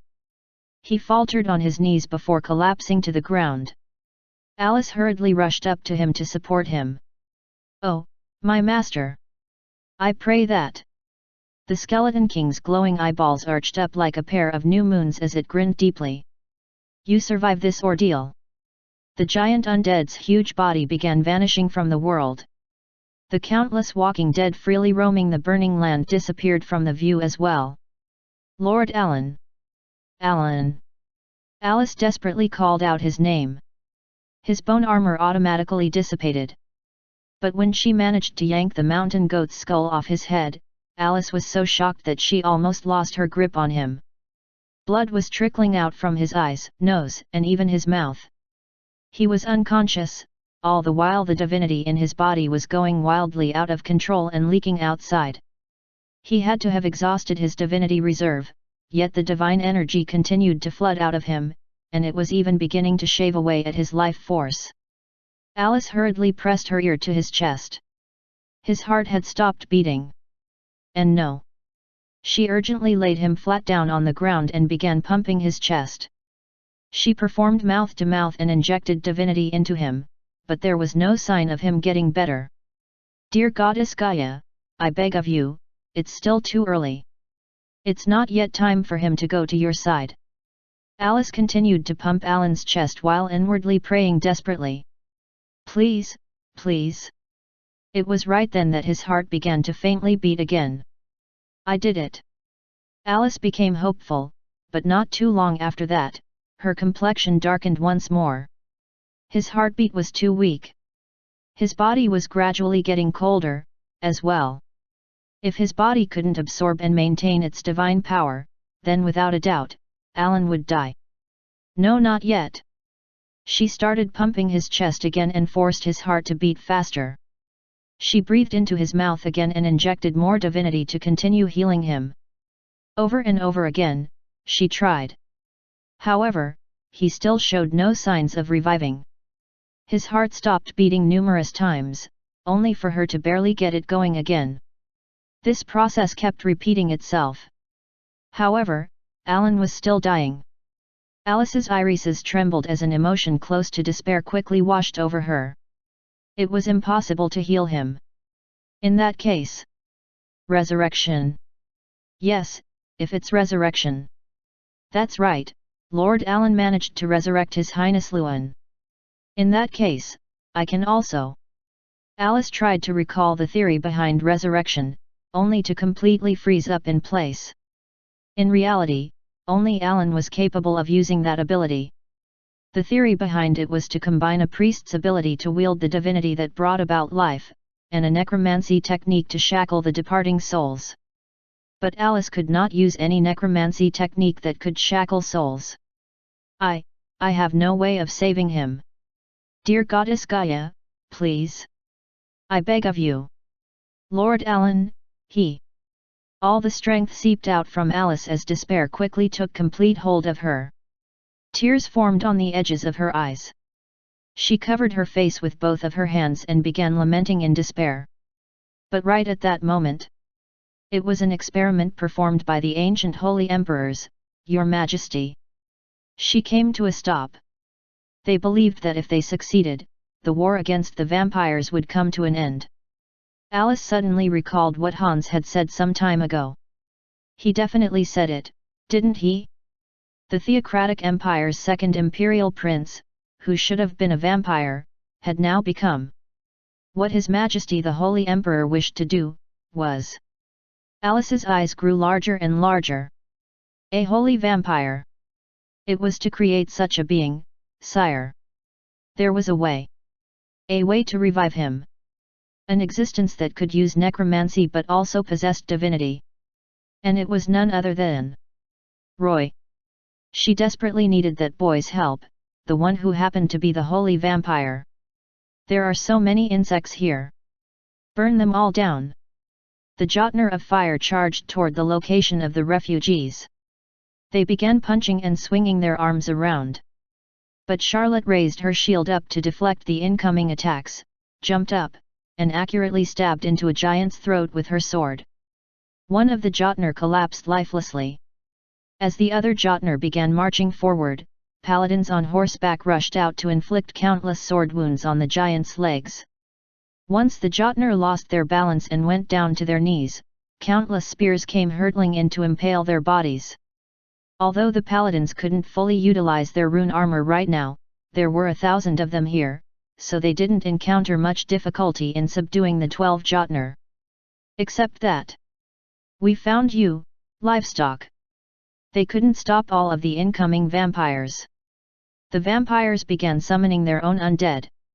These shuffling creatures pounced on the refugees, and panicking humans screamed out loudly in terror and hurriedly fled from there. Lawrence was sitting on the carriage driver's seat and continued to yank at the reins of the horses, but the vehicle's wheel had fallen into a pothole and didn't want to budge an inch. Seeing that there was no other choice left, he hurriedly climbed down from the carriage and grabbed Roy's hand to pull the boy away. "Let's escape from here, Roy. Hurry." But the boy was making a dazed expression, instead. "Dad!" Lawrence came to a standstill just then. The light burning in Roy's eyes sent shivers down the older man's spine. "Dad, I'm thirsty." What are you talking about, son?" Roy had taken a drink of holy water only a few moments ago, while complaining of a sudden bout of thirst. But that didn't alleviate his inexplicable craving. It was right at that moment that a vampire suddenly pounced on Lawrence from behind. The creature's jaws split open as it grabbed the man's shoulders. But just before its sharp fangs could sink into the unguarded neck flesh. "I'm thirsty." Roy's eyes glowed in a distinct crimson hue. The boy jumped up, and in the blink of an eye, he ripped the vampire's head clean off. The headless body began spewing blood like a fountain before catching on bluish fire. The other vampires nearby all flinched in surprise and stared at Roy. Crunch, munch. Even though the severed vampire head was burning up in blue flames, Roy was still chomping and munching it down nevertheless. The vampires, witnessing that, all froze still in place. What the hell is that bastard? He's devouring a vampire." Roy's glare shifted over to the other vampires standing around dazedly. He muttered loudly, "I'm still thirsty." That one short sentence managed to drain all color from the complexions of the vampires. Roy, he was the holy vampire. A predator who drank the blood of vampires. 191. The Boundary Between Life and Death -1, Part 1 and 2, Fin. Chapter 366, 192. The Boundary Between Life and Death -2. Translated by A Passing Wanderer. Edited by Red. Charlotte roared out her order, "Hurry, protect them." Paladins heeded her call and quickly got into position. Gripping their shields tight, they formed sturdy shield walls. Meanwhile, brave cavalrymen raced around on their mounts to slice and dice the legs of the giants. When the huge creatures were toppled, the paladins on standby thrust forward their spears to turn the giants into a bunch of hedgehogs. If only Alan was here, their rune armor and muskets, as well as the cannons, could have been used to easily subdue the giants, but since their holy emperor wasn't here, those things proved to be just dead weight for now. The paladins had to rely solely on their skills alone to defeat the Jotner. Charlotte reined in her heavy breathing. "Yes, we can stop them." The Jotner might have been strong, but there were only a few of them. The heavenly army was more than sufficient enough to stop such a low number of giants. Unfortunately. Kya-ya-ya. She could hear desperate screams coming from the refugees. Charlotte turned her head and surveyed the situation with the refugees. Harmon was currently leading some paladins to fight back the incoming vampires. She gritted her teeth. "We don't have time for this." Alan had to be facing off against the fire giant Surtur by now. Quite a lot of time had passed by already, yet the refugees couldn't evacuate yet, and their enemies had managed to successfully delay them. Charlotte was being crushed under the immense pressure of her own thoughts, questioning her of not only failing to help Alan out, but also ending up as hindrance to him right now. She roared out. "Go and stop the vampires. I can stop the giants by myself, so you." "Hey! Kya-ya-ya!" It was right at that moment that the ripped-off arm of a vampire landed in front of Charlotte's position, along with a deathly scream entering her ears. She looked away from the arm with a hardened face. Several vampires among the panicking refugees were going up in bluish flames. Their limbs had been ripped off, their blood jetting up into the air. What is that? That's a monster.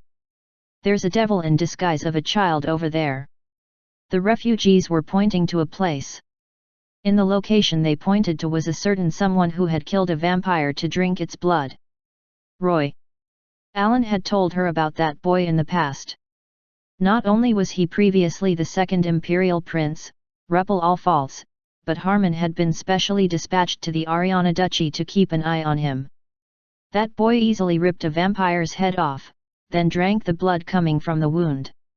I'm still thirsty. I still need more. More. Roy staggered back up to his feet and glared at the vampires. Charlotte felt goosebumps breaking out on her skin after taking in the boy's blood-stained visage. Was he a human? Or a vampire? Just as Charlotte stood there in a fluster, she noticed Hans cautiously shuffling away in the corner of her eyes. He climbed into one of the wagons, then began fidgeting around a large jewel-like stone. All right, if I do it like so. That was the heart of the mud giant. It was the magic stone that was also used as the heart of the bloody golem. A rune suddenly engraved on the stone's surface, causing the blood from the dead vampires to rise up in the air. They then gathered into a single mass around the stone. The wagon was ripped apart violently and the large bloody golem stood up from amidst the wreckage. Vampires took in the sight of this abominable creature and cried out, What is that? Damn it, I knew it. We shouldn't have messed with the imperial family. The flustered vampires retreated from there. However, they had their orders and couldn't run away from here. They had no choice but to buy as much time as possible. It was at that moment that one of the vampires took a closer look at Roy and began furrowing its brow. Eventually, though, it sensed a familiar presence coming off of the boy. The vampire's brows shot up. Oh my gods! That thing, is Marquis Ruppel. What did you say? All the vampires in the vicinity hurriedly stared at Roy at the same time. The boy flinched visibly at the name Ruppel. Only then did Roy regain his wits. He looked around and realized that vampires were staring agog at him. They began gasping out and chatting to each other. For sure, this presence belongs to Lord Ruppel. But, look. He definitely now possesses divinity. And he looks totally different, too. I don't know what happened here, but it's obvious that the imperial family bastards have done something to him. There's no doubt that he is Lord Ruppel. Roy stared at the vampires as the confusion in his mind grew and grew. The sight of that only reaffirmed the opinions of vampires. This small existence before their eyes was definitely Ruppel, the second imperial prince, and also a vampire marquis who had been granted the blood of the vampire king. Currently the vampire's strength had weakened considerably. And there was a consensus among their ranks that Ruppel's power was an absolute necessity in order to stop the Jotner, too. Taking all those facts into consideration, the vampires came to a conclusion that Ruppel before their eyes was not someone they could afford to let slip through their fingers. That's not good. Go and protect Roy, now. Harmon roared out, prompting a portion of paladins to sprint towards the boy. You imperial bastards! It's so bloody obvious that you did something to Lord Ruppel. Stop them! Protect Lord Ruppel, now! Vampires summoned numerous undead and blocked the paladins' advance. However, the holy knights were all highly trained, so it was obvious that the undead wouldn't be able to last for long. A progenitor who happened to be a baron class hurriedly approached Roy. Lord Ruppel, you must come with us. His Majesty the Vampire King anxiously awaits your arrival. Roy stumbled back but still ended up muttering out, Father is waiting for me. He reflexively covered his mouth right after saying that. The vampires were all smiling thickly now. Roy's eyes began shaking unsteadily. What was he even talking about? His father was Lawrence, wasn't he? And White. White all false. Who was that person? Besides all that, the Vampire King? Roy was overtaken by confusion. Yes, that's correct. The Vampire King Vlandmir. Have you not been following and serving His Majesty as if he was your true father, Lord Ruppel? While Roy was preoccupied with talking to this vampire baron, other vampires began approaching him from the sides. They cautiously moved one step at a time, acting extremely carefully, as if they didn't want to frighten a small defenseless animal. "Lord Ruppel, please hurry and join us. You are the only one who possesses the ability to steal away the body of the Jotun, and." It was right at that moment Lawrence suddenly showed up to wrap his arms around the boy. You vampire bastards!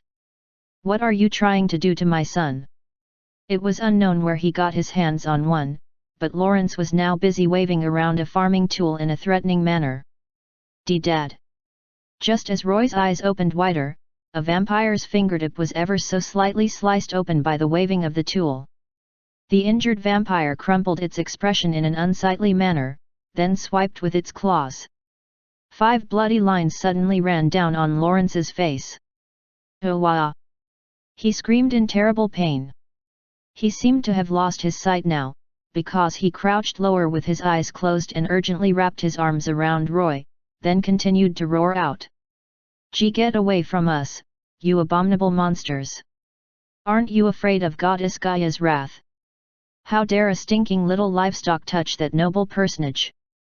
That person you dare to lay your hands on is a progenitor who received the noble blood from none other than His Majesty, the Vampire King. That's Marquis Ruppel ol. Crunch!" The vampire baron who had been indignantly yapping on was suddenly slammed down to the ground by a scarlet-colored jelly. "Coo-oo-oo-oo!" The bloody golem easily lifted up the dazed vampire baron. The viscous creature's abdomen split open and hundreds of bone shards buried in there began spinning around rapidly. The captured vampire baron screamed in shock. It struggled mightily to free itself, but in the end, it was still sucked into the golem's abdomen to get absorbed. The vampires in the surroundings witnessed this sight and stumbled back while nervously swallowing hard. The imperial family even possesses a monster like that. For now, we retreat. We must prioritize reporting our findings to His Majesty. After coming to an agreement, the vampires haltingly turned around. But one of them didn't forget to stare at Roy and say something. "Marquis Ruppel! We shall come for you later on, sir." The group of vampires fled into the forest. Roy's shaking eyes quickly shifted over to Lawrence. "Dad! You! The skin on Lawrence's face had been ripped off. Roy saw all that blood coming out from his father's wounds and hurriedly took out a bottle of holy water from the carriage, quickly pouring it on his father's face. The horrifying injury was healed almost instantly, but perhaps because of the pain, Lawrence had lost consciousness. Thank the goddess! Roy looked at the bottle of holy water in his hand. This water came from His Majesty the Holy Emperor. Thanks to this liquid, Roy was able to heal his father's injuries without leaving behind a single scar. The boy thought that maybe Lawrence was right about the Holy Emperor being someone really amazing. Just as he began thinking that thing over there, that's a vampire. A stone came flying in towards Roy. It coincidentally struck him in the head, causing the boy to stagger. When he raised his head to look, refugees were grabbing more stones to pelt him from a distance. "Why, you vampire bastard! It's him! He's in cahoots with the vampires. He must have brought the other vampires with him." The refugees were roaring out. Stones continued to fly in, so Roy quickly pulled Lawrence's head into his embrace and crouched down deeply as if he wanted to protect his father. It was at that moment someone stood as a shield in front of Roy. It was a woman. A stone hit her in the head and blood began trickling down. The mob throwing the stones all froze up in surprise. Who dares to throw rocks at an imperial princess? A pair of twin brothers hurriedly ran up to the front of the woman, followed soon after by the paladins setting up a cordon around the trio. "Why, your highness? But why?" Roy asked in confusion. Saren turned around and while wiping the blood away from her face, replied to him, "Of course I'll protect you. People were stoning my family's workers, after all." She smiled brightly, but Roy could only tightly clamp his mouth shut. Harmon belatedly showed up and commanded the paladins and soldiers to disperse the mob of refugees crowding around. What are you all doing? The giants will soon be upon us. Hurry up and pack your belongings, now. The refugees obeyed Harmon's order and began packing their stuff, but they still stared in Roy's direction with frightened eyes. It was like they were staring at a monster. Roy began shuddering from all those gazes landing on him. But then, Saren embraced Roy, and gently stroked his head.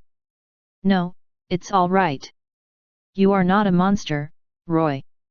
In fact, you are a part of my family. Her warm words stopped Roy's shuddering. Charlotte finished off the last fire Jotun and reined in her heavy breathing. It was at that moment that the thickets within the forest were disturbed. She quickly raised her shield and sword, while the paladins also became alert, their swords tightly gripped in their hands. However, it turned out to be a woman and a man riding on a horse urgently bursting out from the thicket, instead. Lady Alice! Charlotte muttered out in surprise. And then her gaze drifted to Alan, currently clutched within Alice's embrace. Your Majesty! Charlotte's face hardened. Alan all false was slumped in Alice's arms, unmoving. Blood coated his face and it didn't even seem like he was breathing. Alice was forcibly driving her own divinity into him in order to maintain his life. He was almost at the death's doorstep now. Alice yanked on the horse's reins. The horse reared up and neighed noisily. Just as the inside of Charlotte's head blanked out, Alice shouted at her. Roy! Where's Roy? Charlotte stared up at the Saintess dazedly. We need him right now to revive Lord Alan. Hurry, and prepare for the resurrection. Those words made Charlotte reflexively turn around. Her eyes searched and located Roy next to Saren behind the figures of the refugees obscuring her view. Charlotte sheathed her sword and placed her shield on her back, then slapped her face hard with both of her hands. The pain shooting from her cheeks sobered her right up. She strode forward and loudly commanded the soldiers, set up a resting quarter, and gather all priests here, now. And also. Her steps came to a stop in front of Saren and Roy. Saren looked absolutely stunned by Alan's current state when she saw Alice holding him. Alan. What happened to him, Charlotte? Alan. Even the twins stiffened up considerably. They quickly ran up and cried out his name, but there was no response. Charlotte looked lower, and stared at Roy, still holding on to the unconscious Lawrence. She mouthed his name, Sir Roy. The boy flinched a little. He was surprised by the fact that a noble paladin with a station far outstripping his suddenly chose to address him with a title and in a polite tone, no less. We need your help, sir. Sorry? But, what are you even?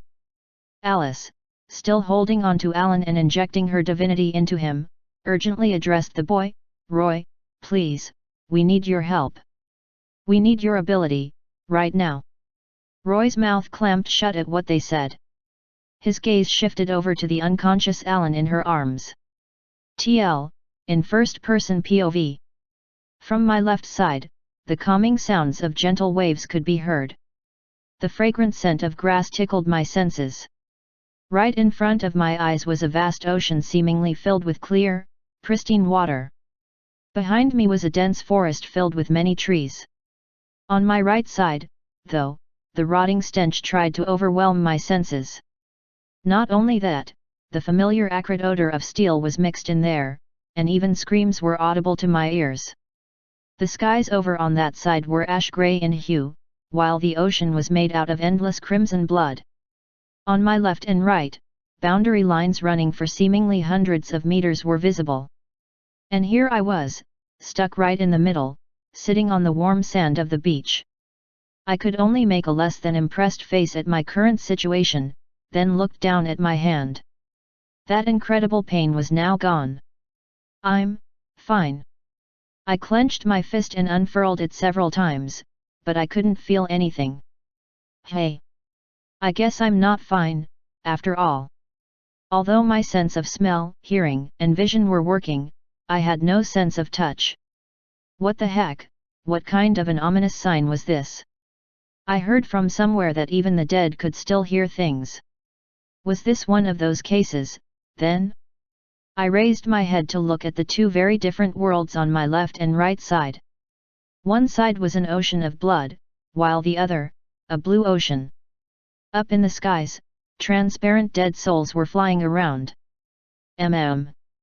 This place has to be. Maybe it was hell? No, hang on. Maybe it was the heavenly world. It was said that when priests die, they would go to the heavenly world, after all. But, I'm also a necromancer, too. Right, I was also a necromancer who dealt with the undead. In that case, this place had to be the boundary line.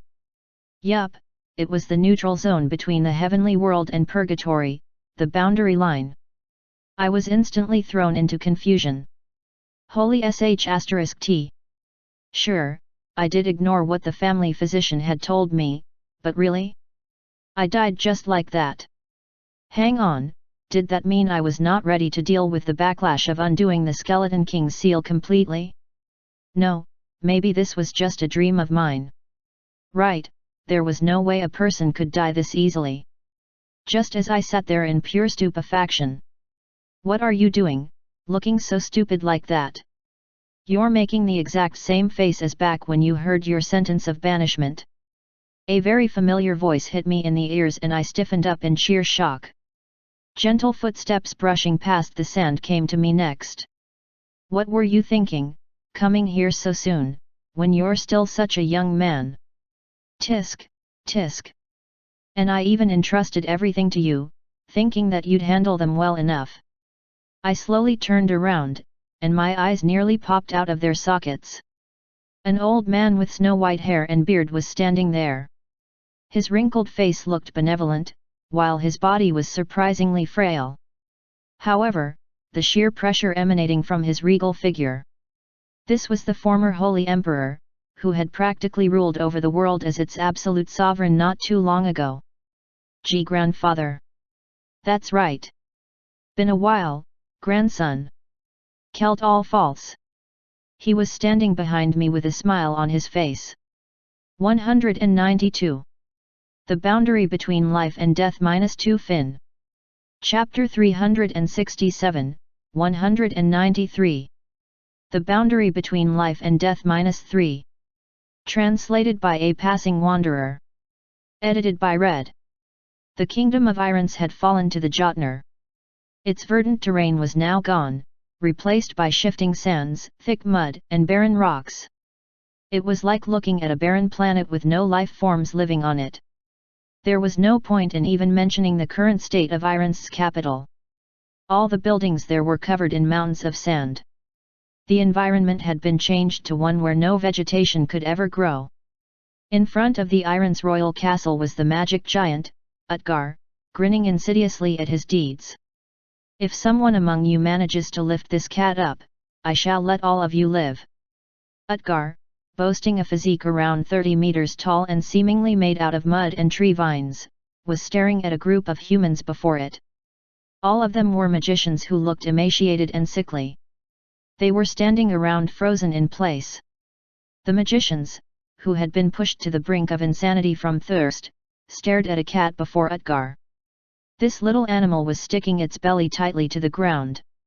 At a casual glance, it didn't even look 30 centimeters in length. One of the magicians staggered towards this cat and tried to pick it up. However, it was like trying to lift a boulder, the damn thing didn't even budge from the spot.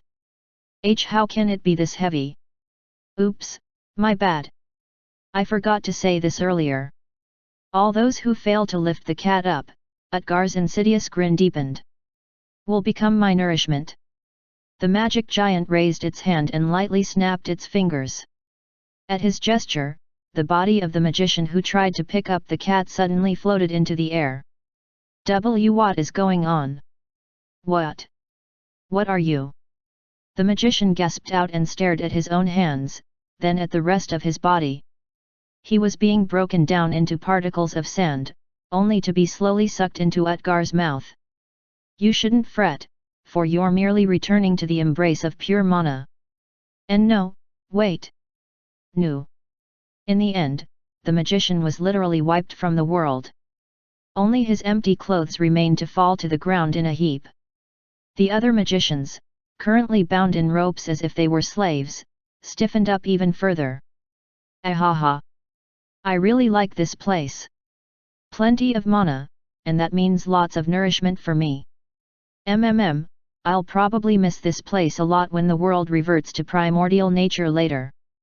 Utgar voiced its thoughts aloud before shifting its gaze over to the other magicians. Alright, next. You, pick up the cat. Then I shall let you live. Just as the magicians cowered in fear, the oldest veteran among them stepped out from their ranks. Why, you liar of a Jotun, are you trying to deceive us all? Oh? What do you mean? The old veteran, his face covered in cold sweat, pointed at the cat. Stop thinking of deceiving us. That is no ordinary cat, is it not? Oh ho, Utgar exclaimed in genuine admiration. The mud and wrinkled vegetation making up its face shifted around to create a human-like expression. Yes, that's the correct answer. The magic giant lightly waved its hand around. At that same moment, the cat suddenly ballooned up. The magicians stumbled back ungainly. In front of them now was a huge coiled snake lying on its belly. The creature was at least 5 meters in height, but almost 80 meters in length. This giant snake was constructed out of mud and intertwining branches and vines. As for the cat, it was merely a small part of this huge creature's tail. You have managed to solve the puzzle of Hjorth, I see. Hjorth seemed to be the name of this snake. As the reward for the correct answer, Utgar clapped its hands lightly. I shall now grant you an opportunity. Almost in the blink of an eye, a warp magic circle was drawn up all around the magicians. I shall warp you all out of here. However, Utgar narrowed its eyes to slits. It all depends on you whether you can survive or not. The magicians were broken down into light particles, and their view instantly changed. All they could see now was sand-covered terrain. Where is this? The old veteran magician hurriedly looked around and spotted the capital of Irons in the far distance. One of the magicians cried out, We are outside the city, Tower Master. The old veteran sighed in relief. Although he was aware of how unpredictable a Jotun's whims could be, he never imagined in his wildest dreams that the giant would let them go this easily. Let's hurry and escape from here. We should head to the Theocratic Empire at once. His Majesty said that he'd go there, so we must also. The magician, referred to as the Tower Master by the others, issued new orders. But just as the group began hurriedly moving through the desert, they all flinched in surprise and stared at the scene before their eyes. The shifting sands were slowly gathering up and soon, morphed into a massive tornado. This sudden tornado's fierce winds then began rumbling directly towards the magicians. Run away! But, to where? The Tower Master looked around urgently, but there was no other place to go, except back toward the capital city. In the end, the magicians had no choice but to make the difficult journey back to the city. But then, their view suddenly changed once again. Utgar was standing before them once more. Welcome back, the magic giant pointed to a thin old man this time. If you win in a wrestling match against this old man, I shall grant you all your freedom. The complexions of the magicians all grew deathly pale. They already knew that the old man was in fact a giant that had been made to look small through illusions. Just as Utgar was continuing on with its pranks, sand began rushing towards a spot. Even the boulders rolled in and combined into a solid mass, eventually creating a giant almost 40 meters in height.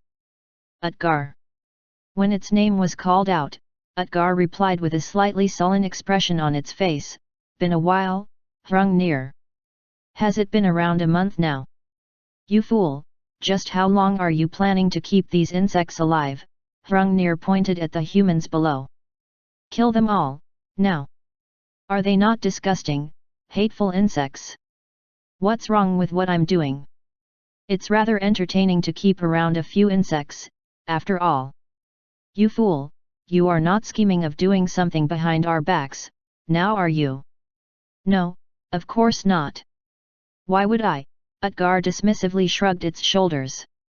Because, you punk, you love nature, don't you?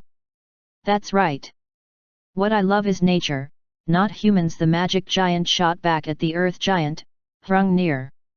The latter was about to say something in its defense, only for Utgard to suddenly flinch and stop. It raised its hand and stopped the earth giant from speaking. Hold on. Surtra's aura, it has been severed. What did you say? Utgard waved its hand in the air. Sand swirled and spun around in a vortex before disappearing, only to be replaced by a lake filled with pristine water. The magic giant stared at the water's surface. Surtra has been killed. What are you talking about? You bastard, have you gone senile all of a sudden? And you even said that Hrimr died not too long ago, too. Truly incredible. Could there be someone in this world strong enough to fight against us? You were being truthful. Utgar's eyes trembled in shock. How powerful! Far, far stronger than us, no less. Just as Hrungnir grew rather confused, Utgard began tilting its head this way and that and muttered, however, also rather frail, too. That being seems to be unstable, incomplete. Just who are you talking about? It's this one. Utgard shuffled away from the spot, allowing the earth giant to peer into the surface of the lake and see a certain human male. He lay unmoving as if he had died already, while someone else was urgently pressing down on his chest to perform first aid. Hrungnir asked, is he a Jotun? No, he isn't. Oh? Then, a very tall human? About 30 meters tall. He's probably not even 2 meters in height. The earth giant deeply scrunched up its face. An insignificant insect, then. Indeed, an insect. However, the power he wields is quite peculiar. Only one being can wield that kind of power, and that's him. This punk possesses the authority of the gods. Authority, to control both life and death. Utgard narrowed its eyes. Not only that, this monster can even steal away our own authority, too. What do you mean by that? Both Surtra and Hrimr have been devoured by this punk. Meaning, if we leave that human alone until he can recover, then we will be devoured next. Utgard turned its head over the snake made out of mud and vegetation named Hjorth. Go, and devour that human. The gigantic snake, Hjorth, raised its head as if to say it understood, then began burrowing into the ground rapidly. We should also get ready. Let us march out.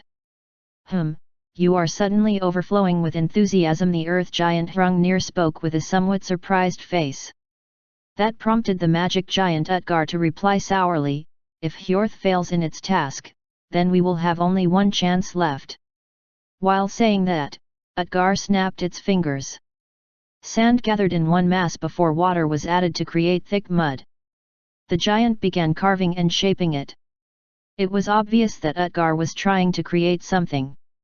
While in the middle of its task to create a mud doll, the magic giant turned its head. You fools should also get ready to mobilize. Utgard's gaze shifted lower and stared at a certain vampire below. Oh, the king of all vampires. The vampire king, Vilandmir, grasped his spear tightly. Everyone, leave. You'll only be a hindrance. Alice yelled out while shoving other people outside the hastily constructed barracks. Charlotte hesitated, an expression of worry still etched on her face. Alice addressed her resolutely, please believe in me. Charlotte nodded silently and exited the barracks as well. On the other hand, a large contingent of priests donning the distinctive birdbeak masks streamed inside. They lifted up their staves before slamming them down on the floor to signal the start of their prayers. Divinity gushed out from them, helping to extend Alan's life. Excuse me, what about us, ma'am? Lawrence asked cautiously, with Roy standing behind him. Inside the large tent, Alan was lying on an altar, while priests were standing on either side of him. Lawrence and Roy were progressively getting more flustered by this heavy and awkward atmosphere. As you can see, your son Roy is nervous right now. You need to stay with him to calm him down, said Alice. I shall do so, my lady. However, Roy is a just normal child. Surely he can't do something strange as you have said. No, not true. Your son is a very special person. Even during her replies, Alice didn't let go of Alan's hand.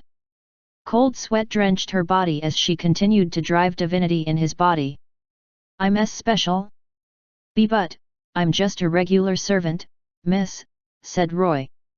He wanted to leave this place as soon as possible. All those birdbeak masks looked scary, and even though today should be his first time seeing this person called the Holy Emperor, he still felt this instinctive fear. Alice reached out with her free hand and grasped the boy's shoulder. Roy, we need your help. You must call His Majesty's soul back. But, how can I do that? Roy, you've been studying magic in the local church, haven't you? The boy nodded. Although his family was poor, for some reason both the France royal family and the theocratic empire supported his studies. Not only did he receive an endless supply of holy water, he was even gifted several valuable books containing magical knowledge, and a paladin named Harmon even taught him swordsmanship techniques, too. But, I'm still not good at anything. And now, I'm going to tell you about the theory behind necromancy. Alice patiently explained the simplified version of the theory. It shouldn't be too complicated, since the boy's role was to simply bring Alan's soul back. As the boy used to be a vampire, he should be able to control souls, at least subconsciously. Her job was to make Roy realize that. Excuse me. Lady Saintess? I know my son is a genius, but even then, he still won't understand that quickly just by listening to the explanation. I understand it all now. Lawrence was taken aback by Roy's reply, and looked at his son.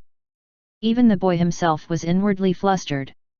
He wondered how he could have already known about such things. Very good. From this moment on, you have only one role.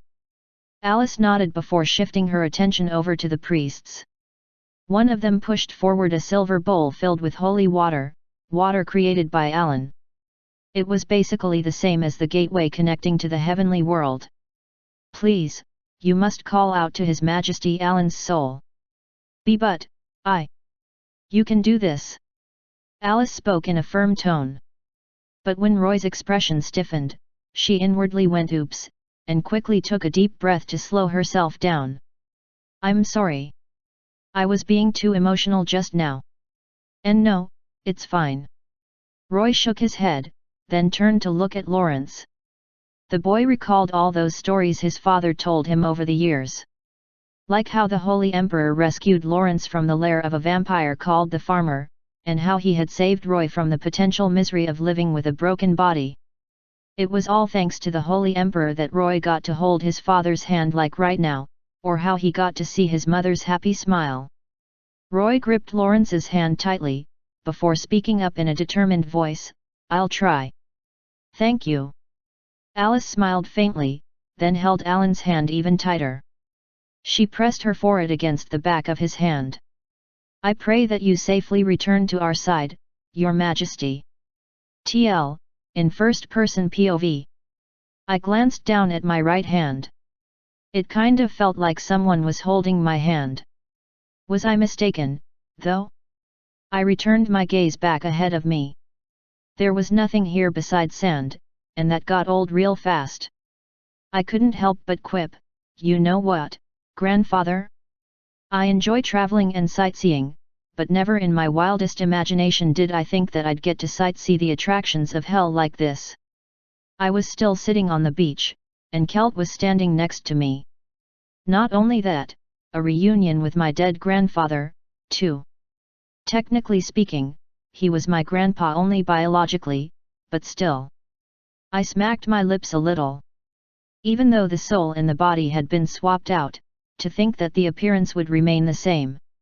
Did this qualify as a fortune among misfortune, then?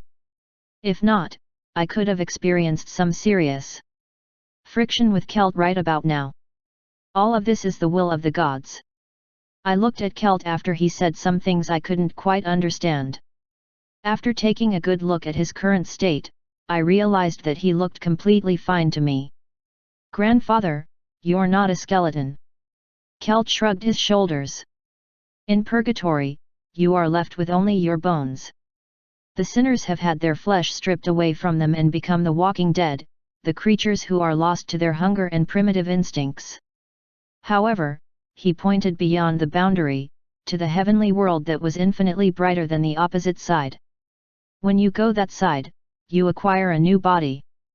Either the body you used to possess back when you were still alive, or a new one that you will reincarnate into. That is how the cycle of life works, grandson. I glanced at the heavenly world beyond the boundary. For sure, the energy of life overflowed in that place. Divinity also existed there, too. I could see some souls occasionally flying around, but I didn't spot anyone with solid physical bodies made out of divinity. Actually, most of them seemed to be souls formed out of mana. Are there no skeletons in the heavenly world? But, I've been summoning those types of undead a lot, you know. That's because you are a special case. I mean, really. You summon the dead through the will of divinity, don't you? I suddenly remembered the dark elf, Tina. Now that I thought about it. Didn't she tell me something similar back then? After she had a chat with one of my holy undead? Right, she told me that those holy undead didn't have souls bound to them, and that they were soldiers constructed through the will of divinity. And in the case of Rahama, Qasim, Nasus, and Mikhail, you summoned their souls after purifying them, so they are now bound to you. Man, so complicated. While listening to Celt, I looked up at the sky dazedly. But rather than an actual sky, there was a surface of water brightly glistening up there. It almost felt like I could hear this strangely nostalgic voice calling out to me. In any case, am I dead, grandfather? What, you? Celt shook his head. No, you are not. However, you're indeed stuck at the boundary between the worlds of life and death. Well, that sends a nasty chill down my back, all right. Did that mean I could cross the boundary at any moment now? Well, damn. Then again, considering everything I had done so far, it would be more strange for me to not die, actually. Indeed, grandson. You are currently, Celt narrowed his eyes, in a very precarious state. 193. The boundary between life and death -3 Fin. Chapter 368, 194. The boundary between life and death -4, Part 1. The refugees became a lot more relaxed after learning that the pursuit from the Jotner had ceased. Supervising and commanding them became much easier after their confusion and anxiety lessened greatly. Now that the enemy had decided to stop their pursuit for the time being, Charlotte found herself with some wiggle room to take a much-deserved break. She laid down on the bedding to get some sleep, but in the end, couldn't keep her eyes closed. It had been a week already. Yet Alan had failed to wake up even now. No, he will be fine. His Majesty was someone who fell down all the time, only to stand back up even stronger. He didn't know the meaning of giving up, so without a doubt, he'd definitely get back on his feet this time as well with a big grin etched on his face.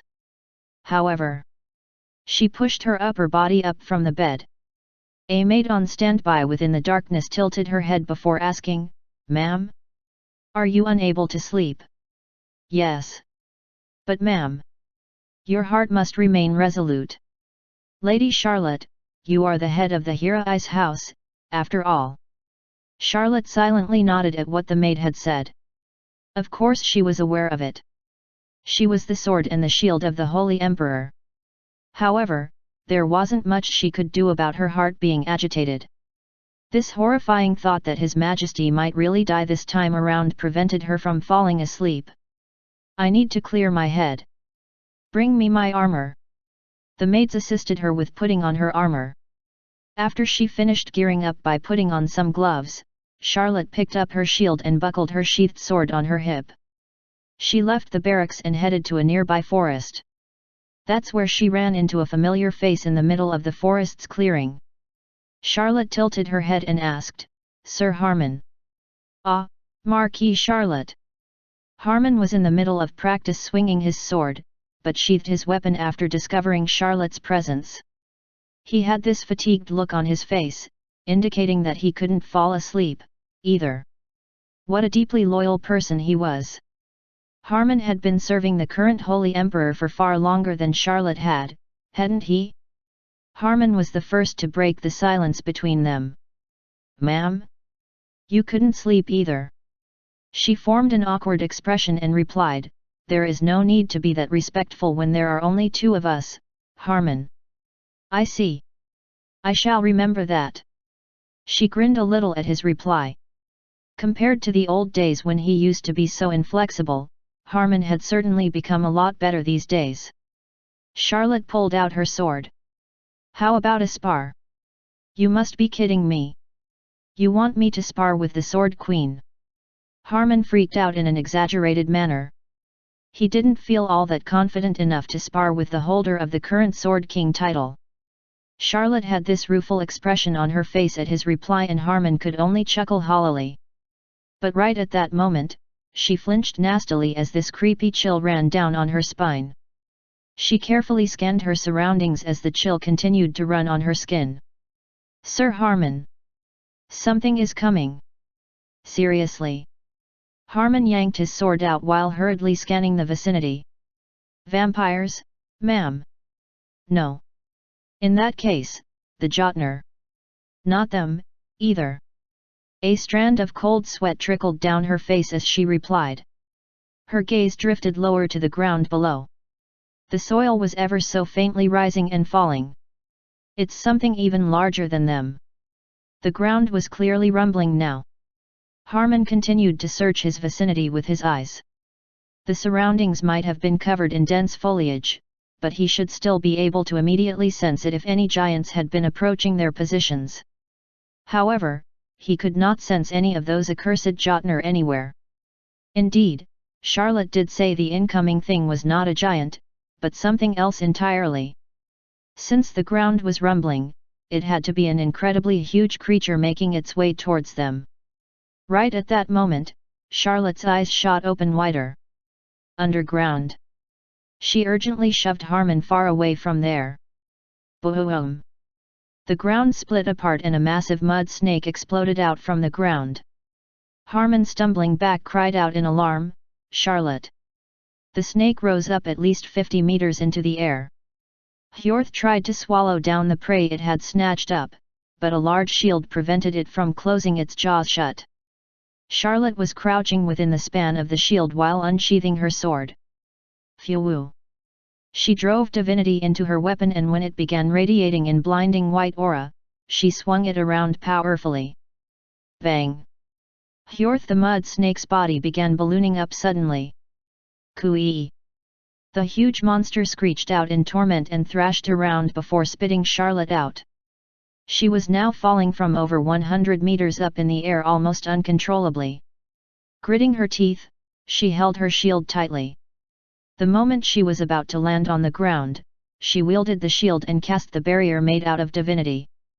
The divine energy and the solid ground below made contact, significantly reducing the impact force. Even as she grunted in pain, Charlotte still didn't forget to cry out to Harmon. "Sir Harmon! This is an order. Go and evacuate His Majesty the Holy." However, Harmon was looking up at the gigantic snake Hjorth at that moment. This creature, seemingly made out of mud, was still screeching out while violently thrashing about. The refugees must have seen this commotion by now. Hans and the King of France should be evacuating the refugees on their own without being alerted, thanks to all this commotion. "I shall fight by your side, Charlotte. Us two alone do not stand a chance." Harmon faltered at that. Indeed, they didn't have the rune armor on, and it'd be impossible to fight against this sort of a monster without it. Just as Harmon stood there gritting his teeth in hesitation, Charlotte ordered him again, "Other vampires and Jotner might show up as well. Our absolute priority rests with ensuring His Majesty the Holy Emperor's safety." Those words finally made Harmon move. He quickly stepped back and replied to her, I shall bring reinforcements as soon as possible. He rapidly retreated from there. Hjorth's tongue flickered about as it glared at Charlotte down below. The monster's massive maw split open and gusts of sand whooshed out. She fixed her grip on her shield and raised it up as she stood firmly before the gigantic snake. Come and fight me, O foul snake of sand! Roy was sucking in labored gasps. His breathing remained heavy as sweat continued to drip down his body. Both of his hands hovered above the surface of a large bowl made out of silver. His eyes were closed in deep concentration. This had been going on for the past week already.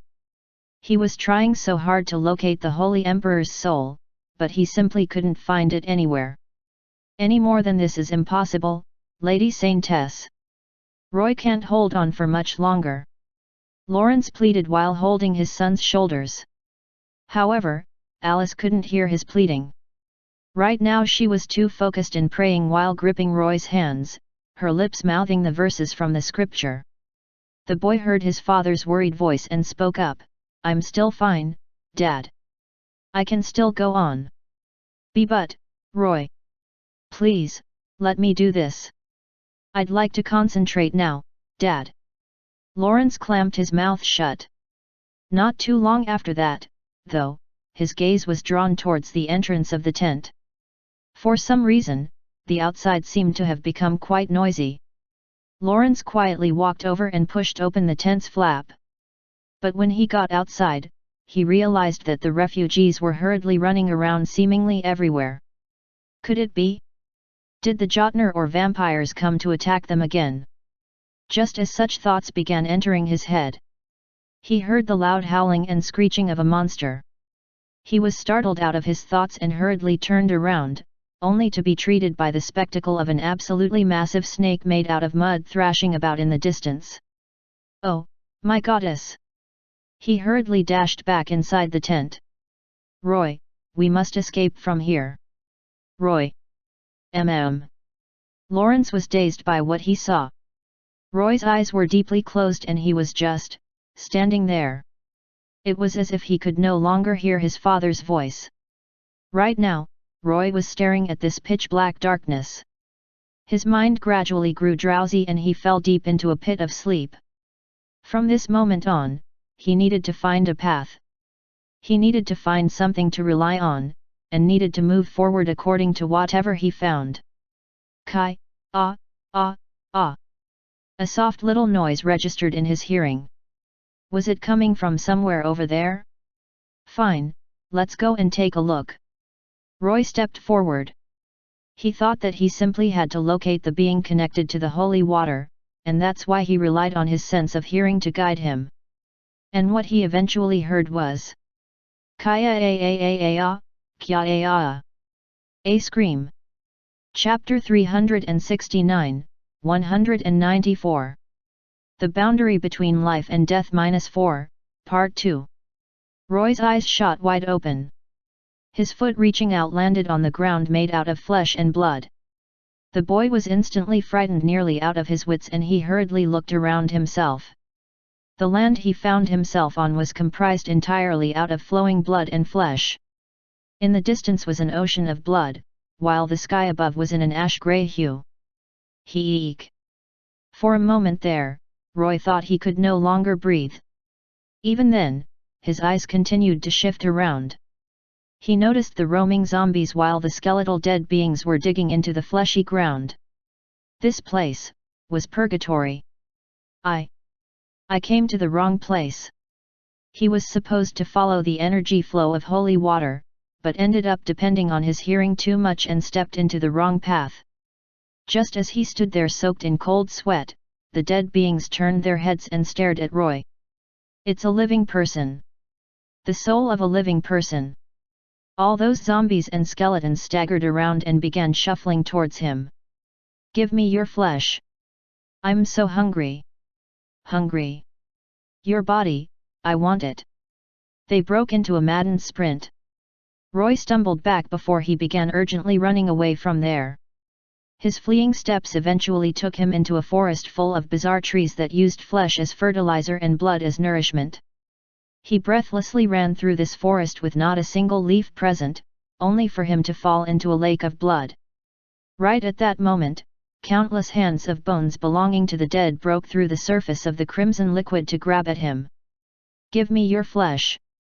Your body! A new life!" Roy flailed about. And no. At this rate, he'd end up losing his body.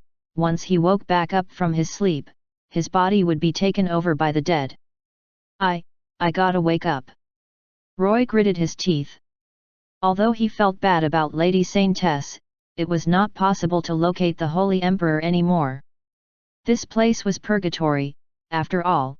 No way the soul of someone like the Holy Emperor would be stuck in such a place. But it was right at that moment. "Hurry, grab this." A rope was tossed towards the helplessly flailing Roy. He flinched in shock and looked at the one who threw that rope. It was a skeleton hiding itself under a hooded rope riding on a boat of bones. "Hurry, child," the skeleton spoke urgently. Roy grabbed the rope, and the dead being pulled at the rope to drag the boy closer, then helped the latter to climb aboard. The hands of all those dead extending from the lake's surface gradually sank back below.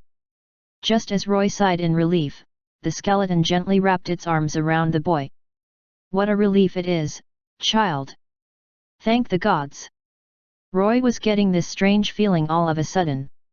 The skeleton spoke with an unfamiliar woman's voice, yet it also sounded inexplicably nostalgic at the same time. He couldn't understand it at all. "Who are you?" The skeleton froze up when Roy asked it.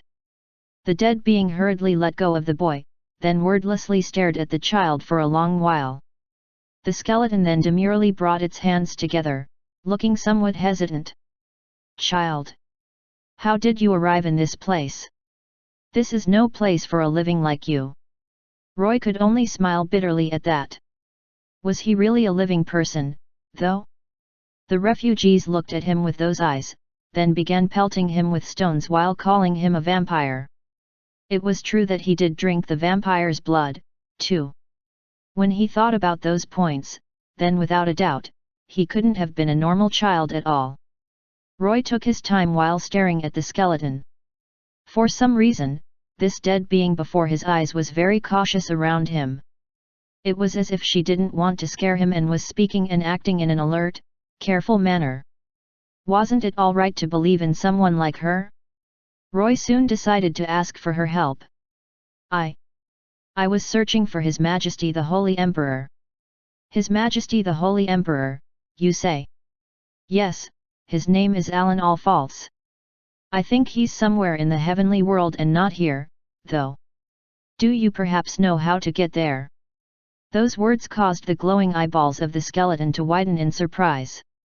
"Set up a defensive cordon, now!" Harmon roared out and yanked his sword out. The paladins quickly got into formation while raising their sturdy shields up. "Priests, prepare to fire your magic." The priests on standby held up their staves and began offering prayers. The mud snake Hjorth glared at all these humans, before pouncing on them with its wide-open maw. It was none other than Charlotte who stood before the snake monster.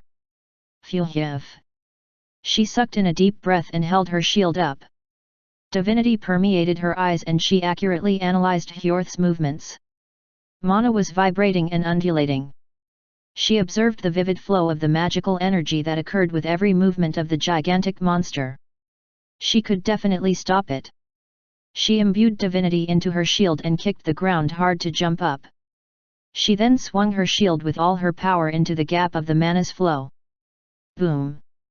The lower jaw of the mud snake, Hjorth, was enveloped in an explosion and its head was deflected away viciously.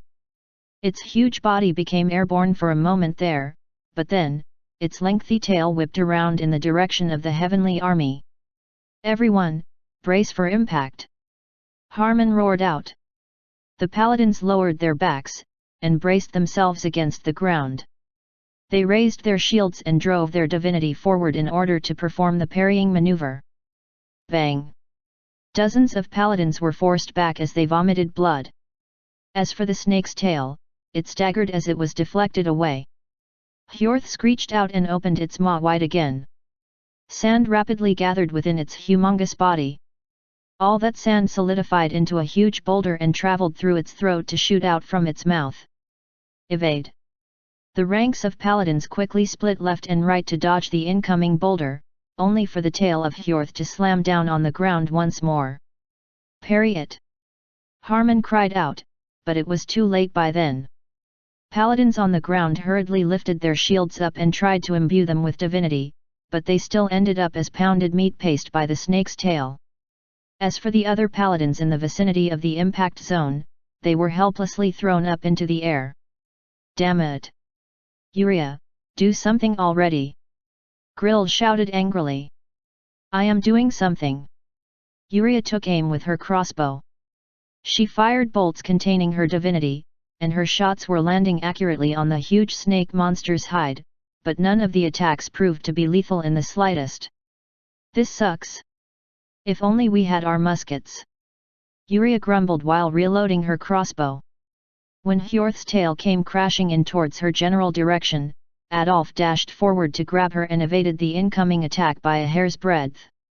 The mud snake was only glaring at Charlotte, however.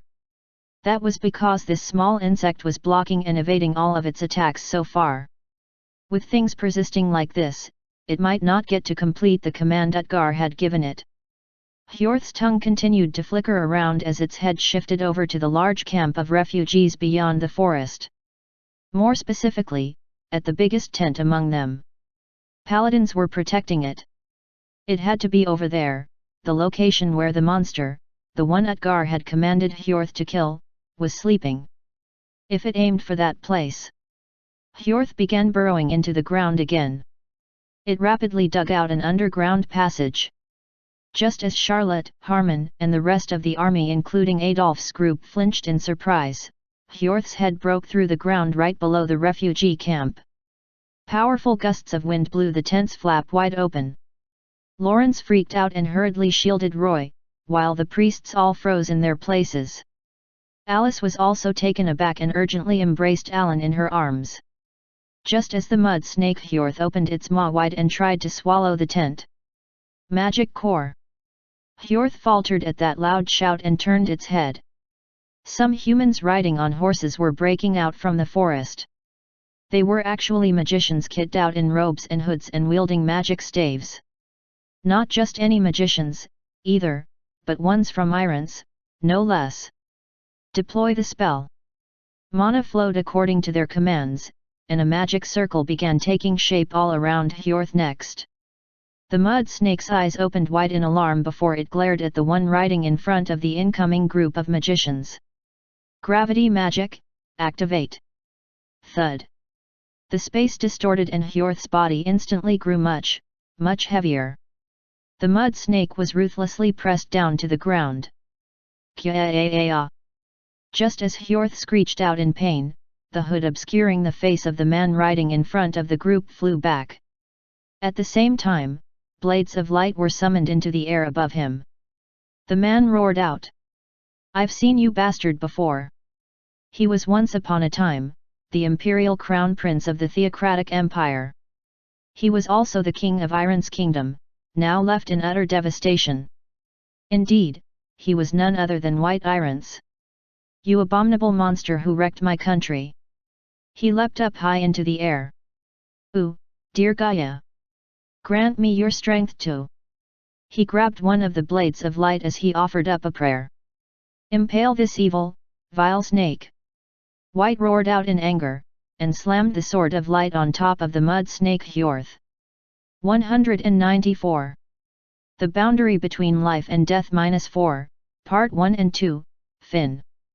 Chapter 370, 195. The Boundary Between Life and Death -5, Part 1. Translated by A Passing Wanderer. Edited by Red. Hjorth screeched deafeningly in sheer agony. It thrashed viciously from the pain as the blade of light pierced cleanly through its body. Even though the magicians had hastily constructed defensive barriers around the creature, its violent thrashing shattered them all and began destroying the refugee camp. When their spells were forcibly cancelled like that, the magicians experienced reverse mana flow, causing them to vomit copious amounts of blood and fall down from their horses. White, his face covered in cold sweat, urgently distanced himself away from the mud snake Hjorth. Really now, we went through hell trying to traverse the desert and burning lands, but we now run into the very culprit responsible for ruining our homeland in this place. White began gritting his teeth, and almost at the same time, paladins began rushing out of the nearby forest. Charlotte discovered him and looked quite surprised. "Your Majesty!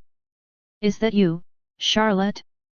Does that mean Alan is somewhere, too? Well, how has he been doing lately, then?" White greeted her and didn't waste too much time catching up. Even as he did so, he made sure to keep his eyes locked on the body of Hjorth. He urgently roared out, "Sorry about this, but our side also has quite a few refugees as well. We'd like you to protect them, since the number of injured are. His Majesty the Holy Emperor has been incapacitated, sire." White instantly became stupefied by her words and stared at Charlotte. His eyes drifted over to the large tent that Hjorth had been trying to attack earlier. The gigantic mud snake's violent thrashing had torn and shoved aside the tent's flaps, revealing the occupants within. White was now granted the full view of the Saintess Alice, diligently praying while holding the hand of the unconscious Alan, as well as the shivering Lawrence desperately holding onto Roy with his whole body. "Wah! We need to protect His Majesty the Holy Emperor." White couldn't quite figure out what was going on here, but Charlotte's shout brought him back to his senses. "I see." He turned his head and glared at Hjorth. The mud snake had finally freed itself from the gravity barrier, and raised its head up high to let out a thunderous shriek. It glared murderously at White, who had managed to inflict a wound on the snake's body. "You bastard! A measly little insect dares to injure me! Oh hey, you even know how to talk, hey!" White quipped while yanking out his physical sword. There was a boulder floating on the ocean of blood. Sitting on it was a grim reaper hidden under a black robe and hood, its hand firmly holding the large scythe and its glowing eyes burning eerily away. A small boat passed by in front of the boulder. A skeleton clad in a tattered robe, its stomach bulging under the fabric, was silently working the oar to make this boat move forward. The darkness was chased away by a lantern attached to the passing boat, and as it drifted past the boulder, the Grim Reaper silently fell into slumber. Once it toppled over, the skeleton began resting its hand on its chest as if it could finally relax somewhat, although it no longer had a heart and could only feel its bare ribcage by doing so. The skeleton's old habit from when she was still alive was to blame for this gesture. "Everything is all right now. You can come out." Held in the skeleton's embrace and hidden under the fabric, Roy heard her and cautiously stepped aside. When he looked around, though, all he could see was the pitch-black darkness surrounding him. He couldn't see anything at all. Even sound itself seemed to have vanished as well, causing a seedling of fear to resprout within his heart. Wondering about something, Roy peeked over the side of the boat at the ocean of blood. He could see souls flowing towards somewhere like streams of water, below the clear scarlet surface. Skeletons were roaming the depths as well. They suddenly raised their heads and met Roy's gaze. Their eyeballs glowed ominously as they tried to reach out towards him. Roy gasped out in shock and stumbled back, and the skeleton accompanying him quickly grasped his shoulders. "That is the ocean of blood, child. If you look for too long, the dead beings will drag you under. This place, it really is hell. Indeed, it is. A place where the sinners gather to pay for their crimes. It's the same story for me as well, child. Auntie, you," since the skeleton spoke in a woman's voice, Roy assumed it had to be a woman. He looked at her straight and asked, "What kind of a crime did you commit?" "I committed a truly horrible crime, child. I was blinded by greed and ended up harming my own family," the skeleton replied in a hollow voice. "And now, the god of death, Yude, has entrusted me with a task that will ultimately purify my sin." "Task? And purify?" "Yes. It is to guide the souls that had been purified, from here in purgatory to the location connected to the heavenly world. For how long are you supposed to do that? Around 300 years. Roy's mouth clamped shut. She needed to stay in purgatory for that long? Isn't it difficult? Well, it is the price of my sins. After all, the skeleton spoke as if it was the most obvious thing in the world. Can you help me, though? I need to go to the heavenly world right now, you see. Although it is not allowed, normally speaking, the skeleton replied in a sad voice, I shall specially help you. Sorry. It's been a long time since I was able to chat with someone like this, after all. It's a gift of gratitude from me, child. The skeleton began working the oar. The boat quietly drifted along through the darkness, and a short while later, some kind of a wall could be seen in the distance. What is that? Roy's brows shot up high. His eyes were now taking in the sight of a transparent boundary line up ahead. Just beyond that was a beach filled with pristine white sand, as well as Alan sitting down on the ground and an old man standing next to him. There you go, child. You must hurry and go on. The skeleton grabbed Roy and carefully pushed him beyond the boundary line. But something else also happened at the same time. Halt! The skeleton turned her head around to look. A grim reaper was flying above the surface of the ocean of blood, directly heading in her direction. It raised its scythe up while its eyeballs burned angrily. You are not allowed to send a living soul across. Hurry, child. You must leave at once. The skeleton pushed Roy across the boundary line, and almost at the same time, chains shot out from seemingly nowhere to tightly bind her. Auntie! How dare you break the law governing the officers of death? The Grim Reaper's scythe stabbed right through the skeleton's body. She cried out in pain. The Grim Reaper didn't stop there, however, and began glaring at Roy, now standing on the beach beyond the boundary line. When the boy faltered, the undead reached out towards him. Its bony hand began digging past the transparent boundary line. Even though its hand caught on fire, it still struggled mightily to grab Roy. Hurry, child! Run! Roy stumbled back. Your name, Auntie? Please tell me your name. The skeleton's eyeballs grew wider just then. Her jawbone clattered as she told him her name. Roy engraved that name in his heart and shouted back at her, Thank you for everything. When the boy ran away from him, the Grim Reaper had to withdraw its hand. It plunged its burning hand under the ocean's surface, and all the injuries were healed in an instant. The Grim Reaper was clearly enraged as it cast its glare at the skeleton. What you've done today deserves a severe punishment. I declare that another 100 years will be added to your sentence. 400 years. The skeleton now needed to spend that additional amount of time in purgatory to pay for her sins. Despite the Grim Reaper's ruling, though, the skeleton didn't try to argue. She simply stared at Roy getting further away, her hands slowly reaching towards him. Go.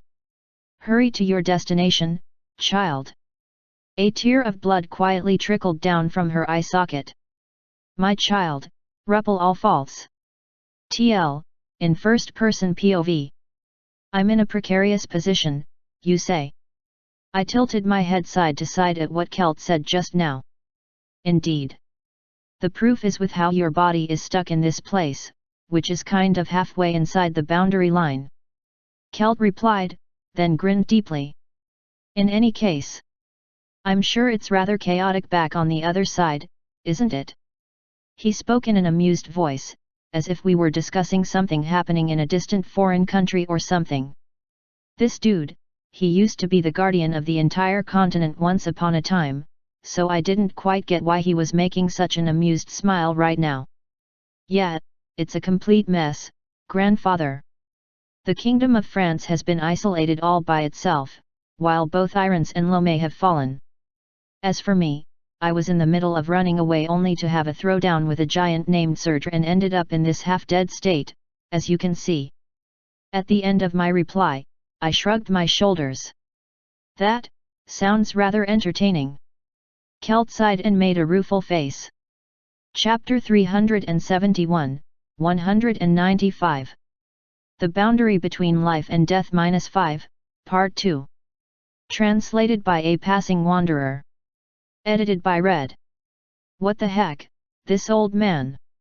He's so desperate to fight something, isn't he? If it was like this, maybe he should have given up on going to the heavenly world and instead, head straight to purgatory and raise hell over on that side. I decided to keep the lid on my inner thoughts and got up from the sand. After dusting myself off, I asked him, "Okay, anyways. If I want to wake up, where should I head off to, grandfather?" Kelt pointed to the sky above. "That leads to the world of living. All you have to do is go through there." I followed his pointing finger and stared at the sky. There was a pool of water covering the sky really high above. It kind of looked like holy water, emanating the unmistakable sacred aura. Ah, I see. My holy water was connected to this place, then? However, that was far too high up in the sky. I had no way of reaching up there. Even if I now possessed superhuman strength, it was still asking for the impossible to jump up that high, and summoning holy undead to create a ladder would not work, either.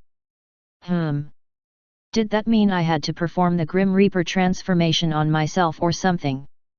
Suddenly I became curious about something. "By the way, grandfather? What brings you to this place? I was wondering why you suddenly popped up in here, that's all. So I crossed over from the heavenly world." Hang on, is that even allowed? Honestly?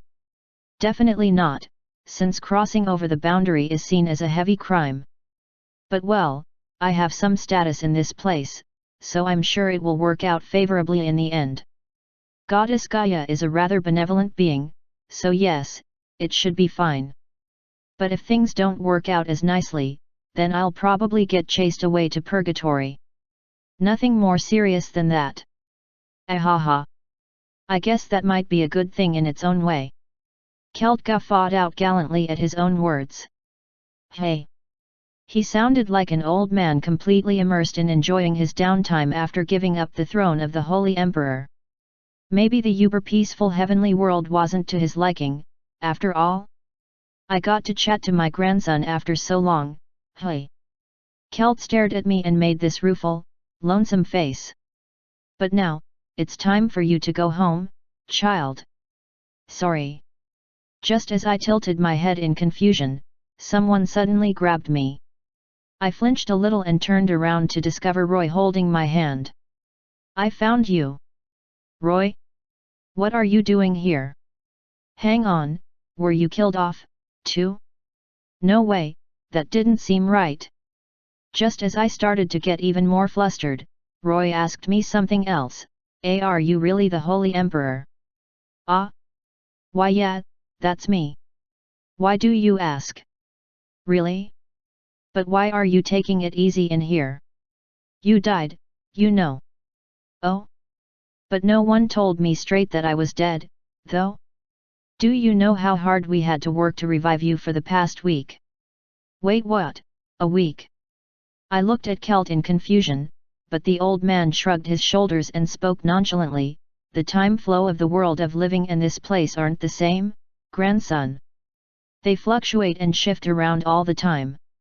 Sometimes faster, sometimes slower. Something like that." Roy lifted his head to look at Kelt next. The boy instinctively grew fearful and stumbled back. Who is this old man, your majesty?" I replied, "Well, he's your grandpa." Roy got flustered, prompting Kelt to break out in a wry smile. "It's time, grandson." It was at that moment that my mind grew hazy. Along with Roy, I began floating up. "Meeting like this is also fate, child." Kelt reached out towards me. I reflexively reached out to grab his hand. Our fingertips touched, only to part ways soon after. "Whenever you find it too difficult to move forward." My body seemed to get lighter, only for it to grow heavier almost instantly. It was as if gravity was applying the other way around and my figure rose rapidly into the air. "Call on me, child." The whole world was suddenly flipped around. Up became down, my figure was flung down and I plunged into the pool of water that used to be up in the sky. "Lord Alan." I thought I could hear a voice. It belonged to Alice. Roy and I flailed about in the sacred water, then swam towards where that voice was coming from. Feelings slowly returned to my body, vision, taste, smell, hearing, and even my sense of touch. Every one of them felt vivid and real, as if I was still alive. "Lord Alan, Alan." It was right at that moment that my vision brightened. Air was sucked deep into my lungs, and in return, they screamed in pain. This incredible pain suddenly stabbed me all over my body and I was tempted to scream out aloud, but I clamped my mouth shut. The reason for that was simple: there was someone next to me gently holding my hand and praying away for my sake. A woman with faintly glistening tears pooling at the edges of her eyes was next to me. It seemed that she was trying her best to suppress her tears. I reached out with my other hand and held Alice's hand. She was jolted out of her prayer and stared at me with wide eyes. I grinned and addressed her, "Been a while, Alice." She smiled back brightly with tears freely trickling down her cheeks. "Welcome back, Lord Alan." "Kuea." "Tui." White spat out some blood pooled in his mouth. Charlotte was not too far away from him, and was breathing heavily in fatigue, as well. The paladins in their surroundings had to retreat. This was a fight between those two and a massive monster, and as such, the others just couldn't find the necessary courage to join in. "You bastards, you are both monsters." How? With such small bodies, you..." Hjorth spat out gusts of sand. Its body was now in tatters. Even the Jotner couldn't beat it, yet these two humans could fight it on equal terms somehow. "Get out of my way. If you don't, then I..."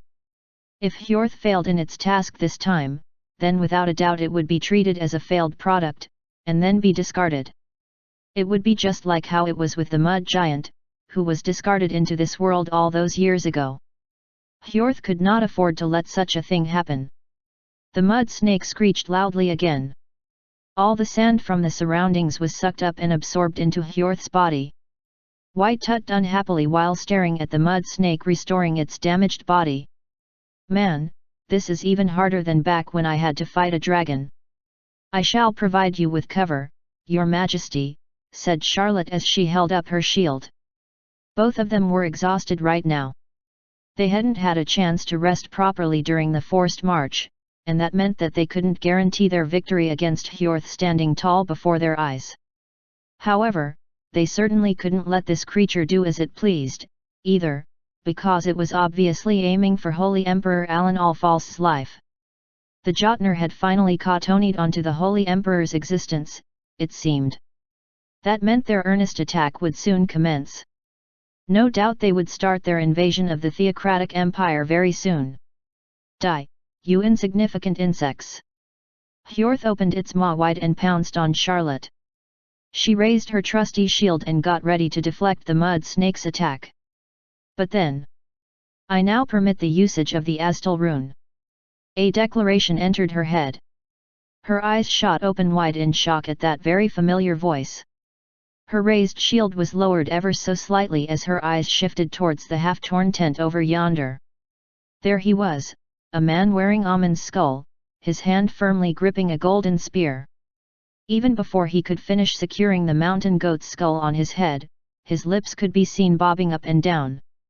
"Charlotte Hera eyes." Charlotte confirmed his figure, and roused her divinity. "This is an order." The ribbon neatly tying her hair came loose, and her silver locks whipped in the air. The transparent hood materialized through her divinity, and began to gently surround her head. "Go, and utterly slaughter this snake of mud." The sword in her hand was enveloped in divinity as well, transforming into the great sword of light, while the armor of light materialized all around her body. She attached the shield to her forearm, then held the great sword created through divinity with both of her hands. Particles of divinity radiated and freely scattered all around her. A smile was etched on her lips as she raised her voice.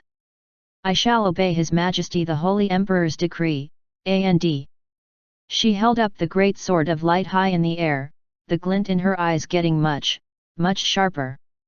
The blade of light seemed to pierce the heavens above. Utterly. She roared out. Annihilate our enemy. Truly blinding rays of light exploded forth from her sword. The divine power went on overdrive, turning her great sword into the sword of heaven. The heavenly sword that had slaughtered even the mud giant in one strike. Hjorth saw this spectacle and its eyes trembled in fear. Its whole body shuddered from instinctive terror. Charlotte stepped forward firmly. With a loud, spirited roar, she brought the sword of heaven down with every ounce of her energy. 195. The Boundary Between Life and Death -5, Part 1 and 2, Fin. Chapter 372, 196. The Beginning of the Apocalypse -1, Part 1. Translated by a Passing Wanderer. Edited by Red. I continued to observe the events taking place before me. Charlotte slammed her sword down with all of her strength.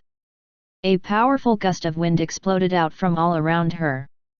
The mud snake Hjorth screeched monstrously, as if it wanted to match the timing of the brilliantly radiating sword of heaven coming down. It opened its maw wide and used its sturdy fangs made out of hard rocks to stop the heavenly sword. Boom!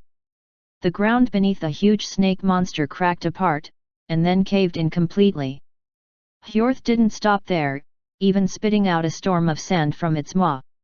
It struggled mighty hard to push the glowing heavenly sword away using its sand-flaying breath, but too bad, the weapon continued to come down on the creature. Hjorth's eyes grew wider and wider, its irises quaking in fear. Not even the mud giant Mistcalf could defend against the sword of heaven, so this mud snake choosing not to evade but to defend against it head-on. It had made the most unwise choice, then. The gigantic blade of light chopped straight through Hjorth's maw, all the way down to the ground. There was a blinding flash of light, and the mud snake's two halves, the entirety of its maw, throat, and belly, split open wide. Hjorth's eyes rolled over, and a storm of sand gushed out from it before its entire body crumbled down to piles of dirt. Coo-oo! The mud snake Hjorth let out one final monstrous howl as its body disintegrated completely. Charlotte was panting heavily, but not even minding that. Her trembling eyes remained locked on the heavenly sword gripped in her hands. The gigantic blade of light was slowly breaking down into motes of light, starting from the hilt. All those particles of light danced and floated up high in the air, only to be carried away by the winds and fall back down over a wider area. The refugees all fell into a confused clamor. The falling light particles chased the darkness away and descended, landing on the injured and sick among the refugees to heal them. The particles even soothed their frayed nerves and banished their fear. One by one, the refugees began shifting their gazes over to Charlotte, and brought their hands together to pray. To them, she must have looked like a heroine chosen by the gods, just like the saintess. Phew! I watched Charlotte reining in her heavy breathing. Her transparent hood of divinity flapped gently in the winds as she turned her head to look in my direction. She started walking up and eventually she stopped right in front of me. Your Majesty, she spoke up, only to abruptly cut herself off. Judging from her troubled expression, I figured that she wasn't sure of what to say here. I recalled what Roy had told me earlier. We had been forced to stay in this location for a whole week because of me. The army probably couldn't get the procession going again because my treatment had to take precedence over anything else in their eyes. Considering that point, it was practically the same as me inconveniencing everyone greatly. Thank you, Charlotte, I thanked her earnestly, and her eyes widened. She bowed her head slightly, and I could spy a faint smile of happiness on her lips. I'm still not sure what happened here, but... It was at that moment that, along with a familiar voice, a man with a too familiar face walked up to me. There was not much I could do about my forehead creasing up all by itself just then. What are you doing here, Father? Well, see, a lot has happened so far. Before all that, though, please do me a favor, son. White pointed at the forest some distance away. Now that the deadly commotion had died down, people were cautiously stepping out from the depths of the forest. Refugees. Sorry about this, but I need to ask for the Theocratic Empire's assistance this time. No, hang on. I shouldn't be asking you like this, right? Those refugees came from Irons. They numbered only around 2,000 at most, but still, it was quite something for them to reach this place while evading the pursuit of the giants. White stabbed his sword into the ground, then asked courteously, befitting the official nature of his request. As the King of Irons, this one humbly requests the Holy Emperor of the Theocratic Empire. Please, he bowed his head deeply and finished his request, save my subjects. The next morning, I boarded a carriage. Our procession commenced once more. Alice was sitting opposite me, quietly dozing off. Probably too exhausted to stay up, I figured. I opened the carriage's door a little and took a look outside. Roy, slumbering away in his adopted mother's arms, could be seen riding on a wagon not too far away. It seemed that he was affected by the rebound of the resurrection. I was suffering from the after effects of it as well, judging by the frequent bouts of anemia that came and went without warning. According to the stern advice of my family physician, who was Alice, I should refrain from using divinity for a while.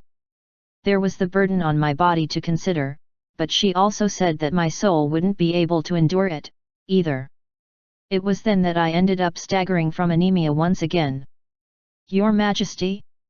Are you still feeling exhausted, sire? Charlotte asked me in a worried voice. This kid, she, was completely fine even now. I mean, really? She participated in a forced march, fought against the mud snake Hjorth, and in the process, had to endure the burden of the Grim Reaper transformation, so how could she be this sprightly and full of energy? She really possessed physical specs that were incomparably better than mine, it seemed. Without a doubt, the athletically gifted were a breed apart from us regular folks.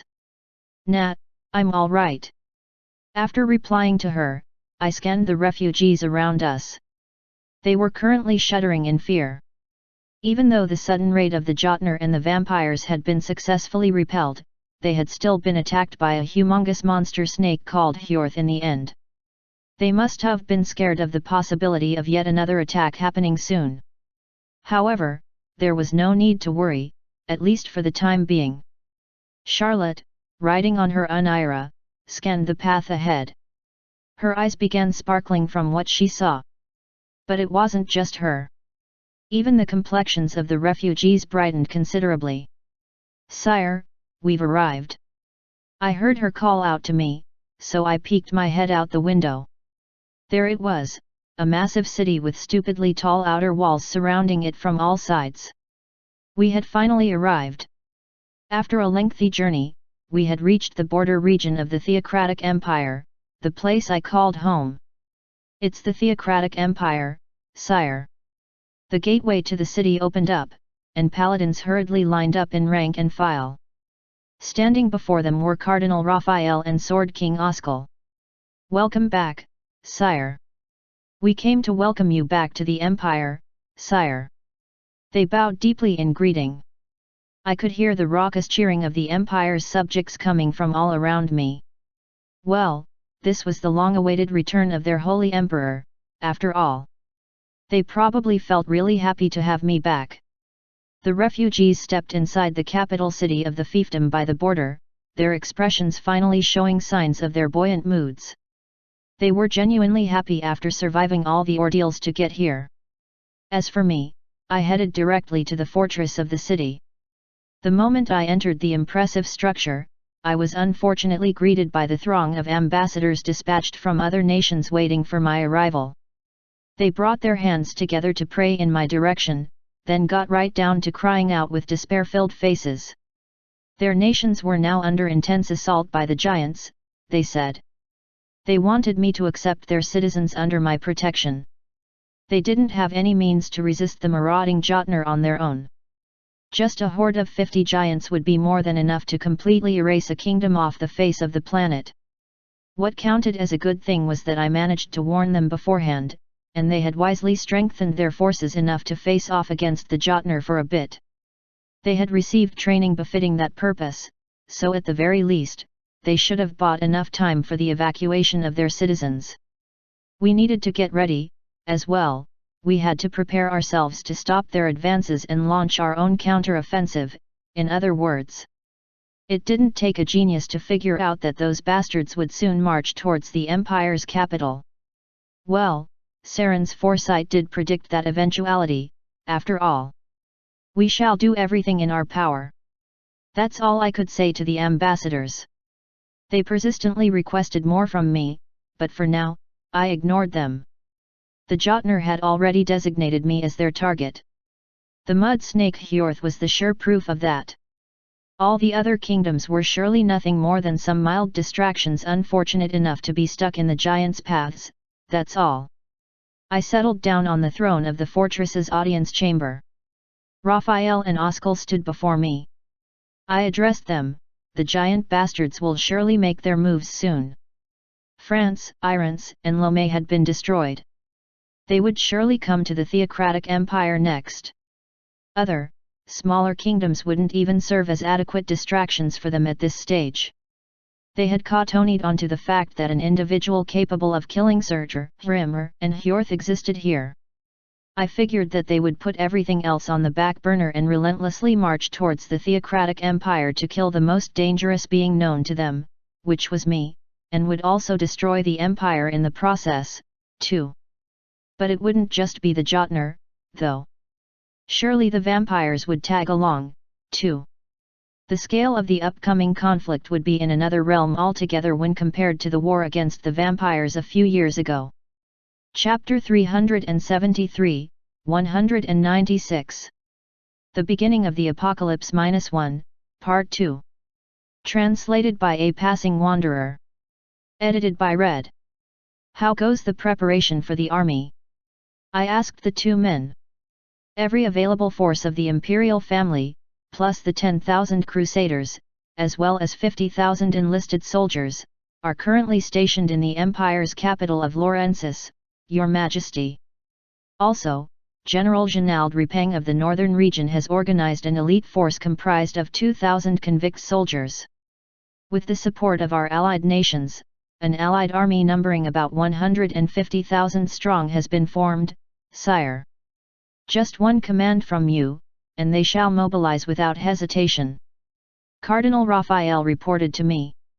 I nodded before turning my attention over to Sword King Oskal. What about Aslan, then? The Necromancy Corps with 1,000 Necromancers, and the siege weapon regiments comprised of 2,000 operators, plus 50,000 slave soldiers as backup, are on standby as we speak, sire. Our preparation was as good as it could get. However, we were not dealing with the assault of 100 or 200 Jotnar here. It'd be a huge conflict featuring well over 1,000 giants, at the very least. Let's not forget, the vampires must have managed to create an undead army that should easily surpass the 50,000 they had raised in the past, all thanks to using Irance and Lomé as their sacrificial offerings. The undead army they led would be at least several 100,000 strong by this point, I'd wager. If we fought in protracted warfare, then it would be us in the disadvantageous position. Even though we worked our butts off to prepare, our enemies were still so powerful that they still easily overwhelmed us. But that didn't mean we couldn't stop them at all, of course. Here in the Theocratic Empire, we had an abundance of heroes, after all. We shall return to the imperial capital at once. Do not forget to issue the evacuation order to not just this border region, but to every other fiefdom, as well. As you command, sire. When I got this far, I abruptly recalled my predecessor, Holy Emperor Kelt. One other thing. I looked over at Raphael. The old cardinal tilted his head slightly and looked back at me. I shall also head to the tomb of His Majesty the Holy Emperor, Kelt all false. Raphael's expression visibly hardened when he heard that. Somewhere near the kingdom of Irance's border region. White Iron's royal decree had reached these areas as well. It ordered the residents living in every corner of the kingdom to evacuate to the theocratic empire as if their lives depended on it. Most did as they were told and left Irons, but some still chose to remain behind in their hometown. This was their motherland, their home, so just where could they even go to, anyway? If they were destined to die anyway, then they wanted to die in their home, at least. That's what the survivors told themselves, but after some time had passed them by, they started regretting their decision. There's nothing here. No food, not even water. Irons was now covered in sand. Procuring food or water was as hard as picking stars from the night sky at this point. Several of the survivors tried to dig around the arid landscape, but not a single drop of water could be found. All they could do in this despairing situation was to grit their teeth. If this continued on, they would surely die of starvation, only to become withered corpses in this accursed desert. Let's leave. But to where? Isn't it obvious? To the theocratic empire, of course. They said it's safe over there, didn't they? So, if we go there? The man making his opinion known abruptly flinched in surprise and raised his head. The too harsh sunlight cast on the ground was suddenly covered up by a tall, pitch-black shadow. The rays of the sun brightly illuminating the surroundings were swallowed up by the blackened storm clouds. Rain? Could it be that rain was about to come? The complexions of the survivors brightened considerably. Drip, drip, drip. Indeed, drops of rain began falling from the heavens. The survivors rejoiced and reached their hands to the skies. They opened their mouths to drink the rain water, but what they tasted wasn't the clear and refreshing water, but the acrid metallic stench of blood instead. Hey! Just as the survivors grew more and more confused, the rain of blood worsened instantly and became a crazed deluge. Only then did they scream out in terror. At the same time, the ground rumbled ominously, its vibrations seemingly reaching everywhere. Hide, now! This tremor! They were intimately familiar with it. It came from the footsteps of the destroyers who had utterly wrecked the homelands of these survivors earlier. The surviving humans quickly dove into the pits they had dug out and hid themselves. They fearfully peeked outside to confirm the situation above ground. Their eyes shot open wide, their mouths firmly clamped shut. Boom! Thud! Boom! The Jotnar were beating their drums. Truly imposing noises rocked the surroundings. Vuuu! The horns bleated out loudly enough to rupture the eardrums of all the listeners. The Jotnar, clearly filled to the brim with vigor, grinned insidiously or guffawed out cruelly. Sing away!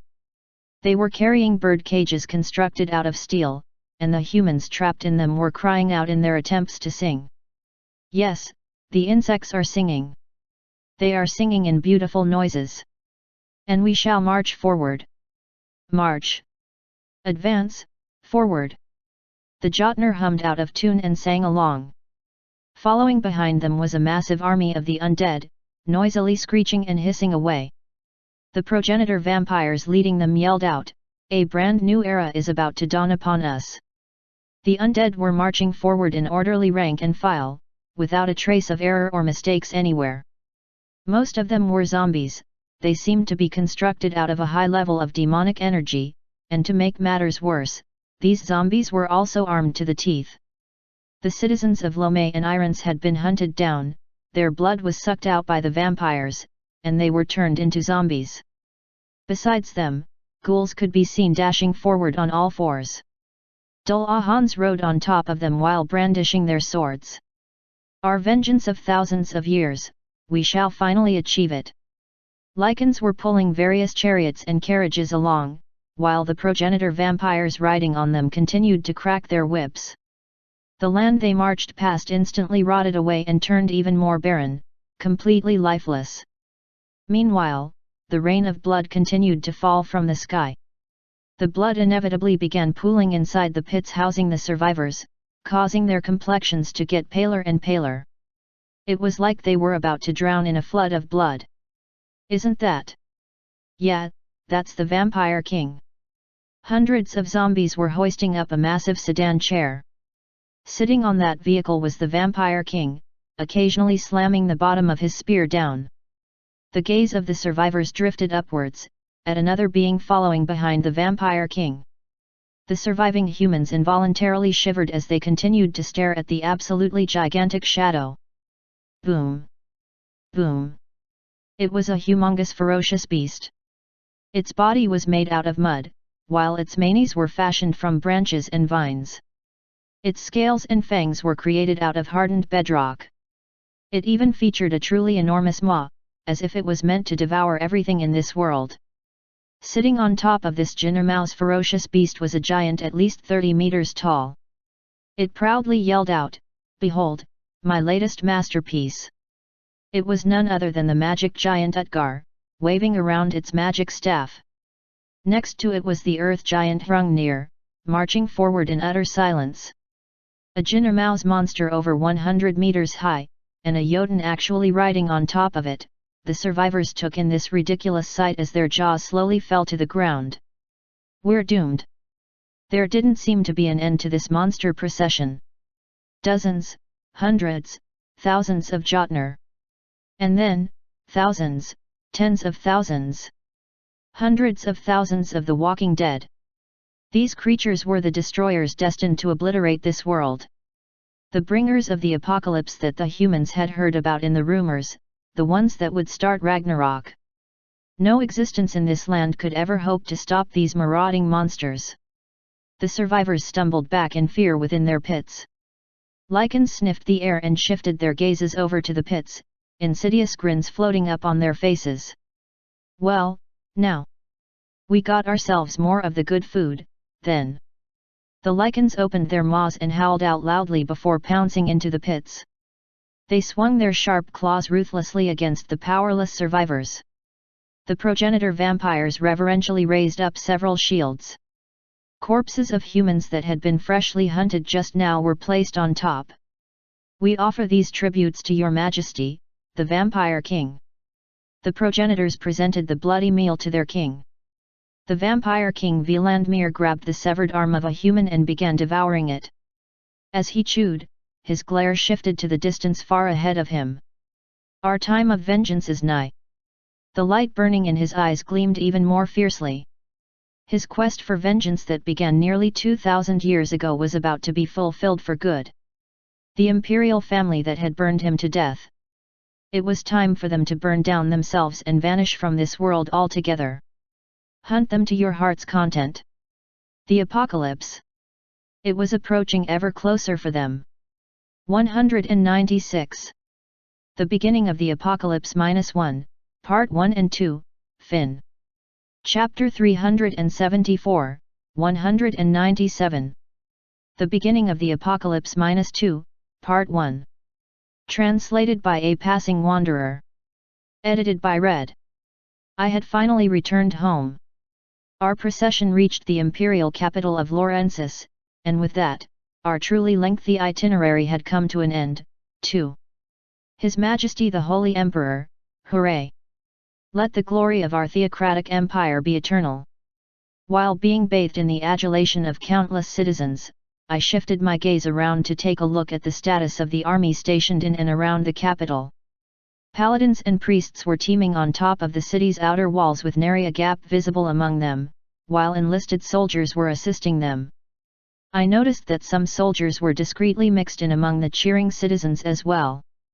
I hear His Majesty rescued the King of France, and after taking pity on that kingdom's citizens, he accepted them under his wings. That's not all, buddy. He even went and saved his father in the kingdom of Irons, too. And not just him, but even some refugees on top of that. Indeed, our emperor is a merciful ruler. I'm merciful, is it? Too bad, that was far from the truth. The theocratic empire wasn't so well off that we could simply accept everyone under our so-called wings. Even though we worked very hard to prepare for the past 5 years or so, we just weren't prepared enough, nor did we enjoy the luxury of time, either. It was already taking a lot out of us to feed 150,000 allied forces. It was such a strain that I even thought it'd be nice for the damn Jotner to hurry up with their marching and arrive here as soon as possible. If they didn't, then we might end up dealing with the war against the Jotner and the undead with a whole bunch of starving soldiers instead, a fine way to fight Ragnarok. I walked ahead, my group consisting of Charlotte, Alice, Hans, Raphael, and Oskal following right behind me. Well-built paladins saluted us, then opened the doorway to the Imperial Audience Chamber. Let us be blessed by the goddess of life itself, Gaia. His Majesty the Holy Emperor graces us with his presence, the Grand Chamberlain's voice resounded out in the chamber. Inside the massive chamber were the lords governing various fiefdoms of the theocratic empire, plus the members of high clergy. Among their ranks were my siblings Lewin and Hilda. But it weren't just them, I also spotted Saren and the twins, who had traveled ahead of me to reach the capital, as well as Marcus, who was accompanying the King of France. Finally, even White was here. They had all been waiting for this moment. In order to stop the advent of Ragnarok, they had been doing their best to strengthen themselves. I sucked in a deep breath, then stared at that throne over yonder. The one that I still hadn't gotten used to, no matter how many times I looked at it or sat on it. I willed my legs and walked over rather stiffly. Everyone on the path bowed their heads deeply. My steps took me past the luxurious crimson carpet, and I settled myself on the throne, then took my time observing my retainers. The ones accompanying me stopped at the center of the audience chamber and knelt down, their heads bowed deeply. The Holy Emperor. As the protector of this continent, the time for me to step up and do my job had finally arrived. From this moment on, we commence our plan to guard our continent. I now had to command all these people. That was my role, my duty. It was the fate of the one sitting on this throne, the destiny of the Holy Emperor. The next week or so proved to be a really tough going for me. It wasn't as if I could learn everything there was about being a holy emperor in the short 5 years since my coronation. From things like politics to military strategies, to acting gracefully and dignified as befitting a member of the imperial family, noble etiquette, etc., etc. I was lacking in all of those things. All I was capable of doing was facilitating opportunities for people to more efficiently display their abilities by discerning and fostering their talents, as well as through building friendships with various nobles. That's all I did, but Charlotte didn't hold back on her praise of me even then. "Sire, that is already quite an excellent feat." When I made a slightly sullen face at that, Raphael, who had never had a good impression of me, decided to add something else. "Although several parts are still lacking, Your Majesty, you have done well, sire." Raphael was the type to say something that needed to be said, so I felt a bit more relieved by his words just then. It was really hard to pretend to be outwardly aloof and lofty, as well as fearless. I'd often fall asleep on my throne from sheer exhaustion after a long day's work. Whenever that happened, Charlotte would assist me and take me to my quarters. This soon became almost a daily occurrence. On this particular night, I decided to slip out of my quarters without bothering to summon the chamberlains after feeling the need for some fresh air. It wasn't my first time doing so. Honestly, I found that strolling incognito by myself in and around the imperial palace to feel the breeze on my face was quite effective at improving my mood. One of the routes that I usually took to help in that regard was stopping by the palace's library. It was business as usual. Alice was already present, reading a book and studying as the night deepened. We ended up chatting about this and that for a bit. When I returned to my quarters, Lewin, Hilda, Saren, and the twins were on standby with bottles of booze in their hands. Charlotte was making an apologetic face at me, her expression implying that she was unable to stop them. Even though I was the Holy Emperor, we all acted and horsed around as if one's station didn't really matter in private settings. Gradually, our daily lives seemed to meld together. Eventually, though, the news I had been waiting for finally came in. "Your Majesty." Harmon, his face soaked in cold sweat, addressed me urgently. "The movements of the Jotner have been detected, sire." "Sure, we were kept busy until now, but this was the moment that our peaceful daily lives had come to an abrupt end. Refugees numbering in the hundreds of thousands had crossed into the theocratic empire's border regions. According to their testimony, the Jotnar had trampled through the kingdom of Lome's lands. The reason their marching had taken longer than expected was to strengthen the vampire's army even more, apparently. We were running out of time here. We at Aslan have heeded the call of His Majesty the Holy Emperor, and this servant, Tina Aslan, has completed mobilization of the 1,000 members of the Necromancy Corps. The dark elf who used to be Aslan's queen, Tina, had arrived in the Empire's capital with her troops. However, having a large number of necromancers entering the imperial capital only worsened the level of fear and anxiety within the hearts of the common citizens. There was a clear limit to how much I could control the masses. I was standing on the palace's balcony and taking a look at the capital's situation for a while. When that was done, I spoke up what was on my mind. We need someone qualified as a symbol to lessen their anxiety somehow. Raphael, I'd much appreciate it if you do that favor I asked you about earlier. Right now, the imperial capital and its citizens needed a hero. Not just anyone, but a symbol of terror for the vampires and at the same time, probably the most trustworthy person of all time to the Empire's denizens. Kelt all false. We needed him. Raphael sighed painfully under his breath after he heard me. He bowed his head deeply and replied. Please, sire. I urge you to reconsider this matter. The previous Holy Emperor wishes to rest, Your Majesty. Nat, I'm quite sure that that's not the case. Raphael raised his head and stared at me in confusion, so I told him what had happened back at the boundary line between life and death. That I actually met Kelt in there. I thought my grandfather looked rather bored over there. It seems he wants to get involved in a huge fight. Should I say that sounds just like him? Wait, before that. Your Majesty, are you saying that His Majesty was causing a ruckus up in the heavenly world as well? Raphael's expression crumpled big time and he began grumbling away. He even added that it was no good without him, as well.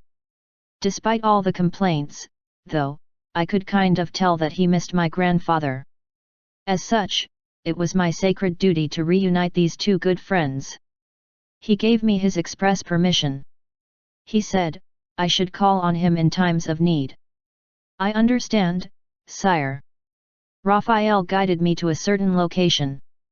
As for our traveling companions, Charlotte was my escort while Alice took on the role of my assistant. Soon, we reached the burial site of the Holy Emperor, which was at the highest point of the imperial palace. Rather than buried, it was more like his coffin had been placed in the attic or something. According to custom, the coffin would be placed at the highest point in the building for 7 years so that the dead could stay as long as possible in the heavenly world. Our leisurely strolling steps took us to the top floor of the imperial palace, which was actually a roofless garden. I could see a sarcophagus built out of stone resting among the colorful array of flowers. Sitting on top of it were bowls of holy water and copies of the sacred scriptures, plus records of all the feats Kelt had accomplished during his life. Here we are, sire. If you need anything, please summon me at once, Your Majesty, Raphael said to me before leaving us alone. I walked up to the sarcophagus and quietly brushed its surface, then read the records of Kelt's accomplishments. Charlotte stood next to me and continued to stand watch, while Alice silently tidied up Kelt's resting place. He was called a tyrant once upon a time, and a wise ruler at other times. Throughout his life, he waged war against the vampire menace, and he achieved victory every single time.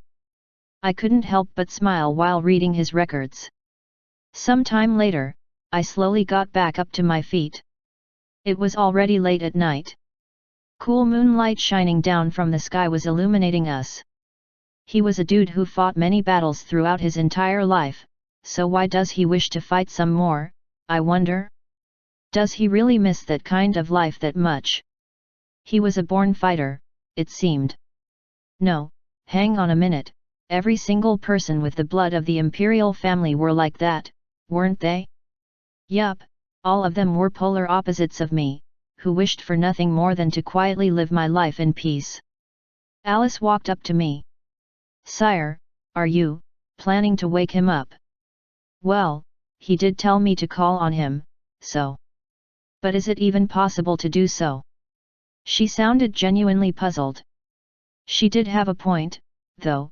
The types of souls that could be awakened through necromancy were limited in scope. They included evil spirits who either were filled with resentment or died because of their corruption, souls of people who were murdered or died from plagues, even those who died from unfortunate accidents, etc., etc. It was only possible to summon those types of dead spirits who did not get to enjoy a natural death, or the full lifespan that their life had to offer. In the case of Celt, he had died of natural causes, reached the end of his lifespan, in other words. So, it should be impossible to summon him as a dead spirit, normally speaking. You're right. It'll be impossible to bring him back as a dead spirit. However, it should be possible if it wasn't as a dead spirit, per se. Alice's head tilted this way and that in confusion at what I said. I ignored the gesture and continued to brush the sarcophagus's surface. "We need your help, grandfather." That's why. My hand tightly grasped Kelt's final resting box, and I drove my divinity inside. "Please, lend us your strength, O protector of this world."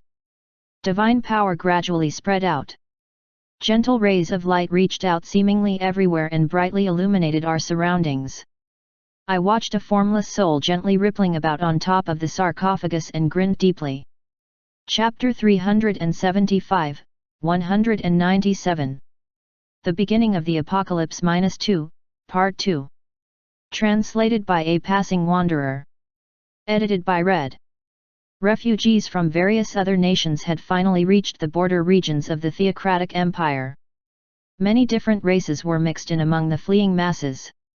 They were all deeply stained with fatigue. Their complexions were gloomy, they were starving, and some were suffering from disease as well. The theocratic empire wasn't in such a good shape that it could easily accept all these people, however. You know, I just don't get why His Majesty ordered us to accept all these refugees. But not accepting them will create just as big a problem. The army of vampires was also marching towards this place. If the empire didn't accept the refugees, they would no doubt be hunted down by the vampires. They would then become zombies invading the empire. Accepting refugees was the same thing as trying to prevent the number of the undead from increasing too much. However, I'm still nervous here. The soldiers scanned the refugees as cold sweat trickled down their faces. Without a doubt, vampires had to be hiding among the evacuating masses. Every incoming refugee was made to drink diluted holy water, but there was a limit to doing that. The number of those who silently infiltrated this city in the border region by using the commotion of the refugee procession had to be rather high. There was no doubt that several sneaky vampires and their insidious smiles had burrowed deeply into the theocratic empire's border city by now. They were probably waiting for the chaos to begin. The moment the Jotner started attacking from the outside, the vampires hiding among the masses would summon undead and start the task of raising even more combatants for their side. I can only pray that we can safely survive today.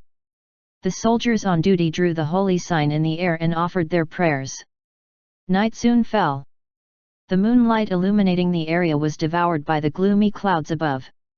Soldiers lit torches to chase away the pitch-black darkness. The darkness came to visit and the soldiers on duty, already suffering from anxiety and fatigue, began feeling thirsty. The paladin commanding the soldiers picked up a water skin in order to drink some water. "Oh, Tohu! The ancient devils have come to punish our foolish ways." The paladin was taken by surprise at that sudden outburst and ended up losing his grip on the water skin. He frowned deeply and glared at the one responsible among the incoming refugees. It happened to be a shivering old man, his arms spread open wide. "I have witnessed it clearly. I have seen their march. Monsters too powerful to oppose have begun their march to destroy humanity once and for all. There was always someone like that. Someone whose sanity had abandoned them, and also utterly incapable of reading the mood. The refugees were already scared out of their pants. So why would anyone deliberately want to make them scared even more? The paladin tutted unhappily. He then yelled at the soldiers by the foot of the outer wall. "What are you all doing, not stopping that fool?" The soldiers quickly approached the insane old man. The paladin shook his head and reached out towards the dropped water skin, but then he noticed the pool of water that had leaked out from the water skin was trembling faintly. His eyes grew wider in surprise. He hurriedly took off his helm and pressed his ear to the floor. "Sir Paladin!" Some soldiers walked up to him and asked, but the paladin hurriedly held up his hand and signaled them to shut up. He could faintly hear the rumbling on the ground as the eerie silence wafted all around them. Boom, boom, boom. Thud, thud. Boom. The paladin hurriedly raised his head. Enemy attack! His shouting froze all the soldiers in the vicinity. Even those who had been walking over to the insane old man flinched in surprise and looked up at the outer wall where the paladin was. The enemy is closing in. This vibration was definitely not natural. The paladin gritted his teeth. There had been no reports from the scouts. But it was obvious why, they must have died already. The paladin in charge hurriedly released the carrier pigeons, then issued a new order. "Hurry up and bring the refugees inside."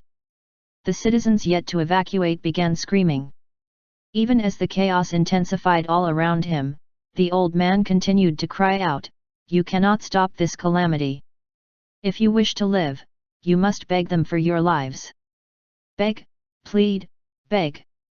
Right at that moment, a large shadow loomed over this old man's head.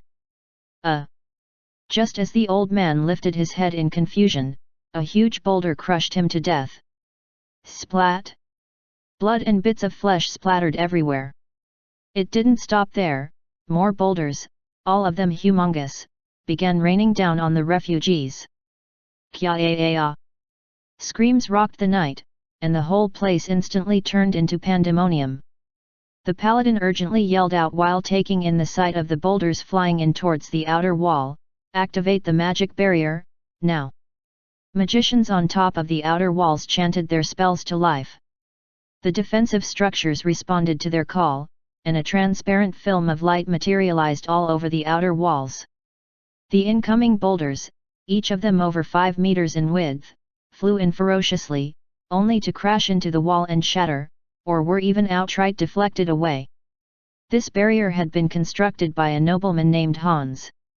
The paladin in charge looked ahead. It's food. The Jotner could be seen rushing in, with countless undead sprinting along below the giant's feet. From the likes of Dullahan riding on the backs of ghouls, to vampires cracking their whips on the lichens. They crashed in like a tsunami wave, as if they wanted to stain half of the world in pure darkness. The army of the apocalypse had come. The paladin alternated his gaze between the refugees yet to step past the outer wall and the invaders. "What are your orders, sir?" The soldiers who had been panicking earlier had regained their calm by now. They had been extensively trained, after all. They were all well aware of how many people would die if they made even a single mistake. "Close the gates. And they must not be taken over by their emotions.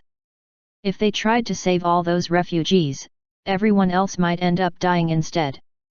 We abandon the border and retreat." The soldiers all nodded at the paladin's orders. Their task now was simple: do their best to evacuate the refugees, then observe the situation of this border region while defending it to the best of their abilities. The outer walls were now shielded by the defensive barrier. It shouldn't be easy for their enemies to break through. That's what the paladin thought to himself as he climbed down from the top of the outer wall. He watched the gates slowly close, then turned around to look elsewhere only for his eyes to grow wider. A group of refugees hidden under robes and hoods had gathered there. Fangs and lengthy claws could be seen extending from beneath their robes, however. "I knew it. We couldn't filter all of them out in the end, hey." The paladin yanked his sword out. The soldiers also got ready for battle. The vampires grinned insidiously and pounced on the group of soldiers led by the paladin. The outer gates slowly opened again. Countless refugees, now turned into zombies, staggered and shuffled to enter beyond the wall. The Theocratic Empire's border city was overrun in less than half a day, instantly turning into a city of death. A rain of blood was falling. Amid the crimson deluge, the kings of the bringers of apocalypse finally set foot in the territory of the Theocratic Empire. However, their march didn't stop there, while their forces continued to grow even stronger. Sand and death blanketed the lands of the empire they marched past. Gradually, the empire's territory was lost to devastation. This fact was reported to the imperial capital of Laurensis, and eventually, to the ears of the Holy Emperor Alan perched up the throne there. Even then, Alan didn't make a move. He simply focused on bringing all their combat forces over to the imperial capital. Such a movement wouldn't have gone unnoticed by the kings of the bringers of apocalypse. The aura of all life was currently headed to Laurensis, after all. Alan, his hand firmly gripping his golden spear, slowly scanned the ranks of the Theocratic Empire's various lords. The bastards are coming. The corners of his lips curled up. However, let us observe for now. As he continued to smile, all the others were arrested by his charm. They could tell that their emperor held not one speck of fear or hesitation. Let us observe how the end of the apocalypse will play out. This young holy emperor was so similar in his demeanor to his predecessor, Celt all false. Rania, in the empire's northern region. The convicts were making a bit of a ruckus while picking up their weapons. They secured their chainmail on themselves, then put the white surcoat emblazoned with the crest of the imperial family around their shoulders next. The feudal lord of Rania, Genald Repang, sucked in a deep breath. 2,000 mounted troops had been prepared for this day. Every single one of them was capable of wielding divinity after receiving the blessing of the saint. But that wasn't all these people were highly skilled elites among the elites that had been stopping the tide of death for the past 5 years. They had consumed the wonder drug during their growth into seasoned warriors, and so, all these soldiers were now skilled enough to rival the heavenly army. I pray that the grace of Goddess Gaia be with you all. Once the convict soldiers finished their preparations to move out, they raised the symbol of the Theocratic Empire, knelt in front of it, and brought their hands together to pray earnestly. Under the blessing of Lord Saint, their voices grew louder and louder. We pledge to judge all evil spirits, and the convict soldiers began standing up one by one. We swear to even sacrifice our souls for the sake of our Lord Saint. Their fervor-filled shouts rang noisily in the air. With deep grins etched on their faces, they easily shrugged off their fear.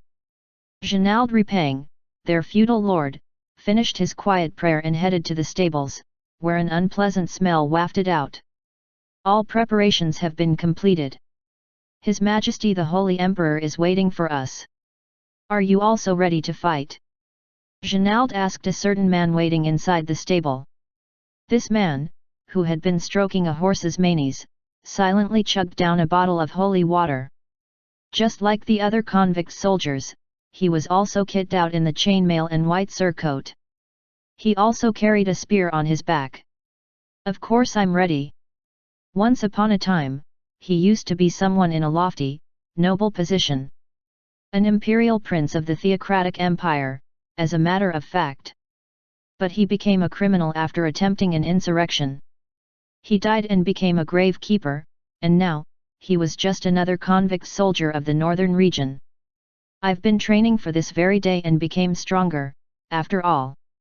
This life, He was Ruppel all false.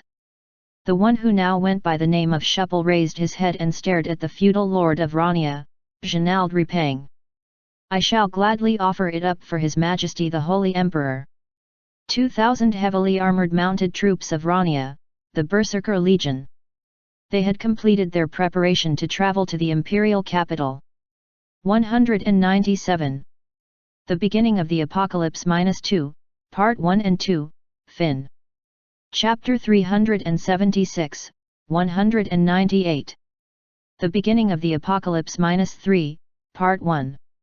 Translated by a passing wanderer. Edited by Red. Ding! Clang! Dang! Bells began ringing within Laurensis, the capital of the theocratic empire. A scout on a horse was racing ahead at their top speed towards the imperial capital. Behind them were countless commoners, running breathlessly towards the city, as well. Open the gates! One of the paladins stationed over the outer wall roared out, and the outer gate leading into Laurensis was quickly opened up. The pulleys and gears creaked and turned, and the massive doorway spread open to the left and right. The scout waved a flag as he flew past the doorway with every ounce of his energy. Get out of the way! Get out! The crowds in the streets were taken by surprise and hurriedly jumped out of the scout's way. The scout rapidly traveled along the city's avenues and entered the imperial palace. He eventually reached the imperial audience chamber. Paladins clad in pure white armor smartly opened the doorway, and the scout took in the full view of what lay waiting for him beyond the gap in the opening doors. The vast, expansive audience chamber, paladins standing in lines on either sides, and then the one sitting on the throne in the middle of them all. The Holy Emperor, Alan All-False. The scout saw the ruler of the empire and swallowed nervously. Despite simply sitting down, the sheer pressure emanating from the Holy Emperor completely justified his title as the absolute sovereign. There couldn't be any doubt about that. The Holy Emperor locked his gaze on the scout and asked, "What have you seen?" His voice sounded too heavy and dignified to be coming from a young man. The Holy Emperor's spirit speech burrowed into the head of the scout, finally snapping the latter out of his reverie. He hurriedly knelt down and, even though his heavy panting didn't want to leave him, he still made his report. "The bringers of apocalypse, they have arrived, sire." That answer was sufficient enough.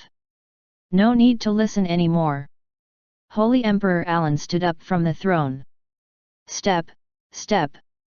He stepped down and gallantly strode forward. The time had finally come. The time has come to sever the ties of this really tiresome fate. Alan summoned Amon's skull, and as he put it on, he muttered the activation phrase, "I am the Legion."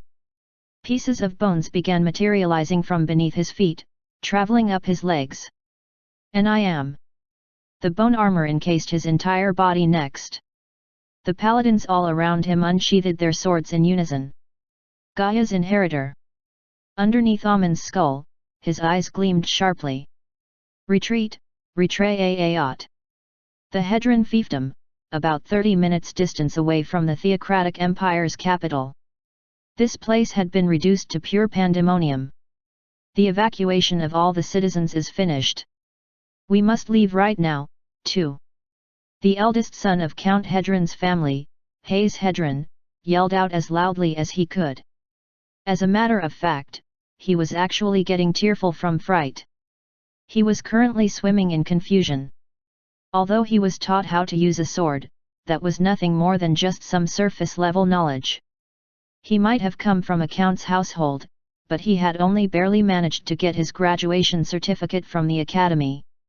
His skill level wasn't high enough to fight against a real undead.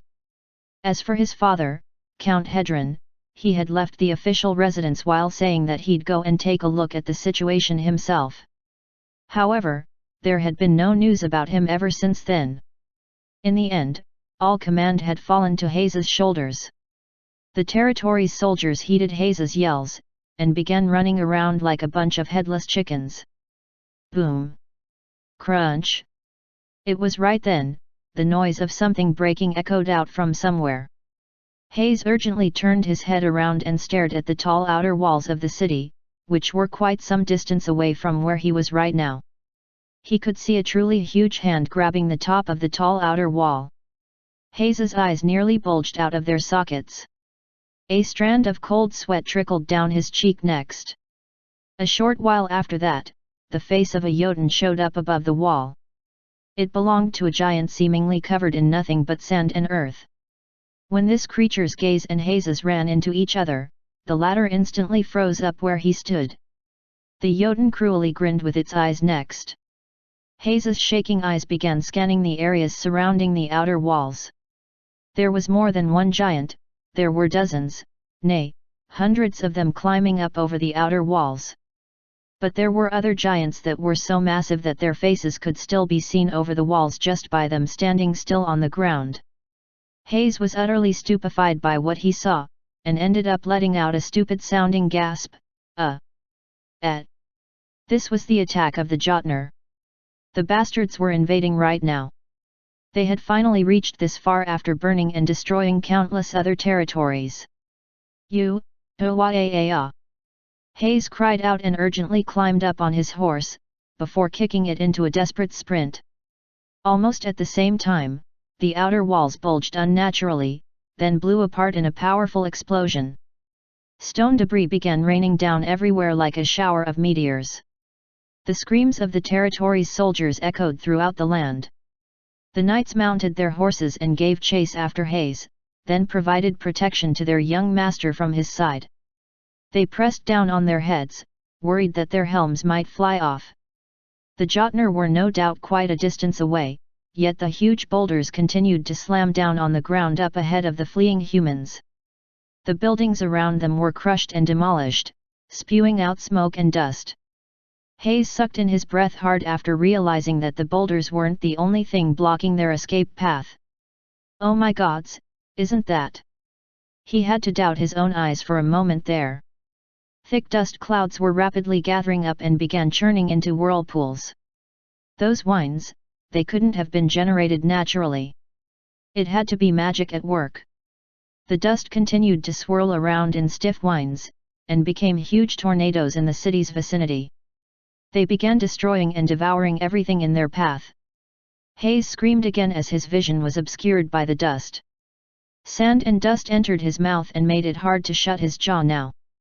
The life he had been living so far passed by his eyes like a revolving lantern. He was born as the eldest son of the family, and his father had expected many great things from Hayes. But he ended up making a mistake at the academy and was sent to the northern region. When he had to face off against the tide of death, he believed everything was over for him. But then, he had witnessed the imperial prince blessed with the status of a saint, and he had felt hopeful again. All sorts of memories flitted in and out of his mind. It was right at that moment someone suddenly grabbed his shoulder. "Is it you, Hayes?" Father." His blurry vision caught the sight of someone else on a horse riding right next to him. The dust cloud made it hard to discern that person's face, but the voice definitely belonged to his father. "Our citizens have already evacuated now. Our job now is to survive this ordeal, son." "Father, father!"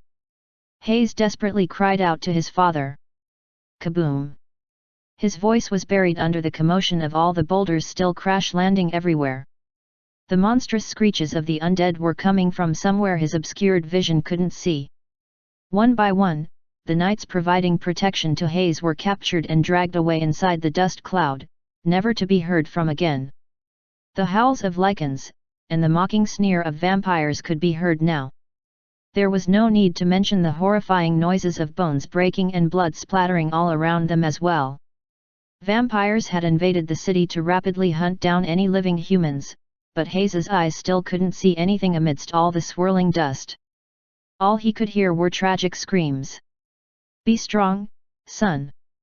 Do not stop praying, as this is merely another trial for us to overcome. Goddess Gaia, and His Majesty the Holy Emperor, will definitely save us, that's why." Hayes decided to heed his father's advice and began praying. He pressed his head on the horse's neck and muttered out loudly, "Oh, dear Gaia! Gaia! Gaia! And His Majesty the Holy Emperor, please come and save us." How unsightly this was! He felt like he had regressed to being a little kid. But all he could do right now to ensure his survival was to pray away. They continued to flee for a while. The noises of vampires catching up could be heard coming from somewhere behind them. But then, rays of light began breaking through the choking dust. Hayes's father broke through the dust and took in the sight waiting for them up ahead. His brows shot up, and his cheeks quivered as if this powerful emotion had taken over him. "Now behold, my son! All the commotion taking place behind them were buried under his gentle voice. Hayes found himself faltering a little at his father's calm words. "Son, the gods have not forsaken us." Hayes slowly raised his head and tried to stare into the light with his blurry eyes. The light remained bright and powerful. This heavenly light broke through even the pitch-black darkness. "This is the theocratic empire, son." His blurry vision suddenly grew clear. All those emotions stained by terror gradually regained their composure, but at the same time, Hayes grew more and more excited, and began to shudder uncontrollably. He could see it now.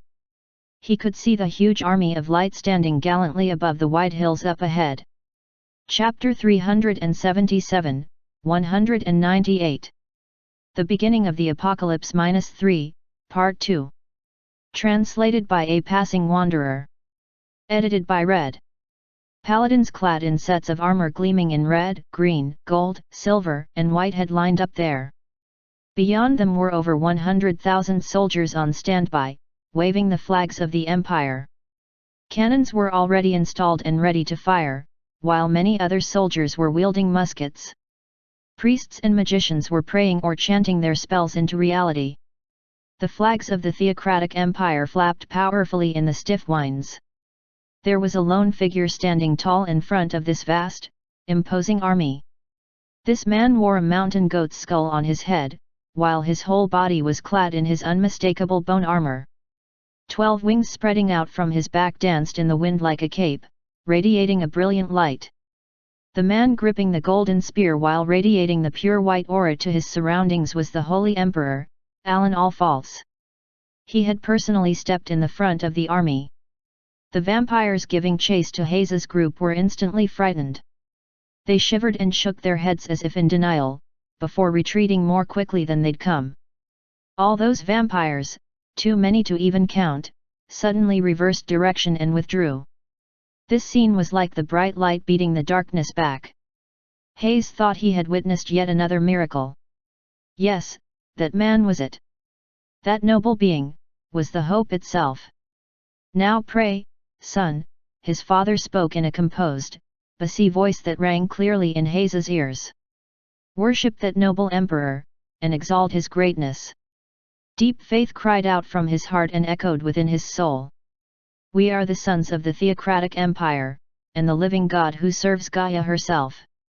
Hayes, his emotions now taken over by unshakable faith, began roaring out, "For the glory of Gaia!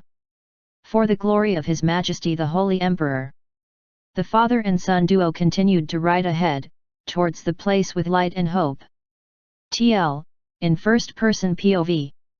The priests were tirelessly singing the sacred hymns. As they did, drums continued to beat loudly. Over 100,000 soldiers roared in unison and raised their flags high up. As the deafening roars rocked the battlefield, I stood silently before everyone and studied the situation unfolding up ahead. Survivors were rushing towards us while letting out spirited roars, as well. When I spread open my 12 bone hands, the aura of divinity gushed out, and the roars of the soldiers were abruptly cut off, as if all that noise had been just an illusion. The deep, heavy silence wafted all around us. It was exactly as the twins had shown me back then. The climax of the world's destruction has arrived. The hymns got going again, and the beautiful melodies filled the air. The ground beneath my feet was rumbling faintly. Thick dust clouds could be seen rising up in the distance. The Jotnar were approaching. "We've experienced far too much sacrifice to reach this point. Therefore, we cannot retreat any further." My spear sank into the ground as I stepped forward.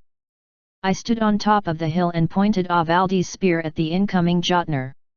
"We possess the necessary strength now." The energy flowing within the spear exploded out. Arcs of electricity as ferocious as lightning bolts cracked and whipped out into the surroundings. Strength that no one can dismiss. I had been preparing for this. For the past 5 years, I had worked my ass off while literally breaking my own body down several times. The time had finally come to taste the fruits of my labor. I strengthened my whole body and sucked in a deep breath. I started praying loudly, so that everyone could hear me, so that their nervousness and anxiety could transform into courage. We are the guardians of this continent. The Jotnar stopped advancing then, and the retreating vampires gathered near their feet. And we're also the inheritors of Gaia's will. Golden light from the rune engraved on the ground began spreading all around me, gentle rays of light enveloped the bodies of all the soldiers on our side, signifying the activation of the Aztal rune. Charlotte raised her shield and gripped her sword tightly. The Grim Reaper transformation activated, changing her treasure sword into a huge great sword of light, while a robe and hood made out of divinity covered her body. Alice was singing her sacred hymn. Through her resonance, I sensed countless miracles coming to reality. Hans was commanding the artillery regiment over yonder. Divinity filled the cannons and the members of the musket regiment began breathing into their weapons. In the name of our gods, I declared the establishment of our sanctuary. The entirety of the theocratic empire's capital was transformed into a holy land. We shall judge those bastards. Gripping Avaldi's spear, I strengthened my body even further. My spear slowly lowered as the muscles on my legs expanded. Defend! I flung my whole body forward as I broke into a rapid sprint. At the same time, hundreds of cannons that had lined up began spitting out fierce flames. And then, protect! Electricity continued to flow out from the tip of the spear to split the ground beneath me, but the cracks were instantly filled back up with my summoned holy water. Because, we are holy undead began gushing out from the surface of holy water. From skeleton horses clad in barding to other skeletons kitted out in heavy armor riding atop them. They gripped their lances tightly and followed my example to charge ahead madly. The hope of all mankind. All troops, follow His Majesty. Hayes and his father leading their group towards the imperial capital, roared out in unison. When the Holy Emperor rushed past them, they also yanked on their reins to turn their mounts around. They had forgotten about their fear for a while now. Their Holy Emperor always created miracles and continued to safeguard the peace of this land. The time had come to experience it once more. Charge! Forward! Their knights roared out as well. Hayes and his father followed after the Holy Emperor, while the entire force of the imperial family closely followed right behind them.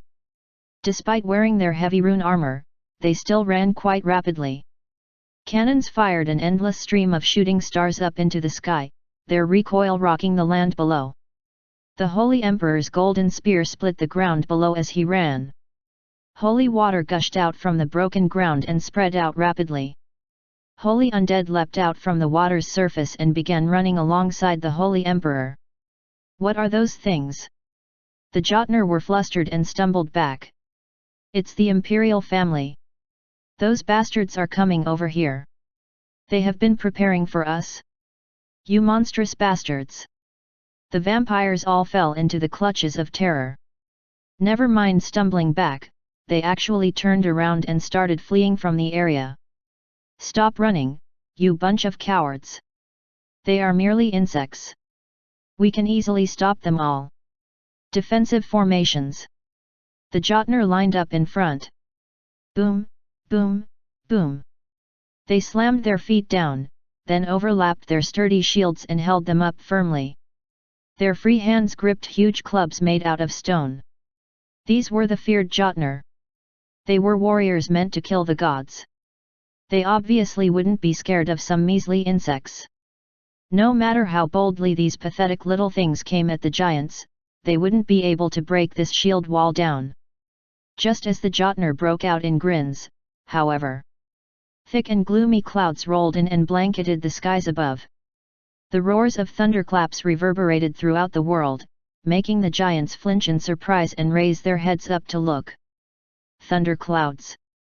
Did the Vampire King create those? The eyes of the Jotnar began trembling next, because they could sense the aura of divinity coming off from all those lightning bolts arcing within the clouds. That didn't seem right. Those clouds could not have been created by the Vampire King. It can't be. Just as the Jotnar froze up on their spots, the lightning finally struck. One of the heads of the giants was ripped apart, followed by a massive explosion. The Jotnar nearby were thrown back from the impact. All these huge creatures, each a dozen plus meters tall, had to kiss the ground with their butts. Their flabbergasted gazes soon turned into glares that locked on the Holy Emperor rushing towards them. "What the hell are you all doing? Defensive formations, now!" The Holy Emperor leapt up high in the air. The Jotnar belatedly got in line and overlapped their shields again. "Break through them, Avaldi!" The power sleeping within Avaldi's spear went on overdrive. Avaldi's heart, buried deep within the weapon itself, began gushing out a vast quantity of demonic energy. The divine energy enveloping the spear responded to that sudden eruption of the opposing force, and an adverse reaction was created.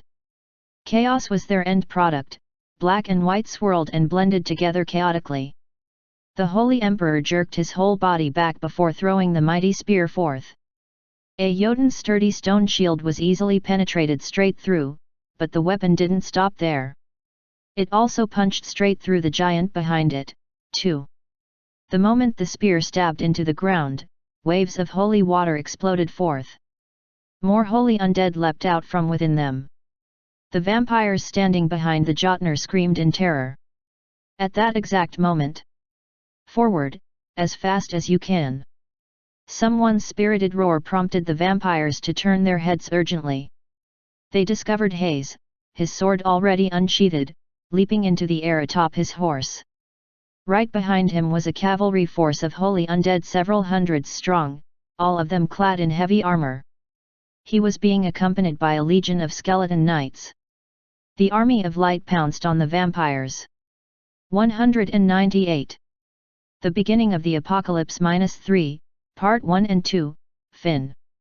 Chapter 378 to 199. At the end of the Apocalypse -1, Part 1. Translated by A Passing Wanderer. Edited by Red. The head of a vampire was split in half by Hayes's descending sword. Meanwhile, the holy undead cavalry pressed forward. The vampires were ruthlessly crushed under the hooves of the skeleton horses and trampled to gory bits, while the rest of the bloodsuckers were impaled by the thrusting spears and lances. The human knights swung their swords around to assist the holy undead. Just as the Jotnar started getting flustered at the intense battles taking around their feet, many humans began leaping up towards the giants. "We shall heed His Majesty the Holy Emperor's command, and hunt down the giants." They were the Order of the Crimson Cross, clad in the red rune armor. Their scythes slashed down and sliced into the arms of Jotnar. When the giants stumbled and staggered around, the members of the Order of the Verdant Cross clad in green rune armor, took aim with their muskets and accurately punched shots through the heads of the huge creatures. Many Jotnar, their heads blown apart, started to collapse one by one. "Draw your weapons!" Next up were the paladins clad in golden rune armor, the Order of the Golden Cross. It included the likes of former holder of the Sword King title, Oskel Baldur, and his pupil Charlotte Hiraeyes. The eyes under their helms burned with the thirst for battle. The sheer pressure emanating from them was indescribable. Everywhere they surged past, the Jotnar were chopped and sliced apart by sword lights that the giants couldn't even track properly. Meanwhile, short-statured beings occupied the locations that the mounted troops had left behind. For the glory of Her Highness. Dwarves kitted out in heavy armor raised up their war axes with scary-looking blades on either side. Using brute physical strength, easily twice as strong as other humanoid races, they chopped the legs of their enemies off and slammed their weapons down to crush the skulls of all the downed invaders. Vampires continued to cry out tragically within the chaos. The bloodsuckers hurriedly looked around themselves, but all they could see were the deaths of their kind. "See counterattack, now! Fight back!" Dying without fighting back like this was basically the same as insulting His Majesty the Vampire King's honor. And that was why a Baron-class vampire had yelled out loudly, but then... boom, boom, boom. Huge shadows loomed large over them. The Baron-class vampire raised its head up, only for all color to drain from its complexion. "You accursed Aslan bastards!" The shadows belonged to humongous elephants. The armored elephant corps from Aslan had joined the fray, every swing of their lengthy tusks caused countless zombies to fly up in the air. An elephant raised its thick foot, then ruthlessly crushed the cursing vampire baron to a fine mush. Slaves riding on top of the elephants were cracking their whips. "Behold, you damn vampires! This is the glory of Aslan on full display. Oh, dear Uday! I swear to destroy the souls of these undead living false lives." One of the 12 former feudal lords of Aslan, Jerem, guffawed loudly as he directed the rampaging elephant. He pressed his hands on the huge animal's neck area and drove his divinity in. He had acquired this power from Holy Emperor Alan. Although that brat was responsible for destroying his homeland, Jerem had to agree that there was no better power than this. "Let's go!" The elephants roared raucously and charged forward. The animals slammed straight into the Jotnar. Their tusks not only impaled the giants, but even went on to rip right through them like pieces of paper. To the Jotnar, these Aslan elephants were like enraged wild boars going on a killing spree. At the same time, shooting stars fired by the cannons began their descent from the heavens, crashing into the ground below. "Adjust the trajectory to avoid hitting Allied forces." Hans calmly commanded the artillery regiment. "Humph, it's time for this old man to get in on the action, then." Cardinal Raphael threw off his top to reveal his well-toned and rippling muscles. He tightly grasped his crosier in his hands. A storm of divinity rapidly flooded throughout his surroundings, and gifted all living beings with incredible strength and stamina. Aslan's former queen, Tina, was riding on a horse charging forward. Many monks were following close behind her. Damon, who had assisted and guarded Tina all of her life, roared out, "Protect the royal princess!" Aslan's monks rushed forward to form a protective cordon with Tina in the middle. She lowered her staff, fashioned out of a branch of the world tree, and touched the ground below as they continued to charge ahead. All sorts of vegetation sprouted out from the land touched by her staff. The trees and vines tumbled and intertwined to form humanoid shapes, creating small giants around 7 to 8 meters tall. The woodman summoned by Tina leapt up on the Jotnar and overwhelmed the giants, then more vines wrapped around their victims' throats to choke them to death. "You puny bastards, you really think you can win against me?" The biggest Jotun of them all roared out. It must have been almost 25 meters tall. When this massive giant took a swipe with its arm, dozens of people were flung into the air. Even muskets didn't work on this monster. "Bone dragon!" One quiet muttering later, the ground below split open. The front limbs of the dragon burst through, before it dragged its entire bony body out. Divinity contained within its pounding heart rippled out everywhere. The undead dragon spread its wings wide open and with its maw split open, it howled monstrously in the air. Just as the huge Jotun faltered, the bone dragon chomped down on the giant's head and spewed out its mighty breath. This battle was too overwhelmingly one-sided. Vampires, lost to their despair, began looking behind them in the direction of the Hedron fiefdom, which was still obscured by the plumes of thick dust clouds. They needed to retreat to there. The Vampire King and the kings of the giants must have arrived by now. Their combined army was the only force capable of defeating these abominable imperial bastards. "Retreat! Retreat!" Vampires urgently cried out. They summoned more undead to serve as their shields and dashed back towards Hedron with all of their power. "We are sinners."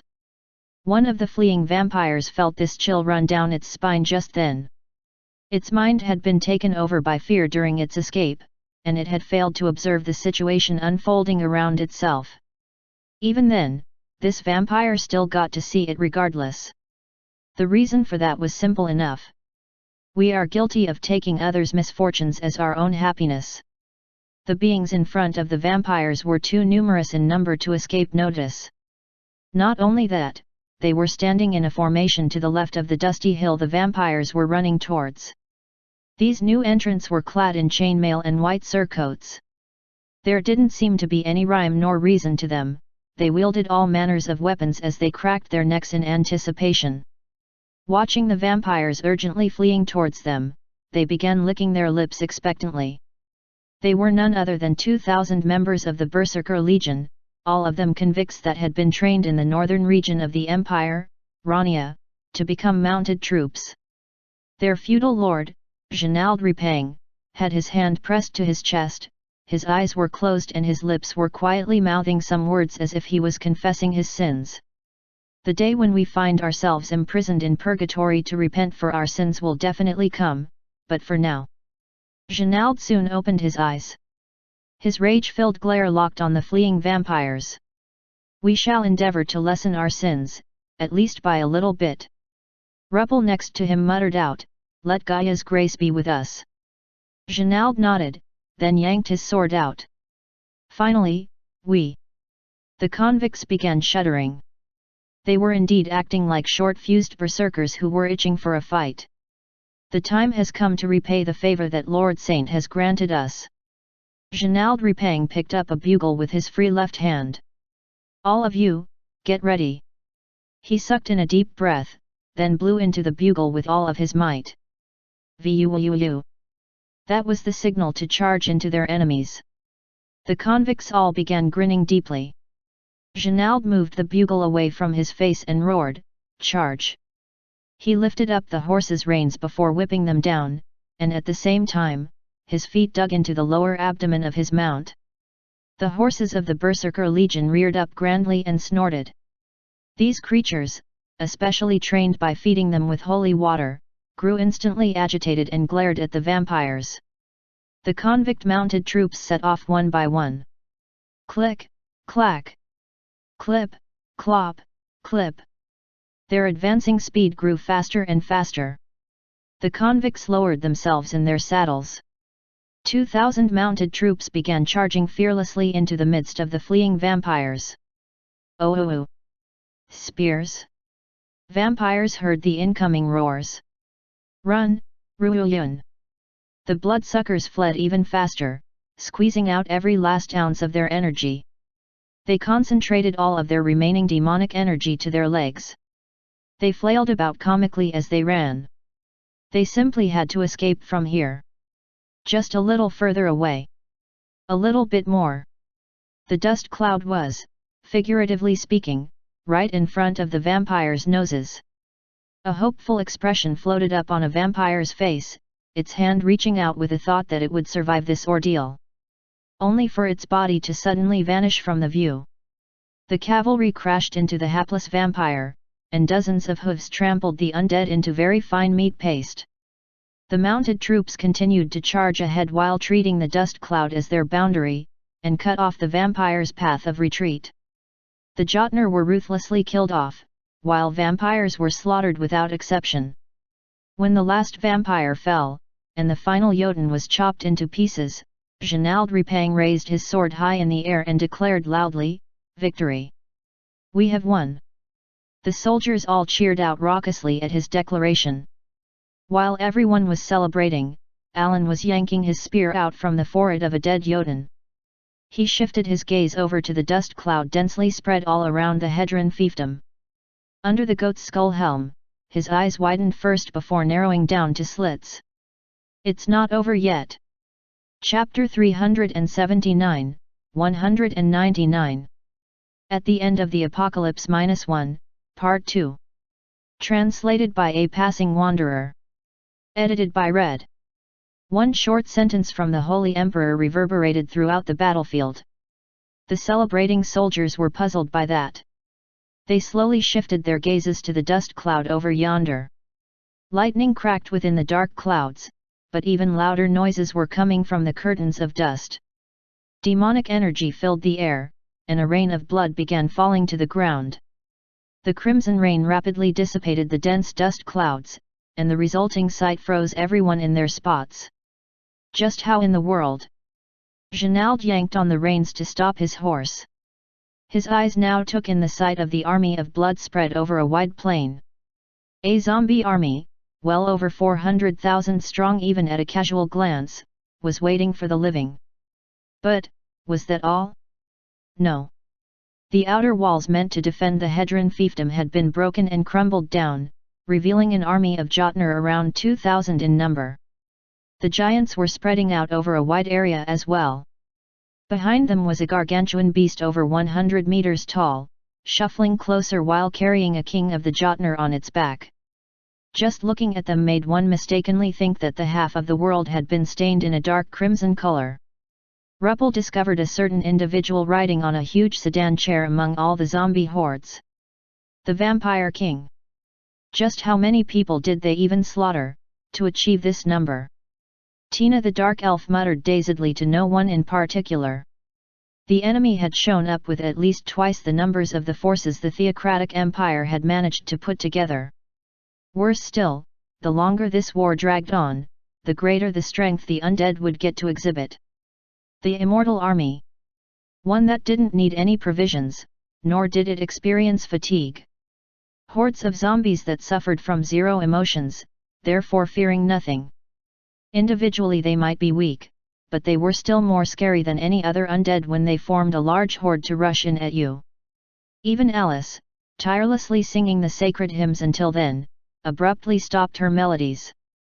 Despite being a saintess, fear began budding deep within her heart. "Alice, please continue with the hymn." She faltered a little at that. Her gaze shifted over to Alan in the middle of the battlefield. He was looking back at her while sending another message. "I need you to do this, dear saintess." "If that is your command, your majesty." Alan's injuries hadn't been healed yet, and he was still suffering from some hidden after-effects. She needed to ensure that he'd not be burdened any more than necessary. Alice began singing once again. However, despite her voice echoing throughout the battlefield, the soldiers remained agitated, their complexions pale with fright, so much so that they seemed to have even forgotten about fleeing. "Ah ha ha ha! Look at those fools! They are all frozen with fear." The vampires riding on chariots were cracking their whips on the lichens pulling at their vehicles. The chariot regiment charged forward, the dull ahans riding on ghouls sticking closely to the vampires' vehicles. "That's right, you're all livestock to us. We are the true new dominant species." The loud yelling of the vampires finally slapped Ruppel awake, and he cried out loudly, Everyone, prepare for calm." Alan suddenly raised his spear up before slamming it down. "Archangel, Metatron." The skies above began ripping apart. A humongous figure forced itself out from the fissure as many cogwheels rapidly spun around there. The Archangel, equipped with huge hands, thick metallic armor covering its entire body, and 12 wings on its back, revealed itself. Metatron brought its hands together as arcs of electricity freely coursed through its figure. The cogwheels spun even faster, and the mechanical giant's body grew crimson in hue as sparks danced and exploded from it. Its hands drifted apart and a powerful attack that had even crushed the great magic spell meteor began coalescing there once more. "Blow them all away." One command from the Holy Emperor, and the Archangel raised its hands up high, and then a lump of truly vast divinity flashed in blinding light before going berserk. The light was so strong that it could have blinded everyone who dared to look at it, and such a beam of light utterly pierced through the land. All the vampires rushing in were pulverized to fine dust from the sonic boom alone, while the ones further away from the attack's trajectory were instantly enveloped in scorching flames. The light cleanly penetrated right through the gargantuan beast over 100 meters tall. Just as everyone silently stood still in sheer stupefaction, Holy Emperor Alan smirked deeply, "The one who gets the first strike always wins." Belatedly, a monstrous boom loud enough to rupture eardrums exploded out, followed soon after by the despairing cries of vampires. Even the gargantuan beast started screeching tragically, its whole body quivering uncontrollably. The attack had cleanly penetrated through its torso, and a massive amount of sand was pouring out from the gaping hole. It was like witnessing Moses's miracle. The path of Metatron's attack had utterly divided the army of blood in half. All those triumphant vampires froze in their places, while the combatants of the army of light stood there with their mouths agape. Just how many thousands of undead were annihilated by that single attack? There are still a lot of them left. Alan's voice reached their ears just then. "There is only one way to end this war. Alan's glare locked on the kings of Jotnar, then at the vampire king sitting on the sedan chair fashioned into a throne around the giant's feet. And that is to kill the kings. The Holy Emperor strode forward, the bone dragon in front of him lowered its head to the ground. He climbed on its skull, and the huge undead creature raised its head up once more. Only then did Ruppel finish the rest of his yell from earlier. Everyone, prepare for combat, now! Get in formation! The army of light quickly got into their formations again. They raised their shields up, and the cavalry gripped their reins tightly in anticipation. The bone dragon flew up in the air. The vampire king, silently witnessing all of this unfold, narrowed his eyes and finally spoke up, "Oh, mighty kings of the Jotnar, what will you do now? You asking us what we will do? Of course we will all turn them into piles of sand." "What about you, Utgar?" the earth giant Hrungnir asked its kin, the magic giant Utgar. The latter was busy casting its magic on the panting gargantuan beast it had been riding.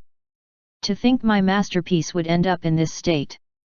The gargantuan beast flailed in an ungainly manner before forcing its body back up. Utgar mounted the beast again and glared at the army of light that had now gotten into a formation. "Kill them all! Leave not one alive!" Vampire King Vilandmir grinned deeply. "Very good, oh dear kings of Jotnar. In that case, let us all march together."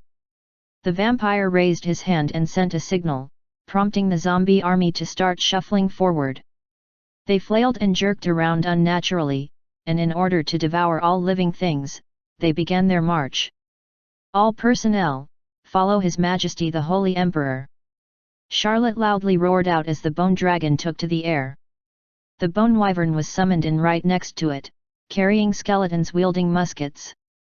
Their glowing eyeballs gleamed sharply. "Oh!" The army of light followed behind them, while the army of blood faced their incoming opponents and also rushed forward. The two opposing forces collided. Zombies and soldiers running in front of their respective packs crashed against each other, and were seemingly crushed. The sounds of weapons clashing, screams, and death throes resounded out. The soldiers, believing in the roars of victory, continued to swing their weapons at the undead. Metatron in the air poured out countless arrows and spears of light as its cogwheels spun around non-stop. In the midst of its attacks, the huge mechanical angel raised its head to look. "You, fight me!" The archangel stared at the gargantuan beast that somehow managed to survive its attack, then at Utgar riding on top of said creature. "You bastard, a measly oversized lizard dares to oppose me!" A humongous boulder came flying in at the bone dragon's flight path. It dived lower to avoid getting hit, but that allowed Hrungnir, the one responsible for throwing the boulder in the first place, to grab the throat of the bone dragon. The force of that impact threw Alan off from his ride. He rolled on the ground several times, but still pushed himself back up while using his spear as a crutch. He shifted his glare over to Hrungnir and the bone dragon. The two huge monsters were waging an intense battle up there. "I have been waiting for this moment." Alan turned his head in the direction of that voice. He discovered Vilandmir perched up on the sedan chair being hoisted by hundreds of zombies. The Vampire King was pointing its spear at the Holy Emperor.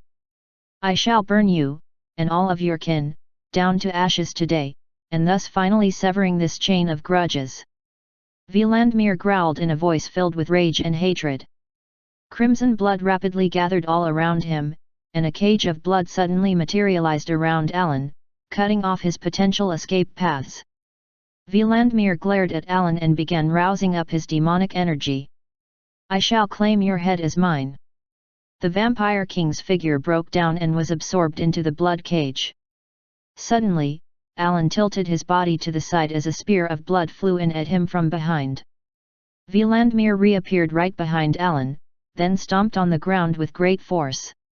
The earth below split apart as the vampire's muscles expanded. He sucked in a deep breath and thrust his spear of blood forward again with all of his strength. The air was torn apart as this powerful attack rapidly closed in on Alan. It was also right at that moment that the Holy Emperor decided to speak. "Vampire King! Back when we first met. For a moment there, Vlandimir locked glares with Alan. The latter's eyes were arcing up like a pair of new moons to create an eerie grin. I made a promise, didn't I? Alan clenched his fist. A storm of divine power madly whipped around the surroundings. A transparent Holy Ghost materialized behind his back, and gently grasped his shoulder next. And right at that moment, his fist slammed down on the incoming spear of blood. Kaboom! The impact was unbelievably heavy, the spear was driven straight into the ground.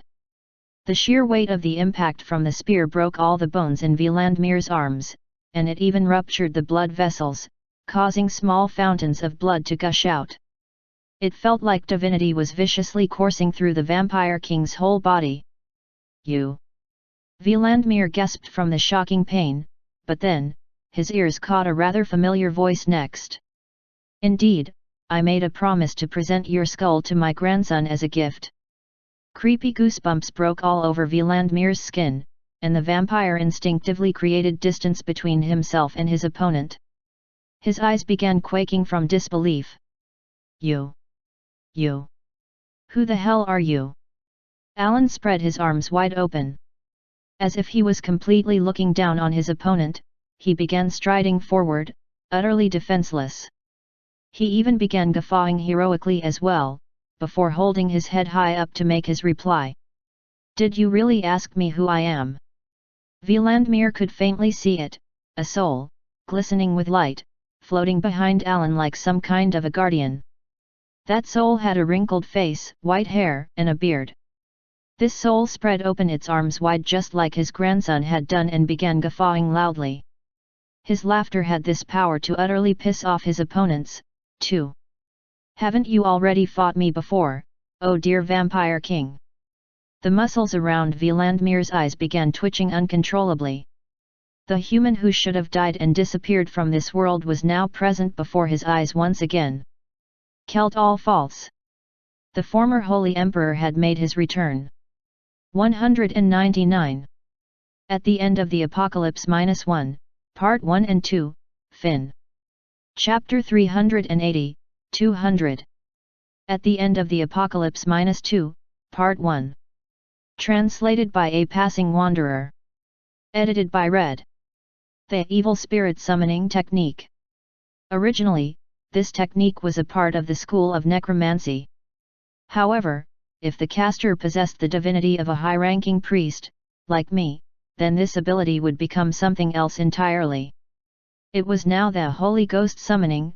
Basically, one would be calling forth a Holy Ghost from the heavenly world to serve as one's guardian. I used Celt's resting place as the medium to summon his soul to my side. In the middle of this chaos-filled battlefield, I glared at the Vampire King while his blood cage was spread out all around us. All the broken bones jutting out of his flesh were rapidly recovering, while the burst blood vessels healed up at a visible pace, returning him to his original state in no time at all. My attack was overflowing with divinity, more than enough to cancel out the regeneration ability of a vampire, yet the bastard managed to completely heal himself.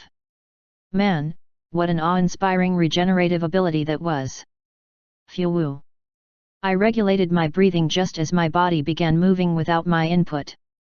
It was like the Holy Ghost version of Celt and I had become one being, making everything feel rather natural. Well, then. Let us finish what we couldn't last time, now shall we? Celt's voice was transmitted through me. I lightly loosened my fist that had smacked the blood spear down, then grabbed Avaldi's spear. My stance looked rather sloppy, though. That wasn't all that surprising, since my warhammer-wielding grandfather now had to swing around a spear instead. But it wasn't a problem for me at all, since I had become rather familiar with handling a spear now. After seeing the future in the foresight, I had only used spears for the past 5 years. My physical body should instinctively remember the correct methods of holding a spear. Celt's rich battle experience and my body would combine to utterly suppress this Vampire King bastard for sure. As if on cue, the Vampire King roared out, "You monster!" He gripped his spear with both of his hands and charged straight at me. He leapt up dramatically in the air to swing his spear down, while I swung my own spear upwards. My golden spear and the spear of blood collided in mid-air, causing divinity and demonic energy to radiate out with massive force. We glared at each other as noises of destruction exploded all around us. The ground caved in and choking dust rose up everywhere. The Vampire King and I spun away from each other and created some distance before dashing back in to thrust and swing our spears. Our weapons collided several times in the blink of an eye. Sparks danced in the air, and in a span of only a few seconds, we crossed our spears hundreds of times. Stop struggling in vain and die already, you bloody livestock. Honestly, that's what I wanted to say to this fool. This vampire bastard was strong. Even though Kelt had taken over my body and I had obtained transcendental strength, he was still fighting me on equal terms. Most likely, he too had been training his butt off, and drank lots of human blood in the past 5 years, to grow even stronger than before. For the purpose of his vengeance, he must have been polishing his skills. Just so that he could kill me, then kill these Jotner later. Unfortunately for him, though, I also didn't waste the past 5 years doing nothing, you see. The 12 bone hands attached to my back gripped various weapons, from a scythe to a shovel, a sword and a mace, a spear and a morning star, and of course, a musket, too. All of my weapons flew in at the Vampire King. His eyes rapidly darted around and scanned my 12 weapons. That will never work. He gripped his spear with both hands, and spun it around to deflect all the weapons and the holy bullet coming in. However, making such flashy moves would inevitably leave behind gaping openings. I secured my footing on the ground, licking my lips under my skull helm as a grin floated up on my face. I grasped Avaldi's spear tightly, then thrust strongly forward at the opening created by the Vampire King swinging his weapon around. Stab! The spear tip pierced through the flesh and split bones apart.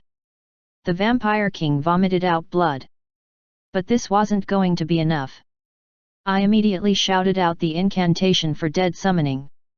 The ground below split open, dozens of arms shot out, each of them wielding different weapons. All of them started swinging away, hacking and slicing the Vampire King apart. Kelt all false, Alan all false, the Vampire King's mouth split open as he howled. He tore off a part of his body and left it behind while creating some distance away from me. Phew! I had time to catch my breath, but the Vampire King would not have any time to rest, even for a second. I had already summoned my holy undead. Qasim, Nasus, Rahama, and Mikhail had been summoned and were pouncing on the vampire. The 4 undead heroes thrust their weapons to impale the Vampire King's body and restrain him to the spot. Grandpa, please do your thing. I roused up more divinity. Electricity began buzzing all over Avaldi's spear. Kelt all false soul behind me guffawed loudly. Not just any, but with a proper bang, too. All right, grandson. Let's do this, then. The 12 bone wings spread open. Demonic energy and divinity swirled around Avaldi's spear to create chaos. The powerful combined energy flowed down and focused on the spear tip. The Vampire King flinched in surprise and glared at me. You bastard! With this, it's over.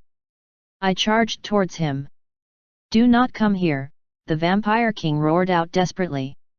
Blood gathered from all directions and flew in like bullets at me. Hundreds of blood strands extending like snakes flew in, and I did my best to dodge them all. The ground beneath me was pierced through and caved in. I stepped on the rising debris and quickly sprinted forward. However, I could not dodge every single one of them. Some brushed past my arms, legs, chest, and even my cheeks. The demonic energy within them contained powerful curses, and began changing the color of my whole body, yet I did not stop. Despite the severe pain akin to my flesh being flayed alive, I was grinning away under Amon's skull. Kelt's soul and the blood of the imperial family coursing through me. They were thoroughly enjoying this battle. This is the end. I drove divinity into my feet and flung my body forward. I moved so fast that for a moment there, I even broke through the shackles of time and space. I literally teleported myself to the spot right in front of the Vampire King. Sparks danced all over the spear in my body. I jerked my waist back, and cocked Avaldi's spear ready. Kawa-a-a-a-a-a. The Vampire King's expression distorted viciously. He forced the 4 holy undead heroes off of him and pounced on me. He too drew his spear back before stabbing it in my direction. Our spears brushed past each other. Then, they impaled their targets. Blood splattered everywhere. The bone dragon's fangs sunk deep into Hrungnir's face.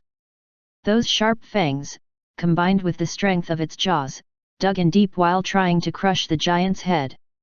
With loud cracking sounds, the skin made out of sand crumbled away. But that was all that happened. Hey, that stings! Hrungnir grabbed the skull of the bone dragon and forcibly pried it off. Despite the fangs tearing off its skin, the Jotnar simply frowned somewhat in response. It didn't display much sign of distress at all. The earth giant's huge hand gripped the bone dragon and slammed it straight into the ground, then it followed that up by raising its foot to stomp on the undead's skull. Boom! The bone dragon screeched loudly. Hrungnir raised its foot again and stomped down, hard. Although the undead dragon's skull developed some cracks, it didn't shatter. The skull was driven hard into the soil below and got buried there, instead. This undead was sturdy. What in the world was up with this stupid level of sturdiness? In that case, one more time. Crunch! It stomped one last time, finally managing to shatter the bone dragon's skull. The undead went limp, as if to signal that it was no longer active. Hrungnir panted and huffed away, then stumbled back while patting its chest. Sand was gushing out from the huge wound there opened up by the bone dragon's claws. Bloody hell! And I really liked this skin, too. Hrungnir began tearing off its outer skin. All the compacted sand began falling off its frame. When the skin made out of sand fell away, hardened stone took over the duty. Metal plating suddenly enveloped its entire figure. These new layers of stone in dark red hue acted like armor and shielded it from head to toe. The stones were actually ores of orichalcum, known as the strongest and best type of metal in the world. Even the dwarves could only refine a small amount of it at once, and not only that, they were forced to rely on alchemy to soften the metal so that they could hammer it into shape. Yet such stones were embedded all over the giant's body. As for the minute gaps between those ores, they had been securely covered up by the stones of the spirits that possessed innate resistance to magic, Eltera. In other words, Hrungnir's body was the strongest shield in the world and at the same time, the greatest weapon that could destroy everything. It was the king of all Jotnar, ranked number 1. Chapter 381, 200. At the End of the Apocalypse -2, Part 2. Translated by A Passing Wanderer. Edited by Red. Hrungnir shifted its gaze over to Utgar over yonder, still engaged in a bitter struggle against Metatron. The mechanical angel punched at the gargantuan beast. Sparks exploded viciously as that punch landed squarely on its intended target. The head of the gargantuan beast jerked to the side, and it vomited out a copious amount of sand. Its cheek, made out of plant roots, was crushed into mush. Utgar riding on top of the beast was flailing about. What kind of a barbaric nonsense is this? It seemed that the magic giant didn't expect the so-called masterpiece it had created through magic, the gargantuan beast, to be so helpless today. Hrungnir watched that scene and its expression distorted deeply. It lowered itself, pressed its hands against the ground and then secured its footing like a sprinter. Phew! The earth giant sucked in a deep breath, then it clamped its mouth shut. Its huge figure shot forward. Boom! A huge explosion went off, all the Jotnar and humanoids in the surroundings were blown away. Hrungnir's arms swam back and forth as its feet rapidly pounded on the ground to propel it forward. Metatron turned its head and glared at the incoming Hrungnir. The archangel raised both of its hands, gathered divinity, then fired the lump of energy. The powerful beam of light flashed and collided with the charging Hrungnir. Urg! It hurts. It hurts so much.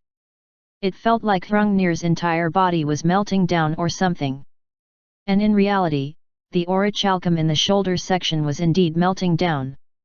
The beam of light cleanly pierced through its shoulder, but Hrungnir ignored it and continued to charge forward. It used its entire body to ram into Metatron. Bong!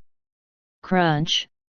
The loud noises of metal cracking resounded out and Hrungnir grinned deeply. The Earth Giant had felt it just then. Metatron's metal armor plates were being crushed. But then, the Archangel wrapped its arms around Hrungnir and began releasing electricity. The Earth Giant's body, made out of ores and rock, was gradually heating up. You bastard! Damn it! Hrungnir urgently grabbed Metatron's shoulder and sighed, then applied its stupendous gripping power. Get crushed to junk! The Earth Giant's body ballooned up as it increased its power. Metatron's body was slowly cracking and breaking apart. Even the heat being released by the mechanical angel gradually cooled down. Eventually. Hrungnir's two large hands completely crushed and broke Metatron's armor. The mechanical angel was bent and contorted at a weird angle.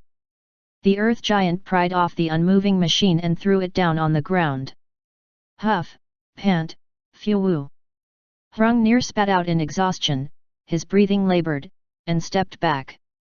It alternated its gaze between the collapsed and unmoving Bone Dragon and Metatron, then drily swallowed down. You were right, Utgar. Although it didn't want to acknowledge it, what the magic giant had said earlier was right. It would have been the giants getting killed here today if they had let their guard down even by a little bit. Indeed, some bastards were capable of opposing us. Didn't I tell you, Hrungnir? Surtr and Hrimr didn't just die for no reason. Utgar was still sitting on top of the gargantuan beast as he replied to the Earth Giant, but then, it began tilting its head while taking in the sights of both Metatron and the Bone Dragon. Something didn't feel right about this situation. For sure, these two things were capable of fighting against Surtr, but if they really did, they seemed far too pristine and undamaged for that. No, wait. These weren't it. Chill ran down on Utgar's spine. It realized that these two things were not responsible for defeating Surtr. There was something else. Indeed, something else had devoured the souls of both Surtr and Hrimr. That human? Where is he? And where is the Vampire King? Utgar urgently shifted its head around, but all it could see was an expansive battlefield filled with chaos. It was not an easy feat to locate a small human with all the dust obscuring its view. Hrungnir. Locate that human. Hey? Who are you talking about? That insect? No, wait. The ruler of these humans. The sovereign of all the humans. Utgar was in a genuinely flustered state. It was crying out in fright, as well. Hrungnir also became flustered by its brother's reaction and hurriedly scanned its surroundings. However, no matter how hard it looked, it couldn't find that human. Every single one of them were small and they all looked the same to its eyes. It was right then that the magic giant finally managed to detect the aura of divinity. What it felt was a level of divine power that no human could even hope to match up to. Divinity exercising absolute power, as if it had even reached the realm of the gods. Found him. Utgar's gaze shifted to a spot in the middle of the battlefield. In the midst of the chaos, a group of holy undead with sturdy shields were standing around in a protective cordon over a certain figure. This human stood tall in the center of their cordon, his figure reminiscent of a devil covered in bones. Next to him was the Vampire King on his knees, his whole body slowly burning away. He had to be the one. Yes, it's that bastard over there. The sovereign of humanity was currently preparing some kind of magic right now. Not just any magic, but a powerful and massive-scale summoning magic, to boot. That bastard was undoubtedly the one responsible for murdering Surtr and Hrimr before stealing their souls. Letting that man live would come back to bite them in the rear, Utgar cried out, reason almost abandoning the giant, "You must eliminate that bastard right now. Stop ordering me around." Despite replying sullenly like that, Hrungnir still got into position to sprint forward, just like before. "I shall crush that fool in one go." The earth giant glared at its target in the distance and gritted its teeth. When the two kings of giants showed suspicious movements, Alice, still singing the sacred hymn, detected it before anyone else. She sent out telepathic messages to everyone. "Please stop the giants." Her voice allowed Charlotte, Oskal, Raphael, Ruppel, Hans and Jeanald to become aware of what the giants were planning instantly. Fire! At Hans's command, hundreds of shells were fired into the air. Each of these shells contained dense divinity, and slammed hard into Hrungnir's head, torso, arms, and legs. The earth giant felt prickling pain from all the explosions going off. "Stop that giant bastard!" Ruppel roared to anyone who could hear him. Paladins nearby rushed in to swing their swords at Hrungnir's legs, but their weapons simply bounced off the giant's skin. The earth giant ignored them all. The most important thing right now was that existence Utgar was scared of. As long as that bastard was killed, this world would soon return to the state of primordial nature. "I shall crush you!" Hrungnir burst into motion, causing a massive explosion. Ruppel, who had been nearest, was swept up in the explosion and got blown far away. The earth giant rode its arms back and forth, it raised its back straight up and sprinted at its highest speed. Its eyes were locked on that small human and nothing else besides. It even held its breath, its thoughts fully focused on crushing its target. Faster! Faster! Its whole body seemed to catch fire as if it had transformed into a meteor running across the ground. The magic giant Utgar grinned deeply at this sight. With Hrungnir's charge, everything should be over even before their opponent had the time to complete his summoning magic. It was right at that moment that Raphael stood before Alan. The old man roared out and held up his crosier. "Ooh, dear Gaia! I shall offer my soul to you. I beg thee, hear your believer's prayer." Charlotte and Oskal stepped in front of Raphael. The cardinal slammed his crosier down, then placed his hands on the shoulders of the two people before his eyes. "Through your power, the hope of all humanity and the hands of salvation." Raphael's resonance had begun. Charlotte and Oskal both clenched their teeth and dashed forward. She held her shield up, while he pulled his sword out. The two sword kings drove their divinity into their respective armaments. Their glares locked on Hrungnir racing towards them. The flow of mana viciously swirling around the giant. They would break through that. Successfully pulling that off would be the mark of the true Sword King. The thoughts of both Charlotte and Oskal aligned just then. They simultaneously leapt up in front of Hrungnir. The earth giant narrowed its eyes. A hindrance suddenly presented itself, but it was nothing more than two measly little insects. It absolutely didn't stop its charge. As the heat continued to gush out, the giant charged straight on ahead. Parrying, the two humans roared out at the same time. Their shield and sword were swung around simultaneously.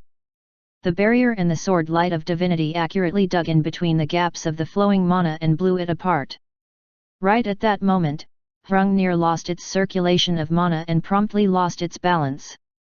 The expanding heated air exploded, flinging Hrungnir back. "What the hell?" The earth giant faltered in total confusion, a look of disbelief forming on its face. "You idiot! Don't stop!"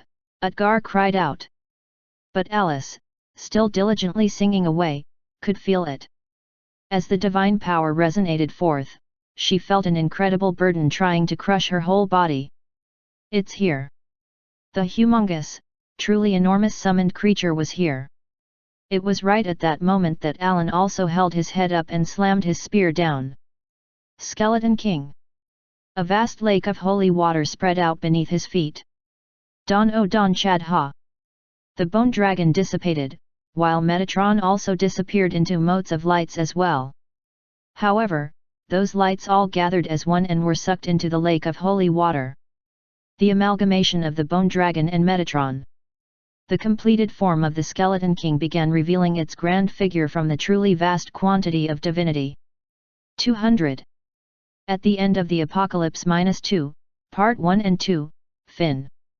Chapter 382, 201. At the end of the Apocalypse -3, Part 1. Translated by A Passing Wanderer. Edited by Red.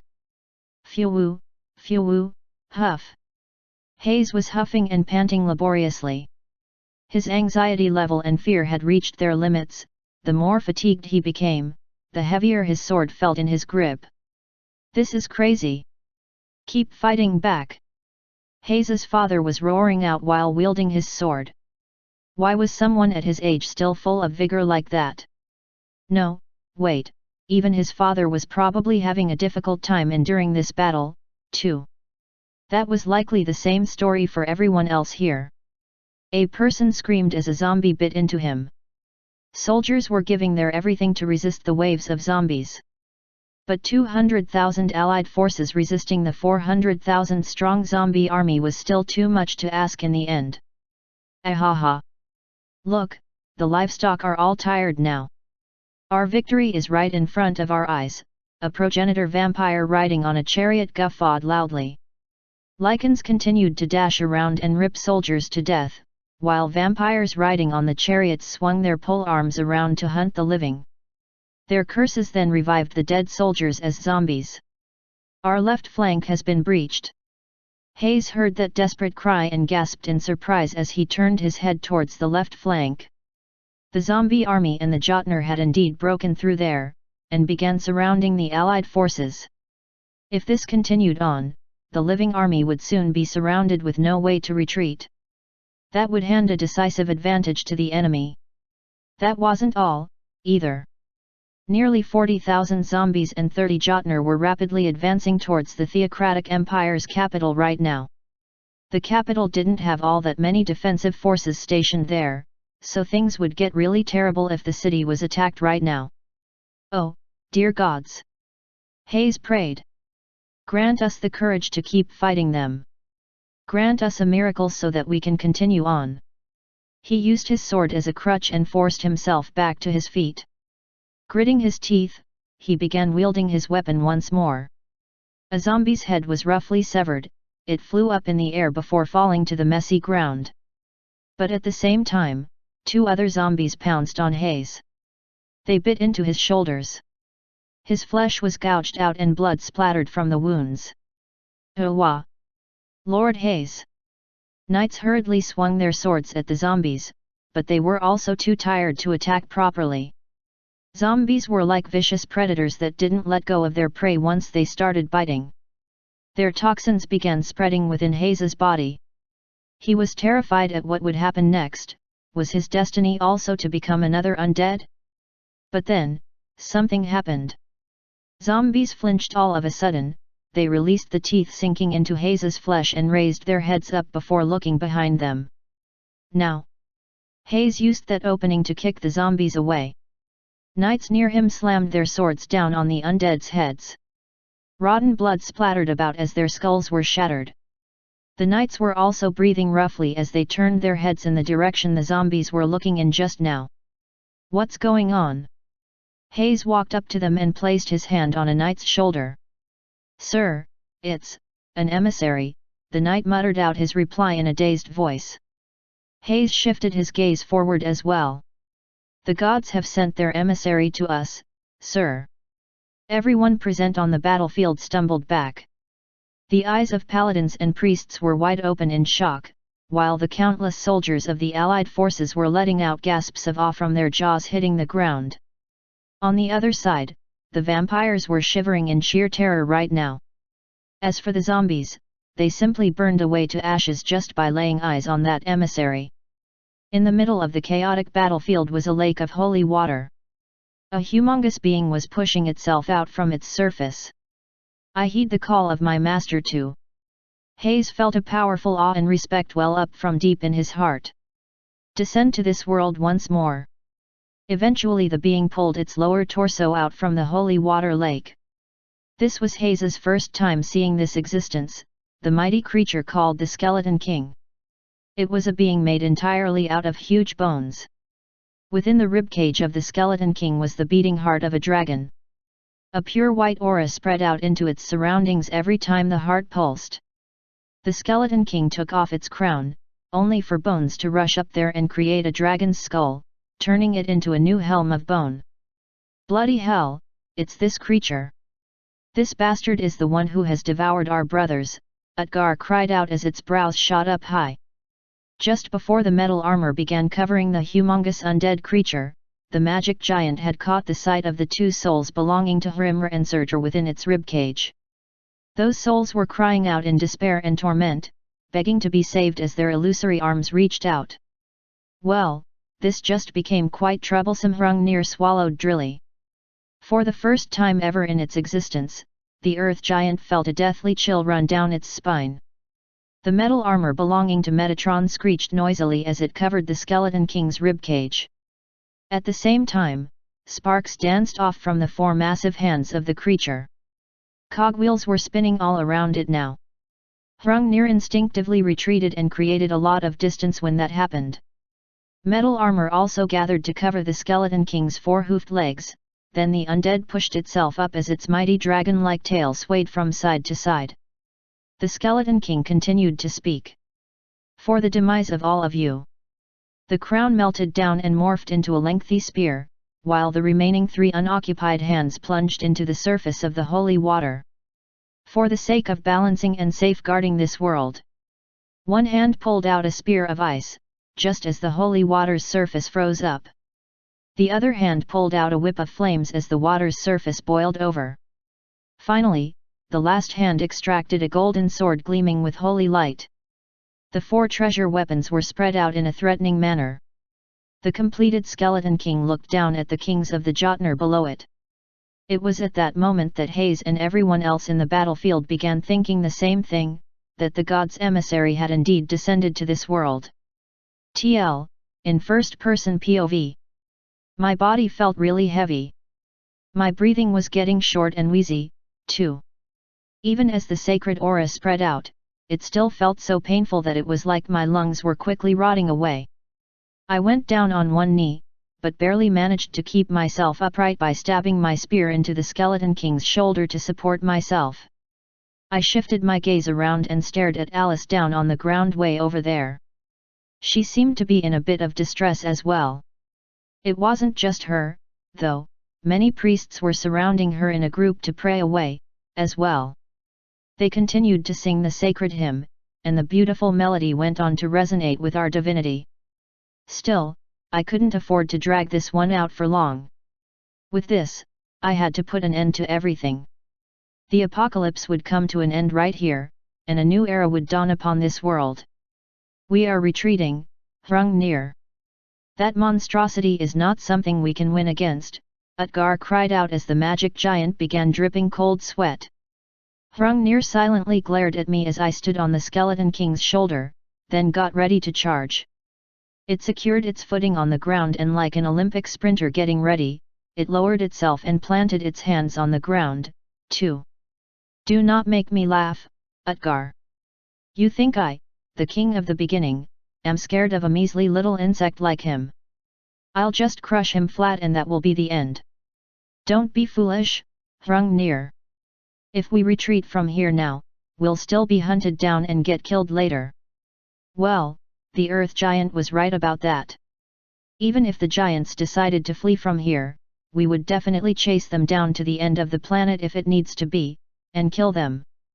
We would show them, and to everyone else, that what it really meant to declare war against the theocratic empire. Utgar stumbled back in sheer fright. I'm different from you. I choose to live on.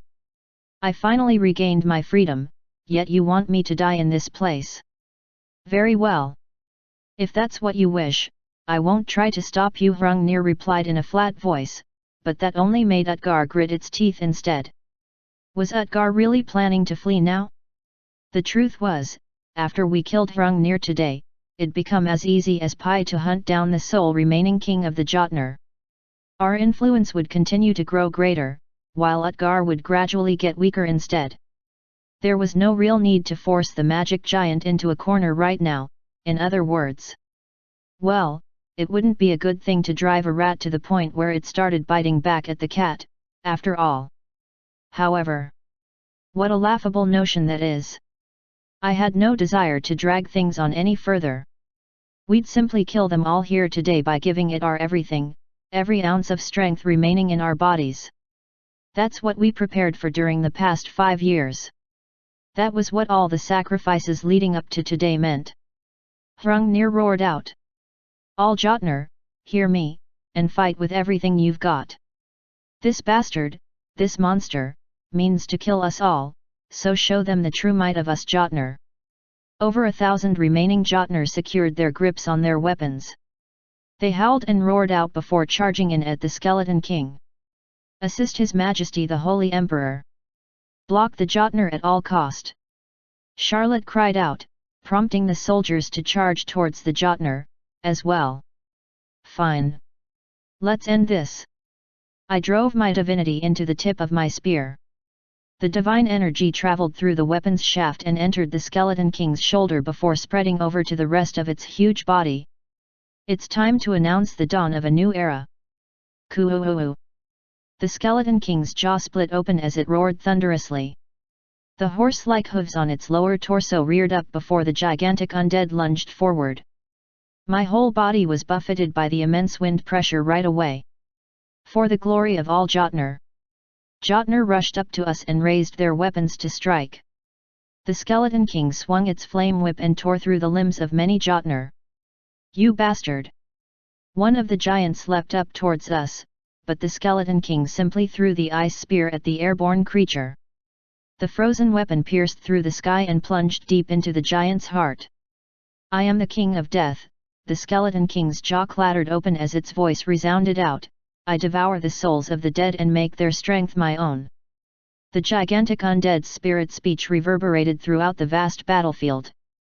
As if to respond, the slain Jotnar began standing back up almost immediately.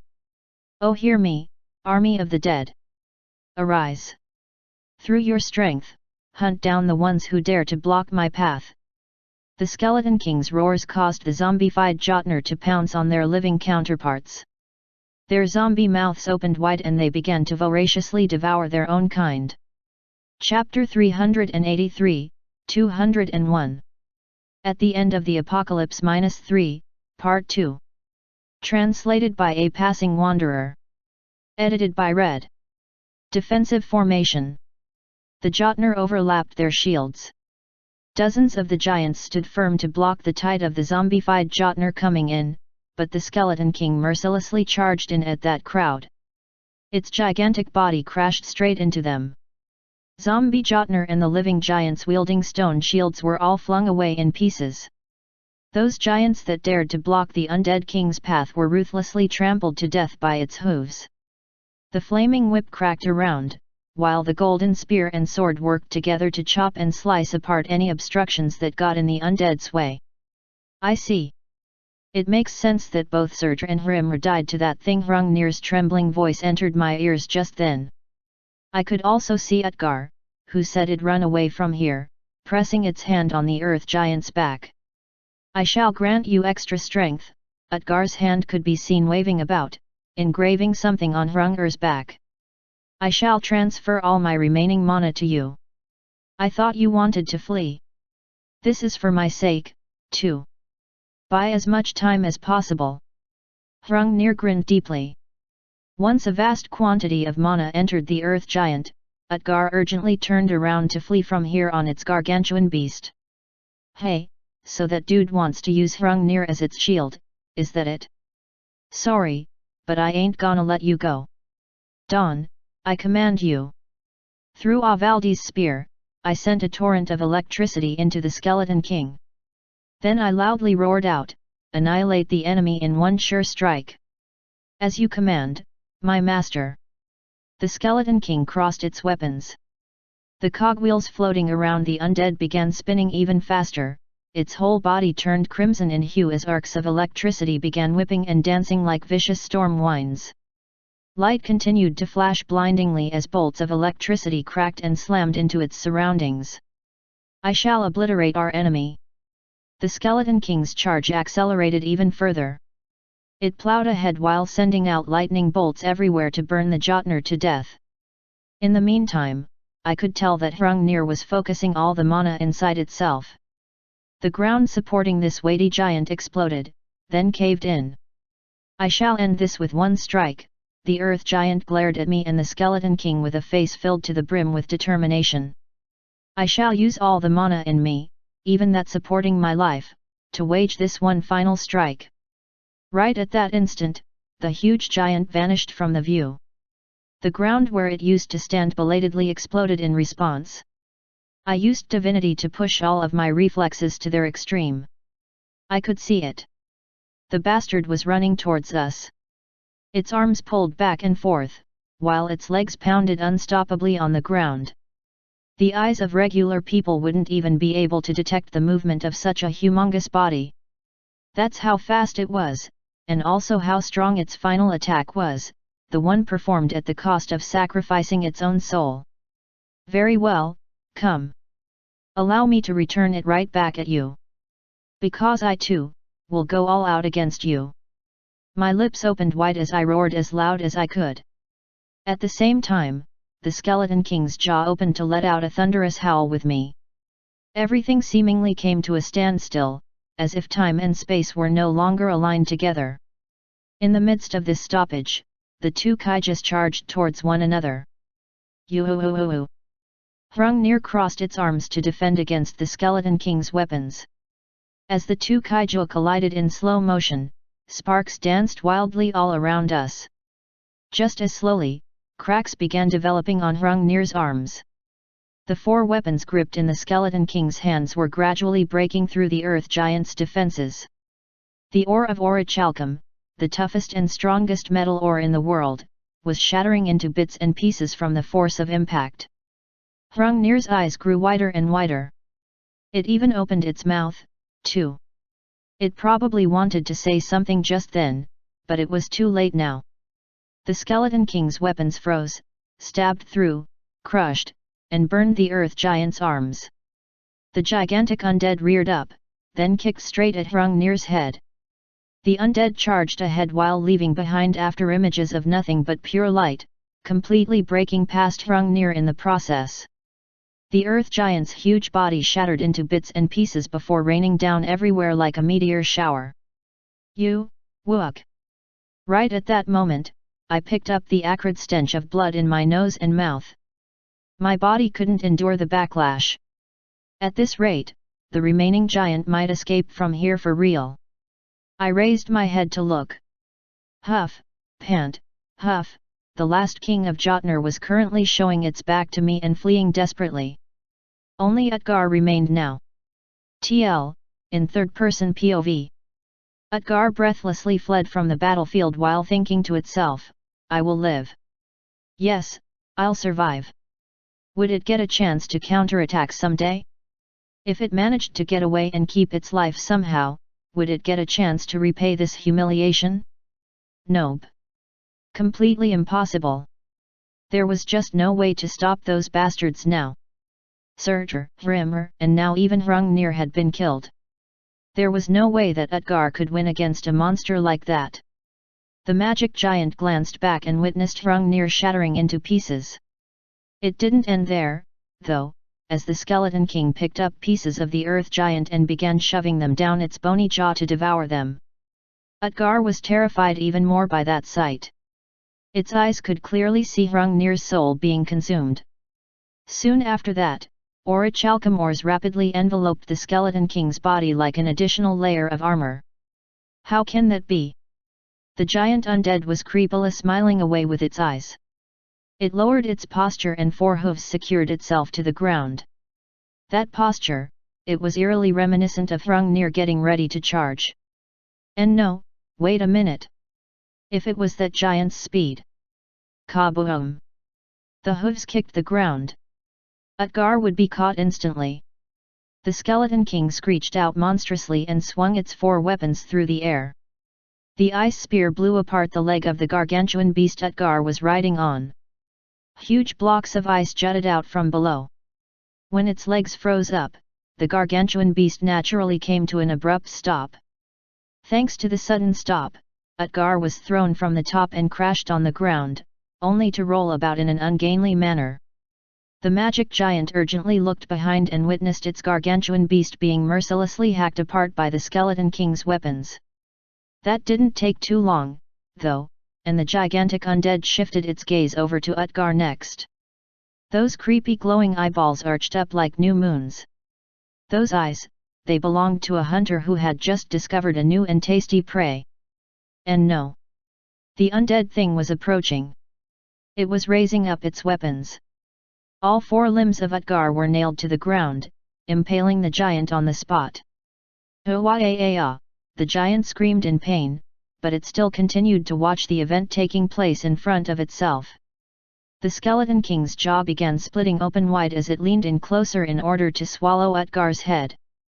Just as the magic giant began shuddering from dread, it suddenly began sensing something. It sensed divinity scattering away. Almost at the same time, the Skeleton King stopped moving altogether. Utgar's brows shot up in disbelief as it watched the particles of light begin scattering away from the Skeleton King's frame, then the undead slowly disintegrated from the view. "Ah, ha, ha ha ha. Ah ha ha ha ha," Utgar guffawed in happiness and relief. That's right, this monstrosity must have exhausted all of its strength. It must have reached its final limit trying to maintain such a humongous body. Even the summoner himself shouldn't be left unscathed. However, Utgar had managed to survive. It had survived this hellish battlefield. All the other kings of Jotnar were dead now, so that left Utgar as the strongest Jotun alive, too. Panting heavily in relief, Utgar glared at the one riding on the disappearing Skeleton King's head. He was just some small human, no better than an insect. "O King of Humanity, the ruler of this world. This is your loss. You cannot possibly kill me now." The human bastard was clearly a spent force. He was on his knees and huffing breathlessly away. Even the bone armor encasing him was breaking down and disintegrating. The golden spear grasped in his hand more than likely required a massive supply of divinity to wield, too. No matter how one saw it, this puny human didn't look like he had any energy left to keep fighting anymore. This was Utgar's chance. The chance to kill this bastard. The magic giant began chanting a magic spell inwardly. But then, Alan threw off the mountain goat's skull on his head. He continued to breathe heavily, yet he leapt off from the Skeleton King and landed on Utgar's chest. "Oh? Human, what are you planning? You certainly don't have enough strength to kill me, so why would?" The human suddenly summoned a musket. Utgar froze. "Oh Gaia!" The human breathed into the loading chamber and started offering a prayer. "No, wait. This puny bastard still has enough power left to fight. Wait, O King of Humans, hear me out fur. Under the blessing of Gaia, the one who celebrates life." A vast quantity of divinity condensed on him next. "Why, you accursed insect bastard!" Utgar exploded in fury and opened its mouth to cast its magic. But right at that moment, the disintegrating Skeleton King's still intact hand shot forward and grabbed the magic giant's jaw, before tearing it right off. The four weapons were still pinning its limbs down, while the pain from its torn jaw meant that Utgar couldn't even chant its magic spell now. "Grant me the decisive hand to judge the one who dared to distort and twist this world." The particles of divinity began coalescing behind Alan's back. They soon formed the silhouette of a woman, who gently embraced his shoulders. The blessing of the goddess he had once displayed all those years ago back in Rania had manifested once more. The musket's muzzle was now aimed right at the middle of Utgar's brow. The irises of the magic giant trembled in fear. "Di-don-ti, kill me," Utgar cried out desperately, but Alan simply grinned creepily with his eyes, the corners of his lips curling up. That devil-like grin only made Utgar scream even louder. Please let me live. If you let me go, I'll do anything you want." anything. That's why. Amen. Alan, still grinning away, pulled the trigger. Bang! Utgar's head exploded. There was only a small hole in its forehead, but the back of the giant's head now had a huge, gaping hole. The vines on its body went limp, and all the compacted sand making up its body began sliding down. Utgar, its tongue flopping loosely out of its mouth, slowly closed its eyes. Alan fell on his back and lay there spread-eagled on Utgar's disintegrating chest. It's finally over. He looked up at the sky. The bright sun could be seen beyond the murky clouds above. The noisy, chaotic battlefield had become utterly silent, as if everything that had happened so far had been a lie. But this state didn't last for long. The still living Jotner and the vampires began urgently fleeing from there in panic and fright. After them, Charlotte issued a new command, and the Allied forces roared out, their spirits now fully reinvigorated. The battlefield was certainly raucous. Yet for some reason, Alan found all the noise rather enjoyable to listen to. It was because those were the roars of the victors. Yes, that must have been why. Alan smirked softly and closed his eyes. 201. At the end of the Apocalypse -3, Part 1 and 2, Fin. Chapter 384, 202. Epilogue: The End and the Beginning. Translated by A Passing Wanderer. Edited by Red. Trudge, trudge. Ashes were settling on the ground. Every time I took a step, thick dust clung to my shoes. I scanned my surroundings. As the zombie army, once several 100,000 strong, disintegrated and dissipated from this world, their ashes danced in the winds and floated up towards the sky. I extended my hand towards them before once again fixing my gaze forward. In the midst of many soldiers, one being still remained, his body going up in bluish flames even now. The living soldiers stood around this burning figure while shedding thick drops of cold sweat, their lips clamped shut. They were still deeply tense as they trained their weapons on him. The sole remaining existence that was burning down and disintegrating away. The immortal king who hated the imperial family, was enraged by it, and so chose to lead the army of vampires to wage war. Wielandmere was on his knees, burning away in flames. I walked up to him. Warm sunlight shone down on us from high up in the heavens as the soldiers spread out left to right, doing their best to sort out the battlefield. I stared at the vampire king and tilted my head this way and that. You are still not dead yet. Just in case, I was still gripping my musket. The vampire king's head shuddered, and he looked up at me.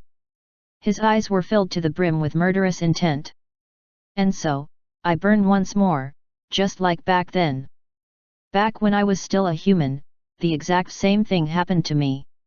My younger sister was violated and killed by you imperial family bastards. Then you burned me to death, too. But I wasn't responsible for any of that, though. Your bloodline, your ancestors did it. I frowned slightly and began breathing into the musket. My divinity reserve was practically empty right now, but I still had enough in the tank to send away a nearly dead vampire. History will soon repeat itself with you bastards. I sensed the holy bullet materializing, so I aimed the musket's muzzle at the burning vampire king. Do you really think peace will come just because we're all gone? The vampire king began cackling away, his body quivering visibly. Then he glared murderously at me and everyone around us, as if he was trying to curse us all. You are all beasts enslaved by your greed. Truly evil beings lost to your own desires. So, peace for bastards like you? Do not make me laugh. The vampire king fixed his glare on me once more. It's the same story for you, O humanity's king, who is also stained by greed. You might have saved this world, but without a doubt, you will also be tainted by the pursuit of power, its temptation. Without a doubt, you are a bastard who will pillage this world, and eventually, bring utter destruction to this war. I shoved the muzzle inside the vampire king's mouth. Sorry about this, but, I retorted to him while narrowing my eyes. I'm the type to not give a rat's ass about stuff like that, you see. For a moment there, the Vampire King's eyes shook hard. But they regained their composure, clarity even, pretty soon. I see his final words rang inside my head. I pulled the trigger, a loud gunshot rang out, and the back of this bastard's head exploded. The Vampire King's body finally burned down completely into ashes, and scattered away in the winds. The king of all vampires was now dead. I hoped that with this, the surviving vampires would behave themselves and stay quiet. I mounted a horse. I gripped the reins as Charlotte propped me up from behind, just in case I collapsed from exhaustion. We slowly made our way back to the capital city of Laurensis. When I took a look at the foot of the tall outer walls, I noticed corpses of all sorts of zombies were lying around or clinging to the walls. Even the Jotner were collapsed on the ground, unmoving. Meanwhile, Harmon, all covered in blood, saluted me. He seemed to have been waiting for my arrival by the outer gates of the city. Behind him were Lewin and Hilda. Despite being an imperial prince and an imperial princess, their current appearances were a total mess. It seemed that they had to wage some serious castle defense in order to protect the capital. I even spotted Roy hiding behind Lawrence, cautiously staring at me entering the outer gates. Alan. The Ariana twins, as well as Saren, were waving their hands at me from above the outer wall. Looking bloodied and battered, the King of France, Marcus, and White were standing next to them. They sure were some resilient folks, weren't they?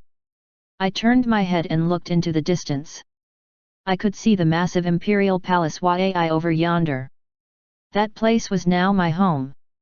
My hometown, if you would. The place I should go back to. Half a year had passed since the conclusion of the War of the Apocalypse, Ragnarok. Warm sunlight was coming down in the imperial palace's garden. In this stillness, the chirping of birds could be heard quite vividly. As for me, I was sitting below a huge tree while kitted out in some over-the-top cumbersome attire.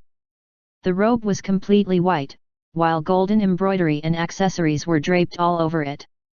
A flashy crown was adorning my head, too. I had to sit on a mock throne while gripping Avaldi's spear, my head held up high and lofty. Meanwhile, Cardinal Raphael was in front of me, busy flicking his paintbrush around.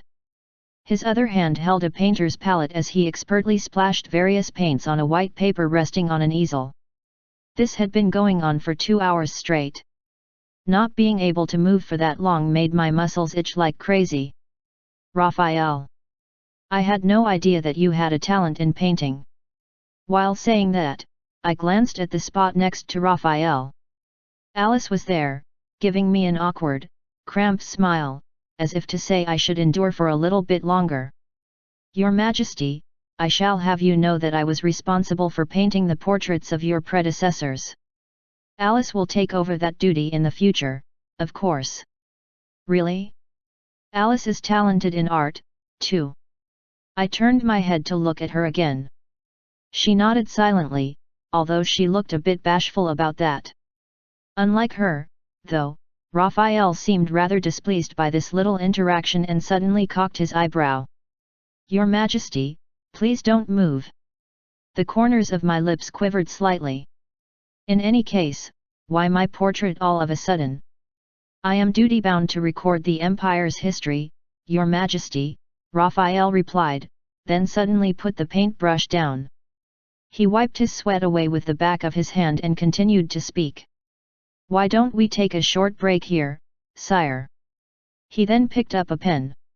He brought out a rather thick book from the table next to him and began jotting something down on its pages. Raphael Astoria. He served the throne of the Holy Emperor, and recorded their feats and accomplishments. He was also the cardinal who commanded countless clerics affiliated with the Church of Eliam. In the future, though, Alice would no doubt be asked to take over all of his duties. She was a diligent, honest kid, that's for sure, as if she wanted to watch and learn from his example. Alice remained right next to her grandfather's side and carefully observed everything. These two people seemed to have their hearts set on serving the imperial family, from the ancient past into the distant future. I took off the cumbersome robe and chucked it to the paladins nearby. They awkwardly caught the robe while looking somewhat flustered.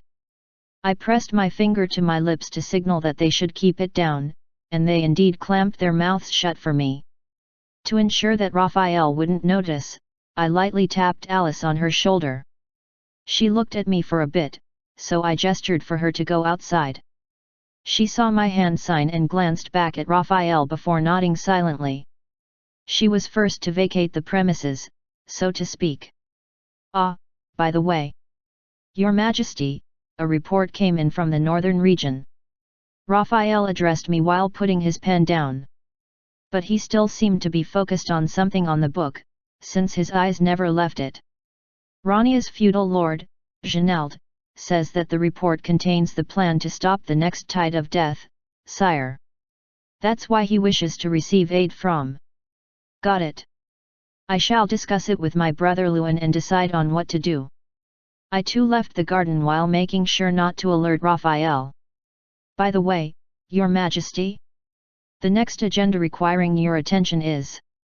His voice continued to rise up behind me, but I ignored it. After leaving the garden, I began walking through the corridors of the Imperial Palace. Alice had something to take care of first, so I wasn't able to spot her during my walk. While striding in the corridor, I took a look outside at the practice grounds brightly illuminated by the sunlight. Keep swinging your swords. A familiar woman's voice rose from out there. Charlotte was roaring out like the heroic warrior that she was. Even though there was no discernible expression on her face, she still came across as imposing and manly. Swing for the next 10 minutes. However, 1 hour will be added to any dropouts. Wow, now that's harsh. She never showed such a side to me whenever I was around, though. Sitting on a chair next to her was Oskal, resting his hands on his sword. There was a content expression on his face as he oversaw his disciple training the troops. Oskal Baldur the Sword King had already retired. He told me that he'd like to spend the rest of his life watching his disciple Charlotte growing even stronger. Oh wow, I might die at this rate. My arms, it feels like they might fall off. I spotted a few more familiar figures among the trainees. Grill was wheezing away breathlessly. He must have swung around that sword with iron ingots attached to the blade for thousands of times, because he looked clearly pooped out right now. Keep swinging, anyway. Yuria next to him yelled at him. As for Adolf, he couldn't even say anything with how exhausted he was. That trio had been accepted into the Heavenly Army now. Well, they had already received medals of honor for hunting down countless zombies and even vampires on the battlefield during Ragnarok, after all. Since all three of them wanted to become paladins, you could say that they had basically attained their dreams now. I sneakily sent a telepathic message, "Hey, Charlotte." Charlotte flinched a little, then looked up at me by the window. I bobbed my lips a little to mouth some words, then pointed to the end of the corridor. She cautiously glanced at Oskal to gauge his current mood, although a troubled expression still floated up on her face. She then sent me a reply, "I'll be right there." I grinned deeply before nodding back. My steps took me to my quarters in the Imperial Palace. However, some people were already waiting for me there. "Ho hey! My beloved little brother," the stupidly drunk Lewin called out to me. He was even waving around a booze bottle. He tried to hug me, but the stench of booze was too much to handle, so I pushed his face away. Lewin was pursuing a life full of vice and earthly pleasures these days. The people around us began calling him a magnanny, but well, I wasn't so sure about that. At the bare minimum, I wouldn't have gotten any work done as the Holy Emperor without Lewin's assistance. He was that good. I looked around the interior of my room.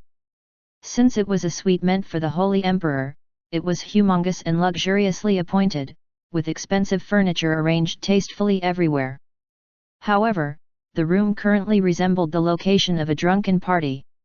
Empty booze bottles were rolling around on the floor, while the Ariana twins were snoring away in drunken sleep on my bed. As for Marcus, he seemed to have been knocked unconscious by alcohol, judging from how his forehead was kissing a table's surface. "Oh, you're here, little brother. You're here, Alan." Hilda was sitting in front of a dresser, while Saren was behind her, combing her older sister's hair. I took in this sight, and slowly facepalmed myself. "What are you all doing here?" "What do you mean, what?" "We're here to have a party with lots of booze," Lewin replied with a pair of very drunken eyes. Saren took over from there. "Honestly, though, we're here to make a trade. Related to our kingdom, of course." I nodded at that. It had already been half a year since Ragnarok had come to an end. The kingdom of France was driven to near destruction, while Iran's was completely obliterated. Rebuilding those two nations would be a tough task, indeed. They probably came here to request integration of their kingdom into the theocratic empire, so that they could rely on our resources to rebuild. Marcus was probably the royal family's representative, while Saren and the twins just tagged along for a holiday. The King of France was pretty good at taking care of his duties, so we weren't worried about him all that much. "Sorry about this, but I'm kinda occupied at the moment." As I was replying to her, I began rummaging below my bed for something. Lewin watched me for a bit, then after recalling something, held his forehead. "Oh oopsie. Today was that day. You were the one who promised me, so how could you forget?" "That day? What day?" Hilda asked us, while tilting her head. "Well, yes, here's the thing. I finally found a bag stashed below the bed and pulled it out. I took out the monk's outfit from within and put it on. I was thinking of going on a vacation for a short while, you see." The eyes of both Hilda and Saren nearly popped out of their sockets at that. I left my room cheerfully. Lewin promised me that he would take care of the theocratic empire's business while I was gone. He still owed me a lot, so this would be the same thing as paying off his debt to me. I walked down the corridor only to flinch in surprise, and had to pull my hood deeply over my head. White was walking towards me from the other way while chatting with some magicians. He was probably here to get assistance for the rebuilding of his own kingdom. I kept my head low and walked past White's group. He had been giving his everything for the sake of the destroyed Irons. Rumors said that he had even collapsed from overwork, too. For a Mangnani father, I figured that wasn't so bad. It just showed how much the country left to him by Queen Rox meant to him. Although he still seemed to be in a bit of an awkward space when talking to Lewin, maybe their relationship might get more natural through this opportunity. I finally stepped outside the imperial palace and walked along the capital's streets. Passers-by saw my monk's attire and stopped their journeys just so that they could offer a prayer in my direction. I reciprocated their gesture with a light greeting and drew the holy sign in the air for them. The city's avenues were overflowing with vitality. Even though a horrifying war had taken place only half a year ago, everyone looked just too bright and happy. Maybe they were all putting on an act to forget the painful memories of that day. That's how many trials and tribulations this nation had to go through, but it still emerged victorious against them in the end. From there, it would surely develop even further. I noticed someone familiar in the street just then. Ruppel, hiding his face under a hood, was buying a lily from a nearby flower shop. He probably came here to visit his mother's grave near the capital, and to take care of it. "Thank you. Please come again." And then I saw Roy working in the flower shop. I came to a halt at that sight, and urgently alternated my gaze between Ruppel and Roy. Holy cow! I did hear that Roy's family had opened up a flower shop in the capital, but what were the odds of Ruppel stopping by at that very shop? What an unexpected reunion of the brothers this was. However, the situation remained a bit weird, since they didn't recognize each other. Ruppel smiled gently, nodded a little and went on his way. Roy stood there in a slight daze and stared at the back of his younger brother. Lawrence showed up just then, and patted his son's head. Roy smiled back with a happy grin. Seeing those interactions automatically perked my mood up. Who cares whether they didn't recognize each other or what? As long as they were happy in their new lives, all was fine. I had no thoughts of butting in on their new lives, anyways. Still. Can you get me a flower? It should be fine to ask for a bit of help from the shop. What I meant by that was buying a flower, obviously. Roy looked rather flustered, but I brushed that aside without a care. Thank you. Although I should have bought only one, I ended up buying a lot, all thanks to me feeling rather good at the moment. What should I do with them now? I continued to walk down the street and spotted the paladins going on patrol around the city. Harmon and Tina the Dark Elf were leading them on their patrols. Still the guardian of the World Tree, Tina, had been enlisted in the Empire's army. She was ordered to guard the imperial capital. She was diligently carrying out her task even now, it seemed. She was chatting to Harmon as they walked the streets. It looked to me like they were also doing well. I was basically imprisoned in the Imperial Palace for the past half-year to do paperwork, so there was little to no chance to find out how well all of my acquaintances were doing. I smiled softly and brushed past Tina. While doing that, I also sneakily placed a flower on her ear. She froze up, and looked at me. I turned my head slightly and held her gaze, before grinning brightly at her. What's wrong? I could hear Harmon asking her something, so I walked away. If Mr. Inflexible, by the book Harmon discovered me, no doubt I'd be sent back on my way to the Imperial Palace. Yeah? No, well, that's because, his ma. SHH.